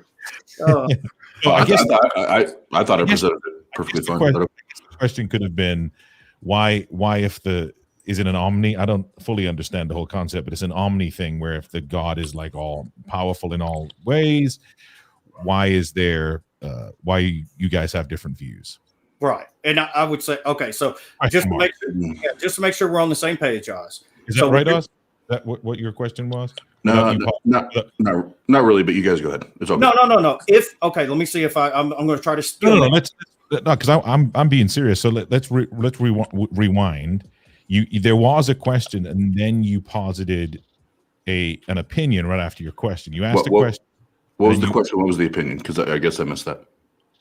So I can't rewind the thing. So you did okay. You did something to the effect of if the God is omni, why is it that blah blah blah blah blah? That part is a question. And then what followed from the question was your opinion. So the opinion part changes it from a question. And that therefore Eddie got argumentative with his response, and you guys started arguing and didn't let him answer your question. Well, no, I think I remember what I said. It still wasn't an opinion, it was still biblical, but I'll rephrase it. So if the God of the Bible is all the omnis, all the book, everything that he created, just talking about him and his book, all of that should be very simple because he's all the omnis. Why do we have all of these different people believing all these different things based on one book? Boom. Why should it be very simple? Because he's omni. How does that follow? He's omni. But how does that follow? What does an omni God have to do with different human understandings of something? He should know what all of he created everything, right? He should know what all of his creation needs to make it a simplistic message. He's omni. Right. So that's where our disconnect is because you for some reason you think that we have to, and I'm not seeing where or why or what determines that we have to all have the same understanding if he's omni. It doesn't follow. That's what I'm saying. Why should we all just saying he's omni doesn't support the claim? Okay, so he said he created all of us in his image, and he seeks to save the lost, and he wants everybody to go to heaven. So there's that. Yeah. So what are you assuming that one has to understand Scripture or about God properly to go to heaven? Say it again. Are you assuming that we have to understand Scripture the same and properly in order to go to heaven? Well, I would suggest that at our current position, I hear Christians every day saying that these Christians are going to go to hell and these Christians go to heaven. So I would argue that yes, they would need to be the same. Can I say something right there? Hold on, I want to make a point real quick. But that's their opinion. Are you aware of the history? I'm not a universalist, but are you aware of the history of universalism in the church? Yes, and you just hit the nail on the head. It's their opinion, just like it's your opinion and Chris's opinion and everybody's opinion. That's exactly what I was driving to. So, but that doesn't support the claim that you're making. If universalism is true, what does it matter what you believe? Well, I wasn't arguing for universalism. It seems that it seems like you're trying to say that if God is revealing himself in this scripture, then we all should understand clearly who he is, what he did, so we don't go to hell. Yes. Okay, why does hell follow from not understanding clearly who he is and what he did? Well, because while you're wrecking everything, because Scripture would be the Bible would be the Christian's handbook or manual, so to speak. Right. So, I'm gonna let Chris answer, but I'll just say real quick. But that's also another claim. So you would need to support why, as a Christian handbook, we would have to follow the Bible in order to go to heaven or risk going to hell. But I'll let Chris wanted to talk, so I'll let him go. I just wanted to say one thing there, Oz. And that is why, again, everything to me, I try to tie back to scripture if I'm able. And one of the things that sticks out to me about what you said is, all these Christians, basically, they're all thinking they're right. And I agree with you. And that's why I said the comment earlier about God's not the author of confusion, to start with, number one. And number two, if I was the devil, I would do exactly what he's doing, causing all the, again, man is leaning so much on his own understanding, so much on I have it right. And anybody else that tells me otherwise, I'm going to be, closed-minded and I'm going to see things a certain way. But remember what scripture says. Not everyone that says to God that they are saved actually is. And so whenever you have some Christians, quote unquote, that's why I always use air quotes, is because not everybody that claims to be a Christian is. I can claim to be a car and go stand in a garage. It doesn't make me a car, any more than anybody else. But the fact is, are you living this book out? And I'm not talking about sinless perfection, but you can look at a person's life and see whether God is really in their life or if he's not. And I mean, even in the character of the man, because again, scripture says that you will be selfless. You will be starting to see these different fruits of the Spirit manifest themselves because of what God is doing in that man's life. So, for example, progressive Christianity. Just about everything I've seen and or heard about progressive Christianity goes against scripture directly and or indirectly. So I think it's safe to say that they are not Christian, so that's kind of long-winded answer. And wouldn't that be based, Chris, with the progressive movement? I would argue from an outsider that is 100% based on your interpretation versus their interpretation. So how do you know, or how do I know, or they know that you have it right and they have it wrong, or they have it right and you're dead wrong? Sure. Like how do any of us define that? Because that's what I'm saying. If we're basing this God of this book on omnis, it doesn't matter if I understand the omnis, he does. Like he should get it, and he should know how to simplistically break it down to his creation, which so far, in my opinion, he's failed to do. Well, hey, Chris, just before you answer, I want to piggyback on Oz as well, because this will still be the same question. Oz made that's a really good point. And I've noticed that there's almost like a hybrid as well, because yes, you definitely have your, let's just say the far left of Christianity would be your progressive Christians, and then you've got like the far right being maybe where you stand, for example, just for lack of a better term. But then you also have folks that might line up on the spectrum in a different position, somewhere maybe a little bit further toward the middle, but still in the right. An example would be like we were talking about the Wadester earlier. That individual certainly doesn't support progressive Christianity, but also would block somebody like you on, and I guess like to piggyback off Oz's question, they've interpreted what they view as the Bible as the one true version. John over here will say the same thing, and then the progressive Christians have obviously read into scripture and deemed, I think Logan and Oz were talking about this.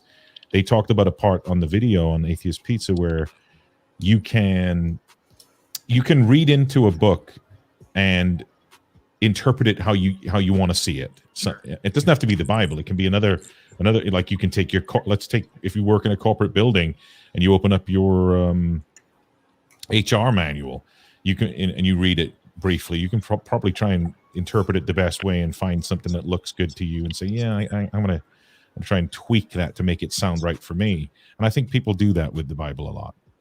I agree. I agree with that. And so I guess for me, and again, this is just one simple guy's opinion and how I do it and how I look at it. I look at church history. And by the way, Eddie, that's why I'm so quick to throw up a red flag. And if my battery dies, it's almost dead. I'm sorry.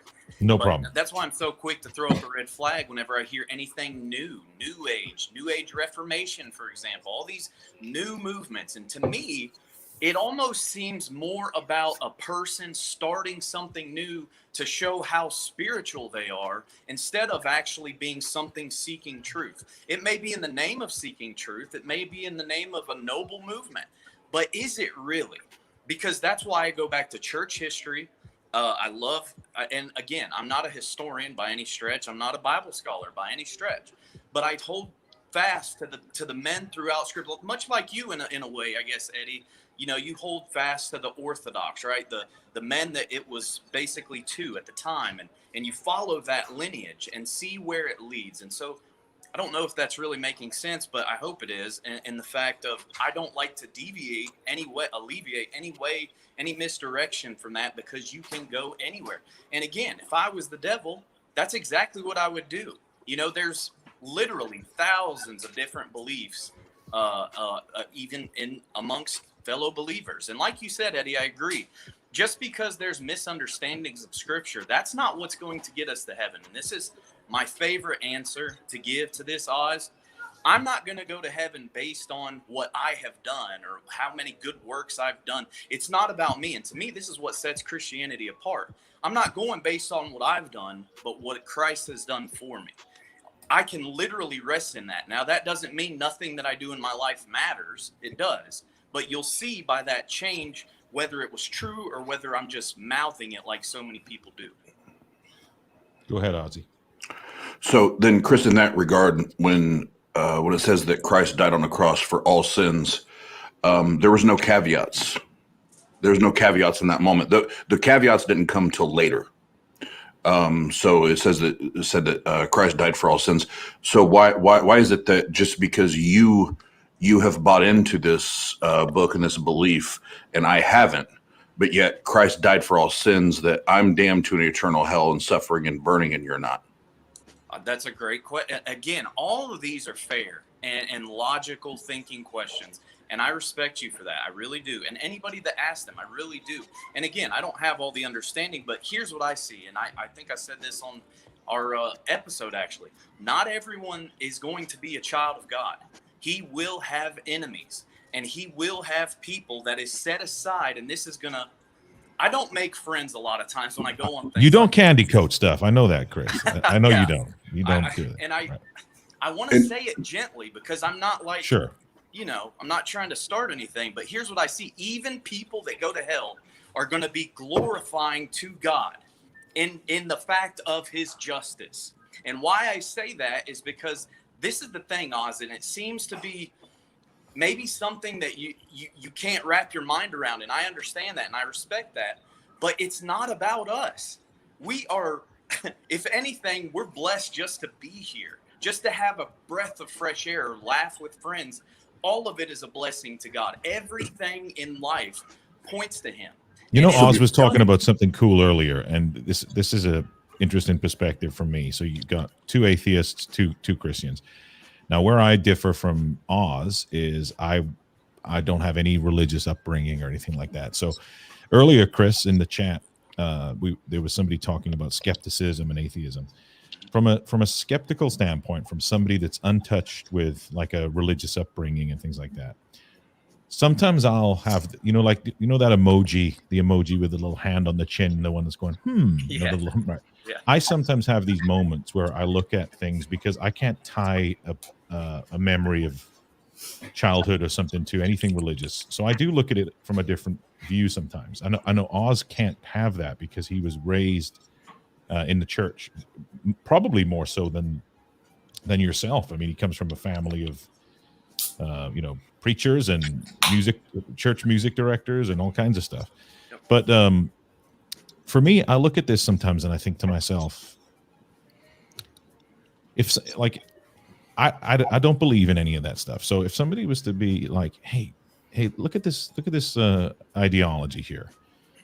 There's a large group of people that have a worldview that logically to them it appears that they make mistakes throughout their life, and because one thing for fact is we all make mistakes. Absolutely. It's factually known. It can be demonstrated that a lot of things go wrong in our lives. We some more than others and some more severe than others. And what's better than to be forgiven for the things we've done? Nobody wants to feel guilty until you don't want to go to your deathbed with some like terrible thing you've done or something in your background. But this alleviating thought process of a forgiveness pattern of, oh, by the way, there's this thing that you can adhere to and adopt, that if you adhere to this thing, you're forgiven for all these things that you've done. For all humanity. And when you go back to, like Eddie was using an analogy earlier of the France versus, and you can do the same thing with kilometers and miles per hour, different cultures use different systems to weigh things. And, like in the UK, I used to tell people how many stones I was when people, how heavy you are. Now we use pounds in America. So could you only imagine back 6,000 years ago how you would have to try and explain to another human being if somebody came up to you and in their interpretation of, hey, I just saw somebody walk on water, if they thought that they saw somebody walk on water, how you could try, not to mention there's no such technology back then to even say, well, let's go over to North Carolina. There's a lab that can test for this. We have like scientific ways to even fathom that you're telling me the truth. For one, Joe over there just said he saw a dude walk on water. Let's follow him over to this lab. We got a bunch of scientists that can do the scientific method, which is peer-reviewed methods to try and prove each other wrong, by the way, to see if they're, the validity of this. We can't do any of this, back in, the Iron Age. So all these things, to me, it's normal to me. I think humans over the years have all thought, like karma, for example, is a form of justification. You want to believe that if somebody does something wrong, that you're going to get justice. It's nice to think, oh, they'll get their comeuppance. But guess what? Sometimes people don't get their comeuppance. So then the next step would be, well, they'll be dealt with in their afterlife. Well, we can't. This isn't something that you can prove. So I think that humans over time have adhered and adapted to these thoughts of gods and deities and things. That's how I look at this stuff. I look at it like, what's the more logically possible thing? And what have we done as humans over these, hundreds of thousands of years that the species have been on this planet? I don't know about Jesus and gods and all this stuff. I just know it's a fascinating topic to discuss. And if you guys believe in it, good for you. And it's very difficult to prove, and it hasn't been proven. But if you have faith, and one thing I like about Chris is his honesty in the fact that you do claim that you have faith. You have a faith belief. And that's why I think you and I have good conversation, is you don't have this kind of ignorant approach to, you know for a fact I got the evidence that you tell me that you have a faith belief. Eddie's very similar. So that's my take on it. Yeah, Eddie, he was not calling you ignorant, just so you know. That's not what that was. No, I want to know what he's talking about, faith. But what if I can jump in there real quick, and then you guys can squash the faith thing there if you want. But I love everything that Pasa just said, because it subliminally drove home everything that I was talking about. Whether we're talking about Adam and Eve, whether we're talking about the flood, whether we're talking about the resurrection of this Jesus guy, we have no evidence, nothing that supports that it actually happened. What we have is people hoping that it's real based on a text, but there's nothing that actually supports the stories. There's nothing that's there that's factual that backs it up. And I know Eddie's cringing, but even whether it's Adam and Eve, the flood, or the resurrection of Jesus Christ, there's nothing scientifically, there's nothing archaeologically, there's nothing there that supports those stories. So that's where Pasta, being and he loves it when I say this, a cradle atheist, and me, a newer atheist, that we sit and we look at each other as like, yeah, there's just nothing there. There's nothing there to support those claims.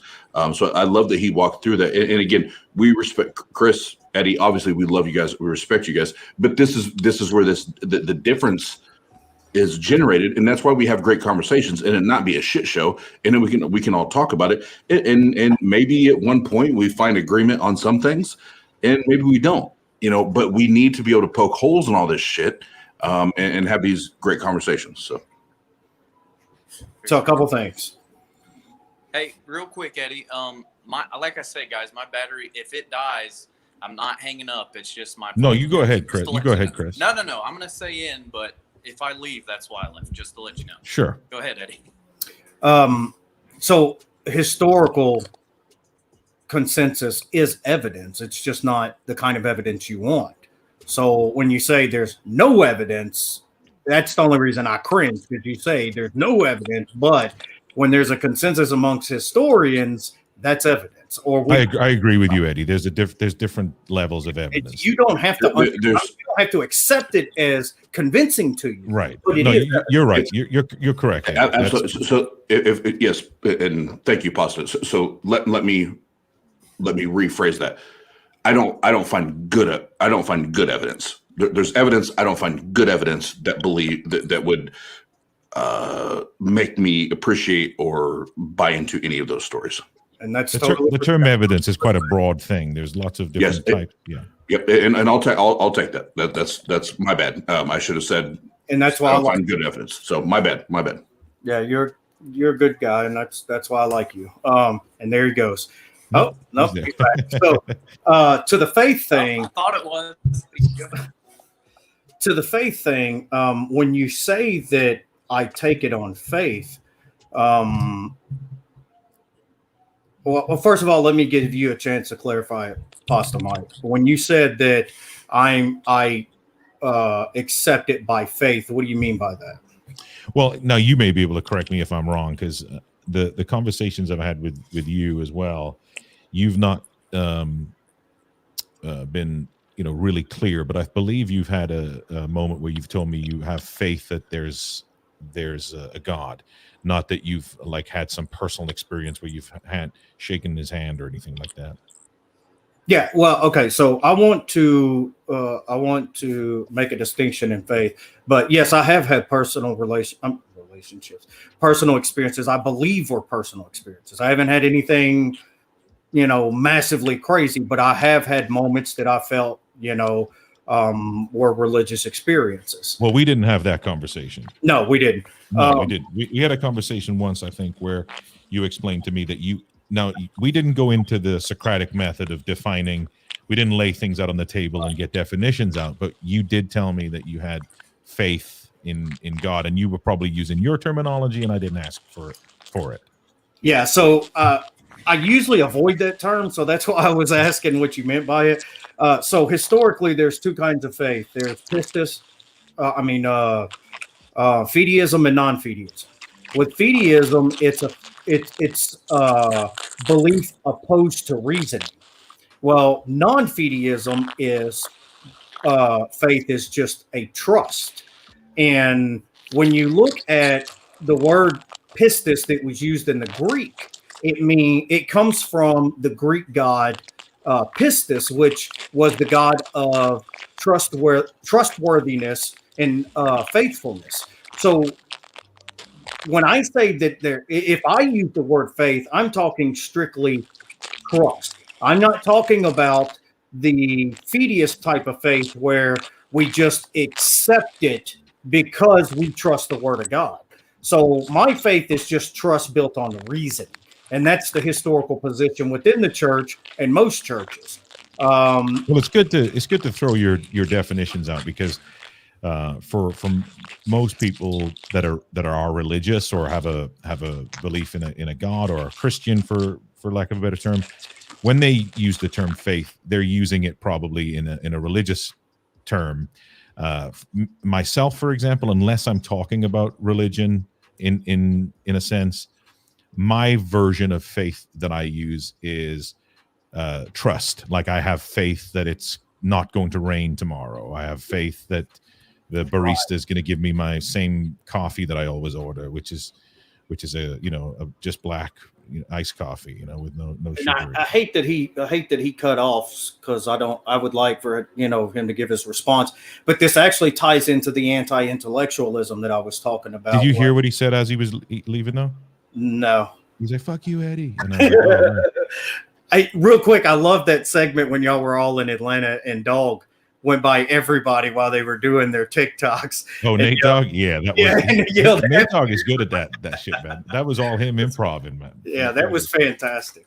But that's part of the anti-intellectualism that I was talking about was, there is this idea of a fideistic type of faith that we take a leap of faith, that, we accept things because we believe in God and we think it's the word of God and stuff like that. And historically, that's just not what it was. So that's why I avoid using the word faith, because it's a Western conservative evangelical term that's used.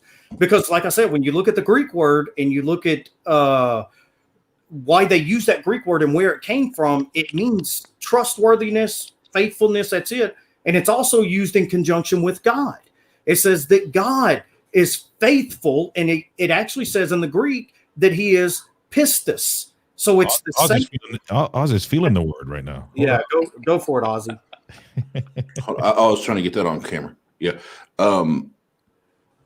So in that regard, and I know, Eddie, you concentrate more on the New Testament than the Old Testament, and Paul, the apostle, the hustler, the salesman, Paul of the New Testament. Saul,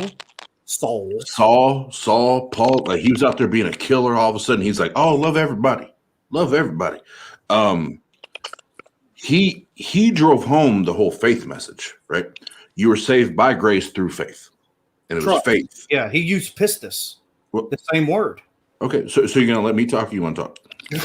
He's just emceeing with you, bro. He's just echoing it. Okay, I was just trying to figure out what we're doing. Hey, see, look, when you hit that 4.5 hour mark, Oz be getting cranky. He be getting cranky on them streams. So faith, I understand faith, Eddie. It's an ultimate trust or confidence in a thing or a person. So I get it. So this is where I draw the first line.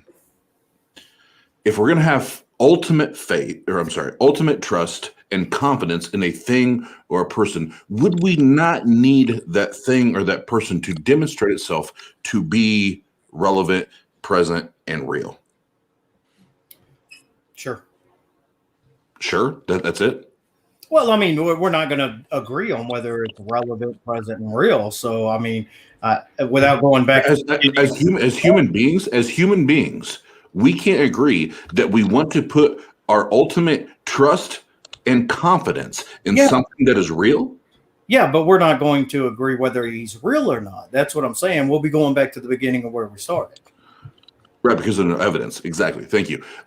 So that's where faith then kicks in. You're now applying faith, not the faith you're talking about. And you answered absolutely correctly. Yeah. What you're talking about is not the ultimate trust and knowing that you can do that. It's now that blind faith. You just admitted that. So I have no. I didn't admit anything. So I have you didn't. Is he straw manning? Is he straw manning you, Eddie? Yeah, he absolutely is. Is he straw manning right now? Look, after 4 hours, you're allowed to say the fallacy names. No, look. We all. No, I did not. We put the definition. No, we put the definition. Let me talk. I'll show you how you are. No, I'll say this, and I'll even mute. I'll say this, and I'll mute. We said faith is the ultimate trust and confidence in a thing or a person. So a thing and a person. I didn't say that. You agreed. You shook your head and you agreed. We agreed. I was shaking my head, but I didn't say that. You said that. I said it was trust. I said, is that better? I think. Yes, it's a trust. It's the same thing, Eddie. Now you're getting. No, because you've added a whole lot of nuance to it that I didn't put in there. Okay, so outside of blind faith in the Bible, you already said trust, a trust or an ultimate trust. That's what the fucking dictionary says. So anything else outside of that, what would you say? That's a fallacy of definition because you're bringing your own definitions. That's the dictionary. No, I don't care what the dictionary. I'm talking about the actual language used. Oh, so you get to make up definitions? No, what dictates a definition? No cussing, Eddie. Don't say dick. What dictates a definition? Do definitions change in the dictionary? Oh my God! Are you serious right now? That's why it's a fallacy of definition. No, it's not. Yes, it's common languages. They always change the definition according to common language. Okay, That's so why- Eddie, and I know we'll change now because you know what direction I'm going. But how would you define it? Trust. Okay, trust. Would that also be confidence? Trust and confidence, is that the same thing? Yeah, trust requires confidence. Yes. Okay, Jesus, oh my God, we did all that for that. So I agree. Mm-hmm. That's what it is. Can you or would you apply trust and confidence into something that has not, and forget it's a God, let's just anything. Would you apply trust and confidence into something that you could not establish to be real or in existence? No, it's absurd. Exactly. Thank you. So now when we go to the Bible, that's where it's not trust in something or having confidence in something. Now the pistis faith is where it kicks in, where it's more of a blind faith. That's where I was going with that. Because you don't believe you think it is. So you're taking your epistemology and you're forcing it on to me. Does this set of drums exist to you right now? Does this set of drums exist to you right now? Can you demonstrate it? Or does this set of drums exist to you right now? Is there a set of drums right here, right now? Can you show it to me? Is there a set of, right now, as you're looking, is there a set of drums?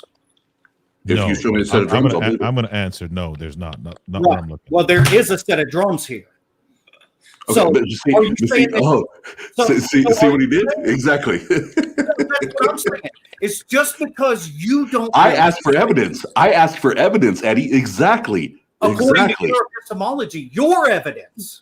Yes, absolutely. And that's what all of us should do. That's what all of us should do. You can't. Eddie, do you have drums? Do you have drums there, Eddie? Let me see if I can play the game. Do you I have drums? need to see the drums, Eddie. You can't change the I'm going to definition. put my nuts on your drum set.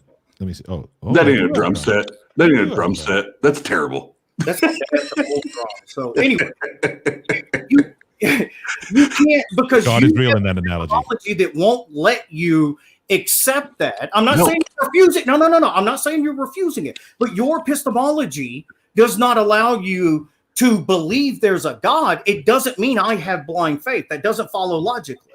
No, Eddie, do you realize what you just and I don't expect you to because now in this conversation, I know you won't. You literally just demonstrated exactly what I was saying. No. Okay, I'm glad you said that, because you think that God should be obvious to everybody, and that's your hidden assumption in it. No. I'm not. Yes, that's the only way your argument works, is that he should be able to be seen by everybody. Well, because guess what? He told us mere people in the Bible to be all things to all men. You're taking it literally again. You're assuming literalism. Well, but that's what you do. If you want to start cherry picking, absolutely. Then That's yes, right, I'm doing that. But if he's all the omnis, and that then- okay. then Now we you're don't non have- sequitur. then we don't even have to cherry pick. We can just say that he should be doing it. No, it's a non sequitur. It doesn't follow that if he's an omni God that he should be obvious to everybody. You need to give an argument for that and support your premises, because it doesn't logic. No, he's Put it okay. in a It's easy. It's easy. It's easy, Eddie. It's not that complicated. Put it in a syllogism. I don't even have to do that. I'm just gonna break it down very, very simply. All knowing, all loving, all capable, all everywhere, all everything. He should be able to demonstrate everything that we need to know that he's there, just like that drum set was there. When I asked for evidence, he should be able to turn the camera and show me the drum set just like you did. As a good mod, And I I got reject to your be able to second steer premise. the conversation. Hold on. I reject gotta your second premise, so it's not a sound argument. CEO of fallacy names. Hold on. I gotta steer the conversation. And hey, straw man, don't giggle. Straw man. Listen. Listen. I gotta get Chris involved. Hey, look at those guns. Hey, Chris saw those guns in person, and he even mentioned to me, he said, although Oz is short, he's got some pretty good biceps. But it's exactly what Chris said. He's not his head. Yeah, it was verbatim. But I think Eddie might fool us all. He's been bullshitting this whole time. I think when we meet Eddie. Oh, this is what I was going to posit earlier. So Eddie, Oz and I are going. We got flight funds, so we do have some funds. We're going to be doing a flight here shortly. We haven't figured out where we're going to go, and we may be steering your way for Atheist Pizza episode 4. Rock on. Awesome. So we may be coming to see Eddie. So we're putting a pin in it. Sweaty Eddie. Sweaty Eddie episode. Look, I can't be doing part 1 and part 2 of these episodes anymore. Chris, it was an exception. It's just going to be episode 4, and then that's it. So don't be over talking everybody in this goddamn episode. But anyway, look, Chris, I got a question for you about because Calvinism, which you line up with, definitely has a presuppositional type of worldview. Serious question, even though it might might sound a little bit funny, but a serious question. Do you genuinely think that Oz is mad at God? Yes, absolutely. Serious question. Absolutely. Okay. Well, And why? Yeah, that's what I was going to elaborate on. And Oz, I don't think it's just you. I think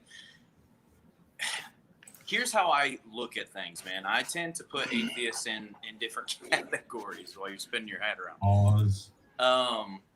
I think there are militant atheists, and then that especially. I wouldn't say Oz is militant, but I think he's just of this side of militant. And On the atheist end, you mean? On the atheist end? What do you mean? Well, what do you mean by what do you? Militant. Okay, fair question.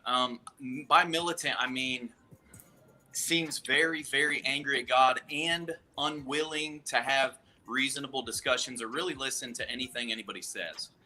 That's what I mean. Can you compare it to another type of atheist? A reasonable, what I would call a very reasonable atheist. Somebody that I look at, for example, Scott. I talk to him literally about 4 or 5 times a week, probably an hour each day, just about a lot of different stuff, but it always comes back to God. Okay.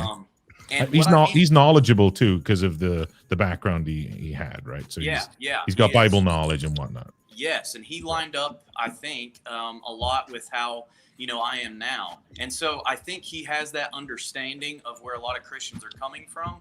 But why I say reasonable, and Oz, that probably came across wrong. I'm not saying you're unreasonable, or I didn't mean to. I guess I did technically, but I didn't mean to say you're just outright unreasonable, because you're not. You're reasonable. You can have discussions, and I appreciate that.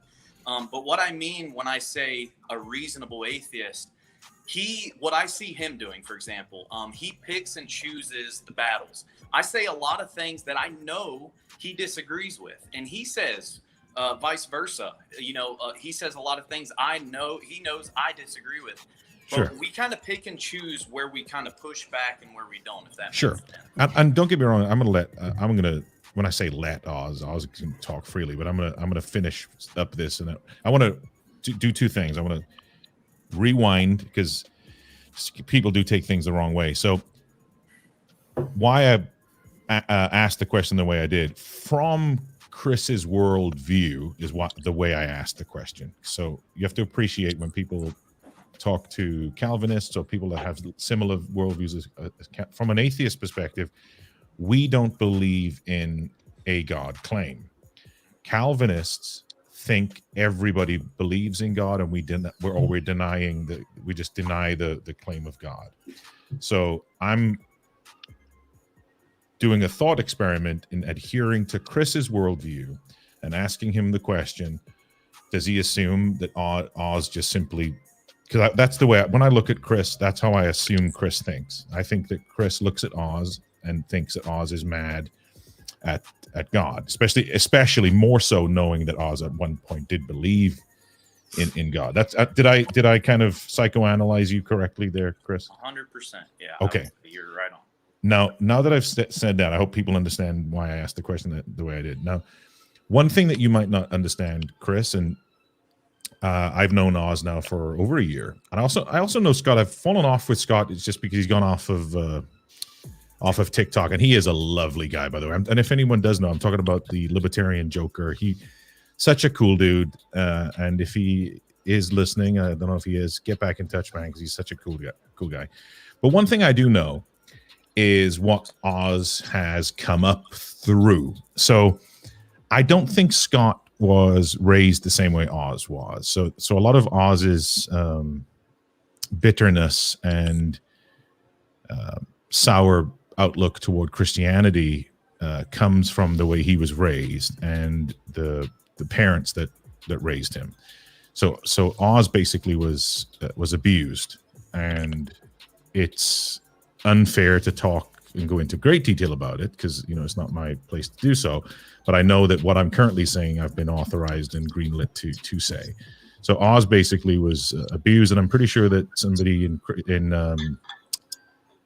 even though Scott does remind me of Chris, actually, I was going to call him Chris, but somebody like Scott was not. Scott hasn't had Oz's upbringing, so there is a difference in Oz's demeanor. Now, I do know that go back 6-7 months ago, Oz was a completely different atheist, and he and I used to have hard times chatting together because it was like me trying to chat with an angry Christian. is what it is, how it would used to be, and he's come a long way. But I know that anybody that's been through religious trauma, and first of all, if you are going through religious trauma, please reach out to Recovering from Religion and the Clergy Project, and possibly go into the TART.live website because we have some links there.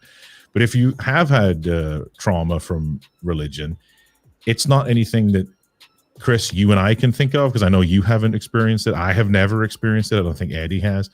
Oz is probably the only person on this panel that can attest to going through it. So it's very difficult.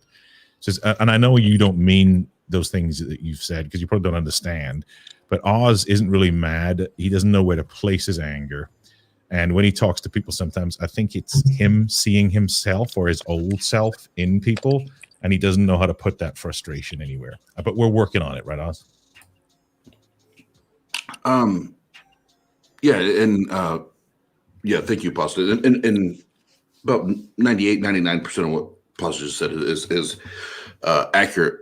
The only thing he didn't mention, I'm just a passionate guy, and a lot of times my passion is mistaken as anger or.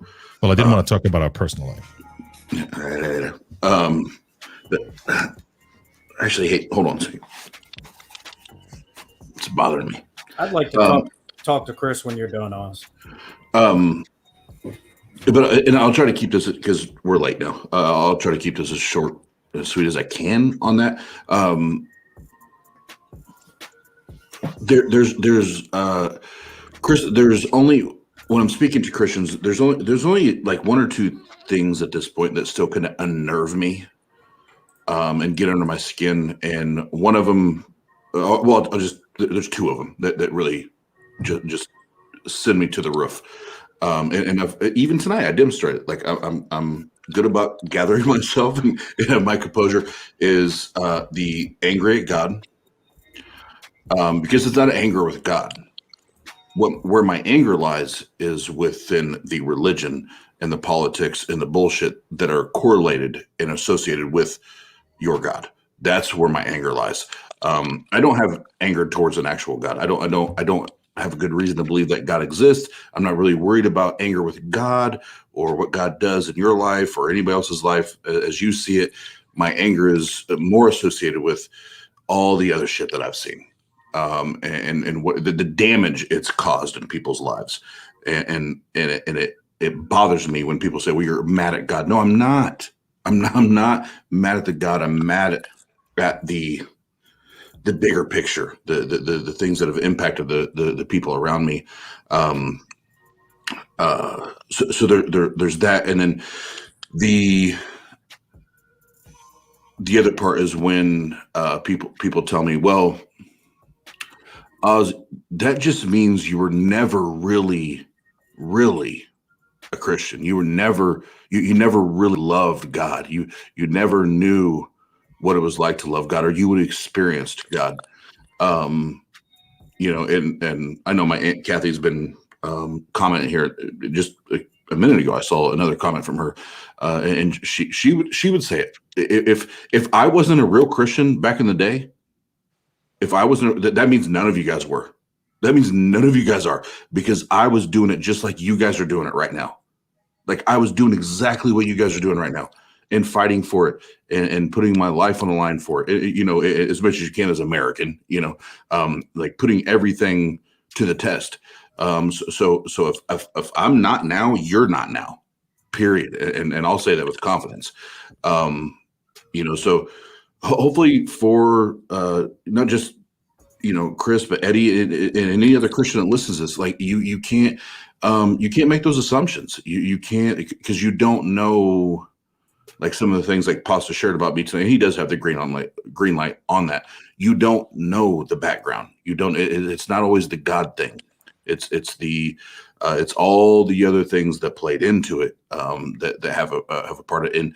And people blaming not the God, but they hide behind the religion of it, and they hide behind that. So hopefully that gives a little more clarity there. And Chris, I still love you, respect you. You know, we can have more and more conversations, but hopefully that gives you more clarity. It's literally not a God hate.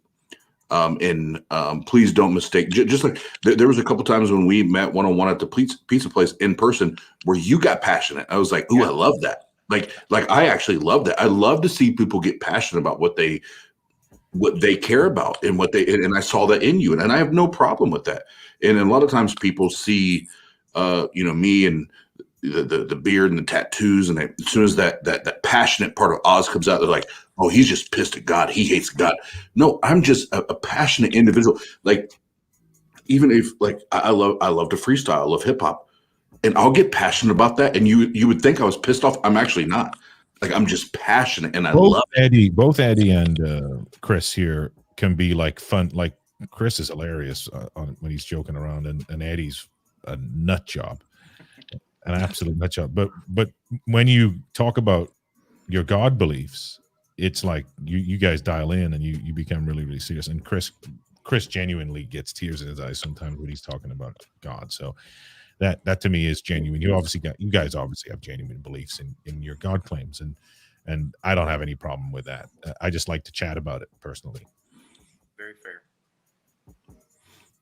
Yep, and I have nothing else to say. I love, obviously, Pasta's my dude. Pasta's my brother. That's my best friend. He's my dude. But Chris, Eddie, we love you guys. We love that you guys want to come on here and chat with us. We appreciate that, and we want that. We welcome that. And I think some of these conversations are even at 2:00 in the morning are necessary, so that people continue to understand where folks are at in their process.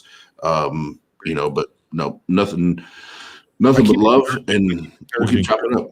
I don't know if you've ever tuned into Chris's lives on TikTok. Yeah, they're like a combination of preaching a bit, doing his thing for the Lord, but he also ribs on his wife a lot out on his porch, and it's quite fun.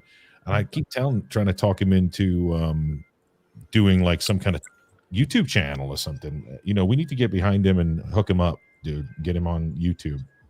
Eddie, look, Chris. Eddie started hanging out with us for like a month. Next thing you know, he's got a YouTube channel. I have a channel. I just am not active on there anymore, really. We need to get you on there, man, because you have the knack for it. And I mean, like, you can do what you want to do on there. I just think that I'm serious. Your comedy is gold. I love your comedy stuff. I appreciate that. Yeah, man. Well, guys, Eddie, you wanted to say something to Christopher before we roll out? Yeah. Well, hey guys, it's been a great night. Oh, I'm sorry. Go ahead. I would ask you to really, really reconsider Calvinism, because Calvin wasn't even a Calvinist according to Calvinism now. The whole book of James is about apostasy. So I think the idea that somebody who was once saved is always saved is not biblical nor orthodox. And I mean this in the most love, but I think it's one of the most offensive things when Christians tell another Christian that they really weren't a Christian. Because I really was a Christian when I became agnostic. and I was really hurt by my upbringing. And I am a skeptic by nature. So loving science is what kind of clashed with the, kind of fundamentalist background that I had. And when people say things like that, and I'm not talking about just Oz. I have several atheist friends that were serious, devoted, dedicated atheists, and they ended up being shunned by their family and things of this nature, and told the same thing. You just never were real Christians. They know the Bible better than most Christians do. They've read more on the resurrection and the life of Christ and all these things. They truly are seeking. And the last thing I would say on that is, when you were talking about earlier that it's not a certain set of beliefs that you have in the Bible and Scripture that save you. I would ask you to take that to its logical conclusion, that if you can't be saved by beliefs, then how can we say that people are truly seeking and just aren't convinced, or people that are grown up in another culture and never got to hear the gospel? How could we say that they would be condemned because they don't have this test of beliefs that we should have? And that's it. Without going on and on about it, that would be the only thing I'd say. So there is so much that I am gonna forget, but we just opened up a can of worms here. Yeah, you're trying to end the show and then you open Man, up. like Calvinism ain't true. Sorry, Chris. I'm sorry, it was just on my mind. I'm ADD. It's got to come out. That's very fair. Where's Logan? Where's Logan at? Yeah, where's Logan? He's really in depth. See, here's the thing, man. I openly say I don't exactly know what I fit 100% into. I love Calvinism, the theology, for the great majority of it, mainly because it's all about God. You're not a full tulip. Yeah, we know. And you don't have to be all 5-point tulips either. There are Calvinists that hang on, they're not true. I talked to the arbiter of Calvinism the other day. Yes. And what did he tell us? What did he tell us? He said, if you're not all points, you're not a Calvinist. Yeah, no.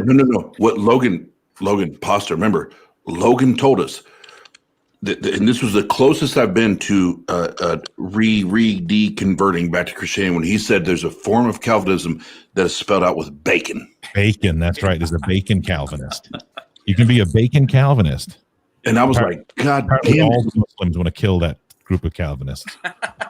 Yeah, I was like, God damn it, I might be a Calvinist, Christian, Muslim, Hindu, whatever. Just give me my fucking bacon. Yeah. I want to address the thing. And Oz, I said this earlier. Sometimes, even when I was watching our back and forth, there's so much that I noticed that I should have said different, or I wish I would have said a certain way differently or better or whatever. Sometimes I just don't come across the way I hope to. And whenever I say that, and by the way, I it's not because of anything personal against you or anything. I just believe the Bible is true. And what I see, especially in Romans 1, is exactly that. And not just with Romans 1, but I believe it's in 1 John. Whenever, everybody's talking about how do we know, they weren't actually seeking. And at the time, I don't have any doubt that you were on fire. You felt on fire for God. Here's the difference that I see. If it does not last, to me, then I remember one verse in particular. And I say this in all gentleness, as gently as I can. But I can't deny the truth of what I see as truth. And that is, if they go out from us, they prove that they never were of us. Now, contextually, all those things to take into consideration, absolutely. But I see that a lot today. Even today, I think that proves true time and time again. And Chris, I have zero problem. I'm going to say this first. I have zero problem talking with you in the future, and I love our conversations. But what you just said is a complete slap in the fucking face. And this is why I'm going to say it, is because the tattoo I have on this arm right now, it covered up, because what you just said is exactly how I believed and what I believed in. And on this arm that I covered up was Romans 1:16. Be not conformed to the world, but be renewed by the transforming of your mind, yada, yada, yada. For you to say that to me, I don't care about anybody else. To me, is a complete slap in the face because you didn't know me then. You didn't know me then, and you did not know. You did not know, and will not ever know what I did to be that Christian and do those things and pour my life into that. So for you or anybody else to assume that or even try to project that is completely irresponsible and reckless on your part to do that. Here's why I say it. To me, your greatest friend, Oz, will be the one that tells you the most truth. Why I come on to things like this, knowing I'm going to be the bad guy, knowing in the comment section, I'm going to be the one taking the brunt of the shots and the jabs, is because I know that this message is offensive. And it always has been, and it always will be. And that's why I can't back off of it. I know it's a hated thing. I know Chris, you feel slapped in the face. Chris, And guess what? Hold on. Let me finish. No, Guess no, what? no, I'm not. I can't. I'm not, Chris. I'm not going to let you finish that right now. I'm just not. I'm not going to let you finish that, and it has nothing to do with not loving you or anything, but because it's everything I just shared with you, everything I just said, is as humans. I don't care about your book. As humans, it's disrespectful. You can disagree, and yeah, absolutely, but you're going to do that and do that to me after I was just as candid and open book as I can be with you. Sure. And I already know that message. Like I already know everything you're going to preach to me right there. What I was trying to do is show you that, yes, I know all of those things, but here I still stand today. So where can we all try to find a common ground instead of you preaching to me or somebody else? That was my point. I can feel your frustration, Oz. I kind of stand in the middle in the sense of I know that kind of stings because you did just pour your heart out, and I also explained where you've come from, so I get that. But what I try and do is I try and put my head into another person's beliefs. So, like, you and I don't believe what Chris does. I actually think it's nonsensical to believe what Chris does. I genuinely do. I think it's. I don't want to say insulting things. I don't want to say insulting things to Chris because I think that would be rude. But I don't believe in what Chris does. However, if I did believe what Chris did, Chris's beliefs tell him that bad things are going to happen to people that he likes and loves. So if Chris like genuinely was to love me and sees things like I think I'm trying to see, and help me understand, Chris. I'm trying to see that like he's meaning well in what he's saying, even though that you and I might feel that it's offensive. So it's like an odd dynamic going on here. But Oz, you and I don't believe what he believes. I don't have any emotion. Like when I hear people say what Chris says, it doesn't affect me the way. I just think that he has a nonsensical belief. I think you need to adopt that attitude personally. But I know it's easier said than done because you have a different background than me. Well, it's not about like I'm still not even in. I'm not even emotional. It's more of a, like I said, a slap in the face. That's what I mean, because I don't feel like when Chris says that stuff to me, I don't feel it. I just think I don't expect you to. You haven't been like you said. You haven't been through. That's what I just said. So that I have no emotional tie to it. So if somebody's like says that stuff to me, I just think, well, I just don't understand why they believe that. Because here's what I heard. Here's what I just heard. Oz, I don't give a shit if it offends you. I don't give a shit if it hurts you. I don't give a shit. It doesn't matter to me. I'm going to say what I want to say and what I feel this book tells me to say, whether it hurts you or not. And to me as a human, that in itself is immoral and is wrong, because you should be looking to find a way to help me be better, because offending me and hurting me isn't going to make me better. It's going to make me push you away if I don't know what's going on. Now, like I said, like I'm cool with Chris, I'm cool with Eddie, and we will have more and more of these conversations. But there's so many people that in that moment they would have been like, fuck Chris, fuck Eddie, fuck all of them. This is why I don't believe, right? Remove Chris out of the equation for a second. People who believe in a God, that God is the almighty power to them above your feelings, and they feel as though absolutely that God's going to do something bad to you. So that's the issue here, Oz. So I'm sorry. No, I'm sorry, but no, I actually agree with you. I agree with you, and that's what's wrong with that worldview. Right. I would concur, but I don't have any ill feelings when people say that stuff to me. I'm sure that you went through some bullshit when you were a kid, and I hate that for you. But I do want to say this: we do need to end this stream, and I love everything. And by the way, if you guys haven't already, because it's probably hard to have seen it, go check out Atheist Pizza with Chris Ullery, Ozzy, and our new friend, the Calvinist Logan 5000, I believe. And if you haven't seen him, he's on TikTok. That's going to be in our TART channel. It's on the videos. And if you like Jekyll and Hyde's, go check out the Axiom on Trial channel, where when they're live streaming, they're extremely serious. And when they come into our stream, they act like 6-year-olds. Just kidding. But seriously, go check them out. They're over on the Axiom on Trial's YouTube channel. That's J. Mike and Cease to Know. If you like really good philosophical debates, Eddie probably wants to go back on that channel and debate them because he's probably had a shit full of us tonight. But thanks everybody for joining us on the marathon 4.5-hour debate night at the Atheist Roundtable. Thanks, Chris Ullery, for coming on, man. Last minute little phone in. A little spicy, a little bit spicy toward the end there, but we understand. We understand how it goes. Eddie, you son of a bitch, get off those Bibles. Shout out to Just Jeff and Michael, what was his name, Oz? Michael, the guy who got pissed off and left. I forget his name. What was his name? Michael the Elect. Michael the Elect. His stream ended and he left. But shout out to those guys for debating, and shout out to Dr. Josh. Eddie did a great job hosting earlier, by the way. Looking a little bit sassy toward the end of the stream. I got a funny feeling he's going to be giving us the cold shoulder for 24 hours. You know, the repetition.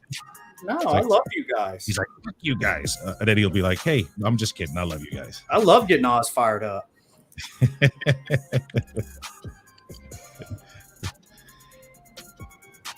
Axiom said they want to go to 5 a.m., so I'll bounce off and they can come on. Axiom going to do a 5 a.m. stream. All right, tell them to start it up. I'm in the mood. Let's debate anybody. Let's do it all over. Run it back. Jesus is a myth. And don't forget, watch this space for the Murder Shed Steve deep dives coming soon. Produced by Oz. That is inverted left nipple. Triple nipple.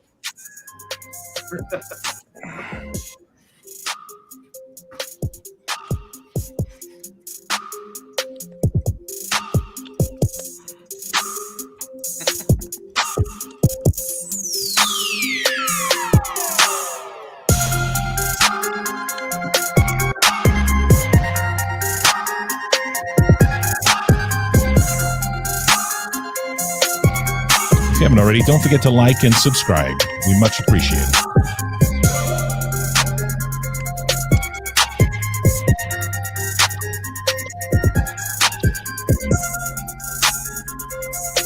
I think atheist Jesus had too much to drink.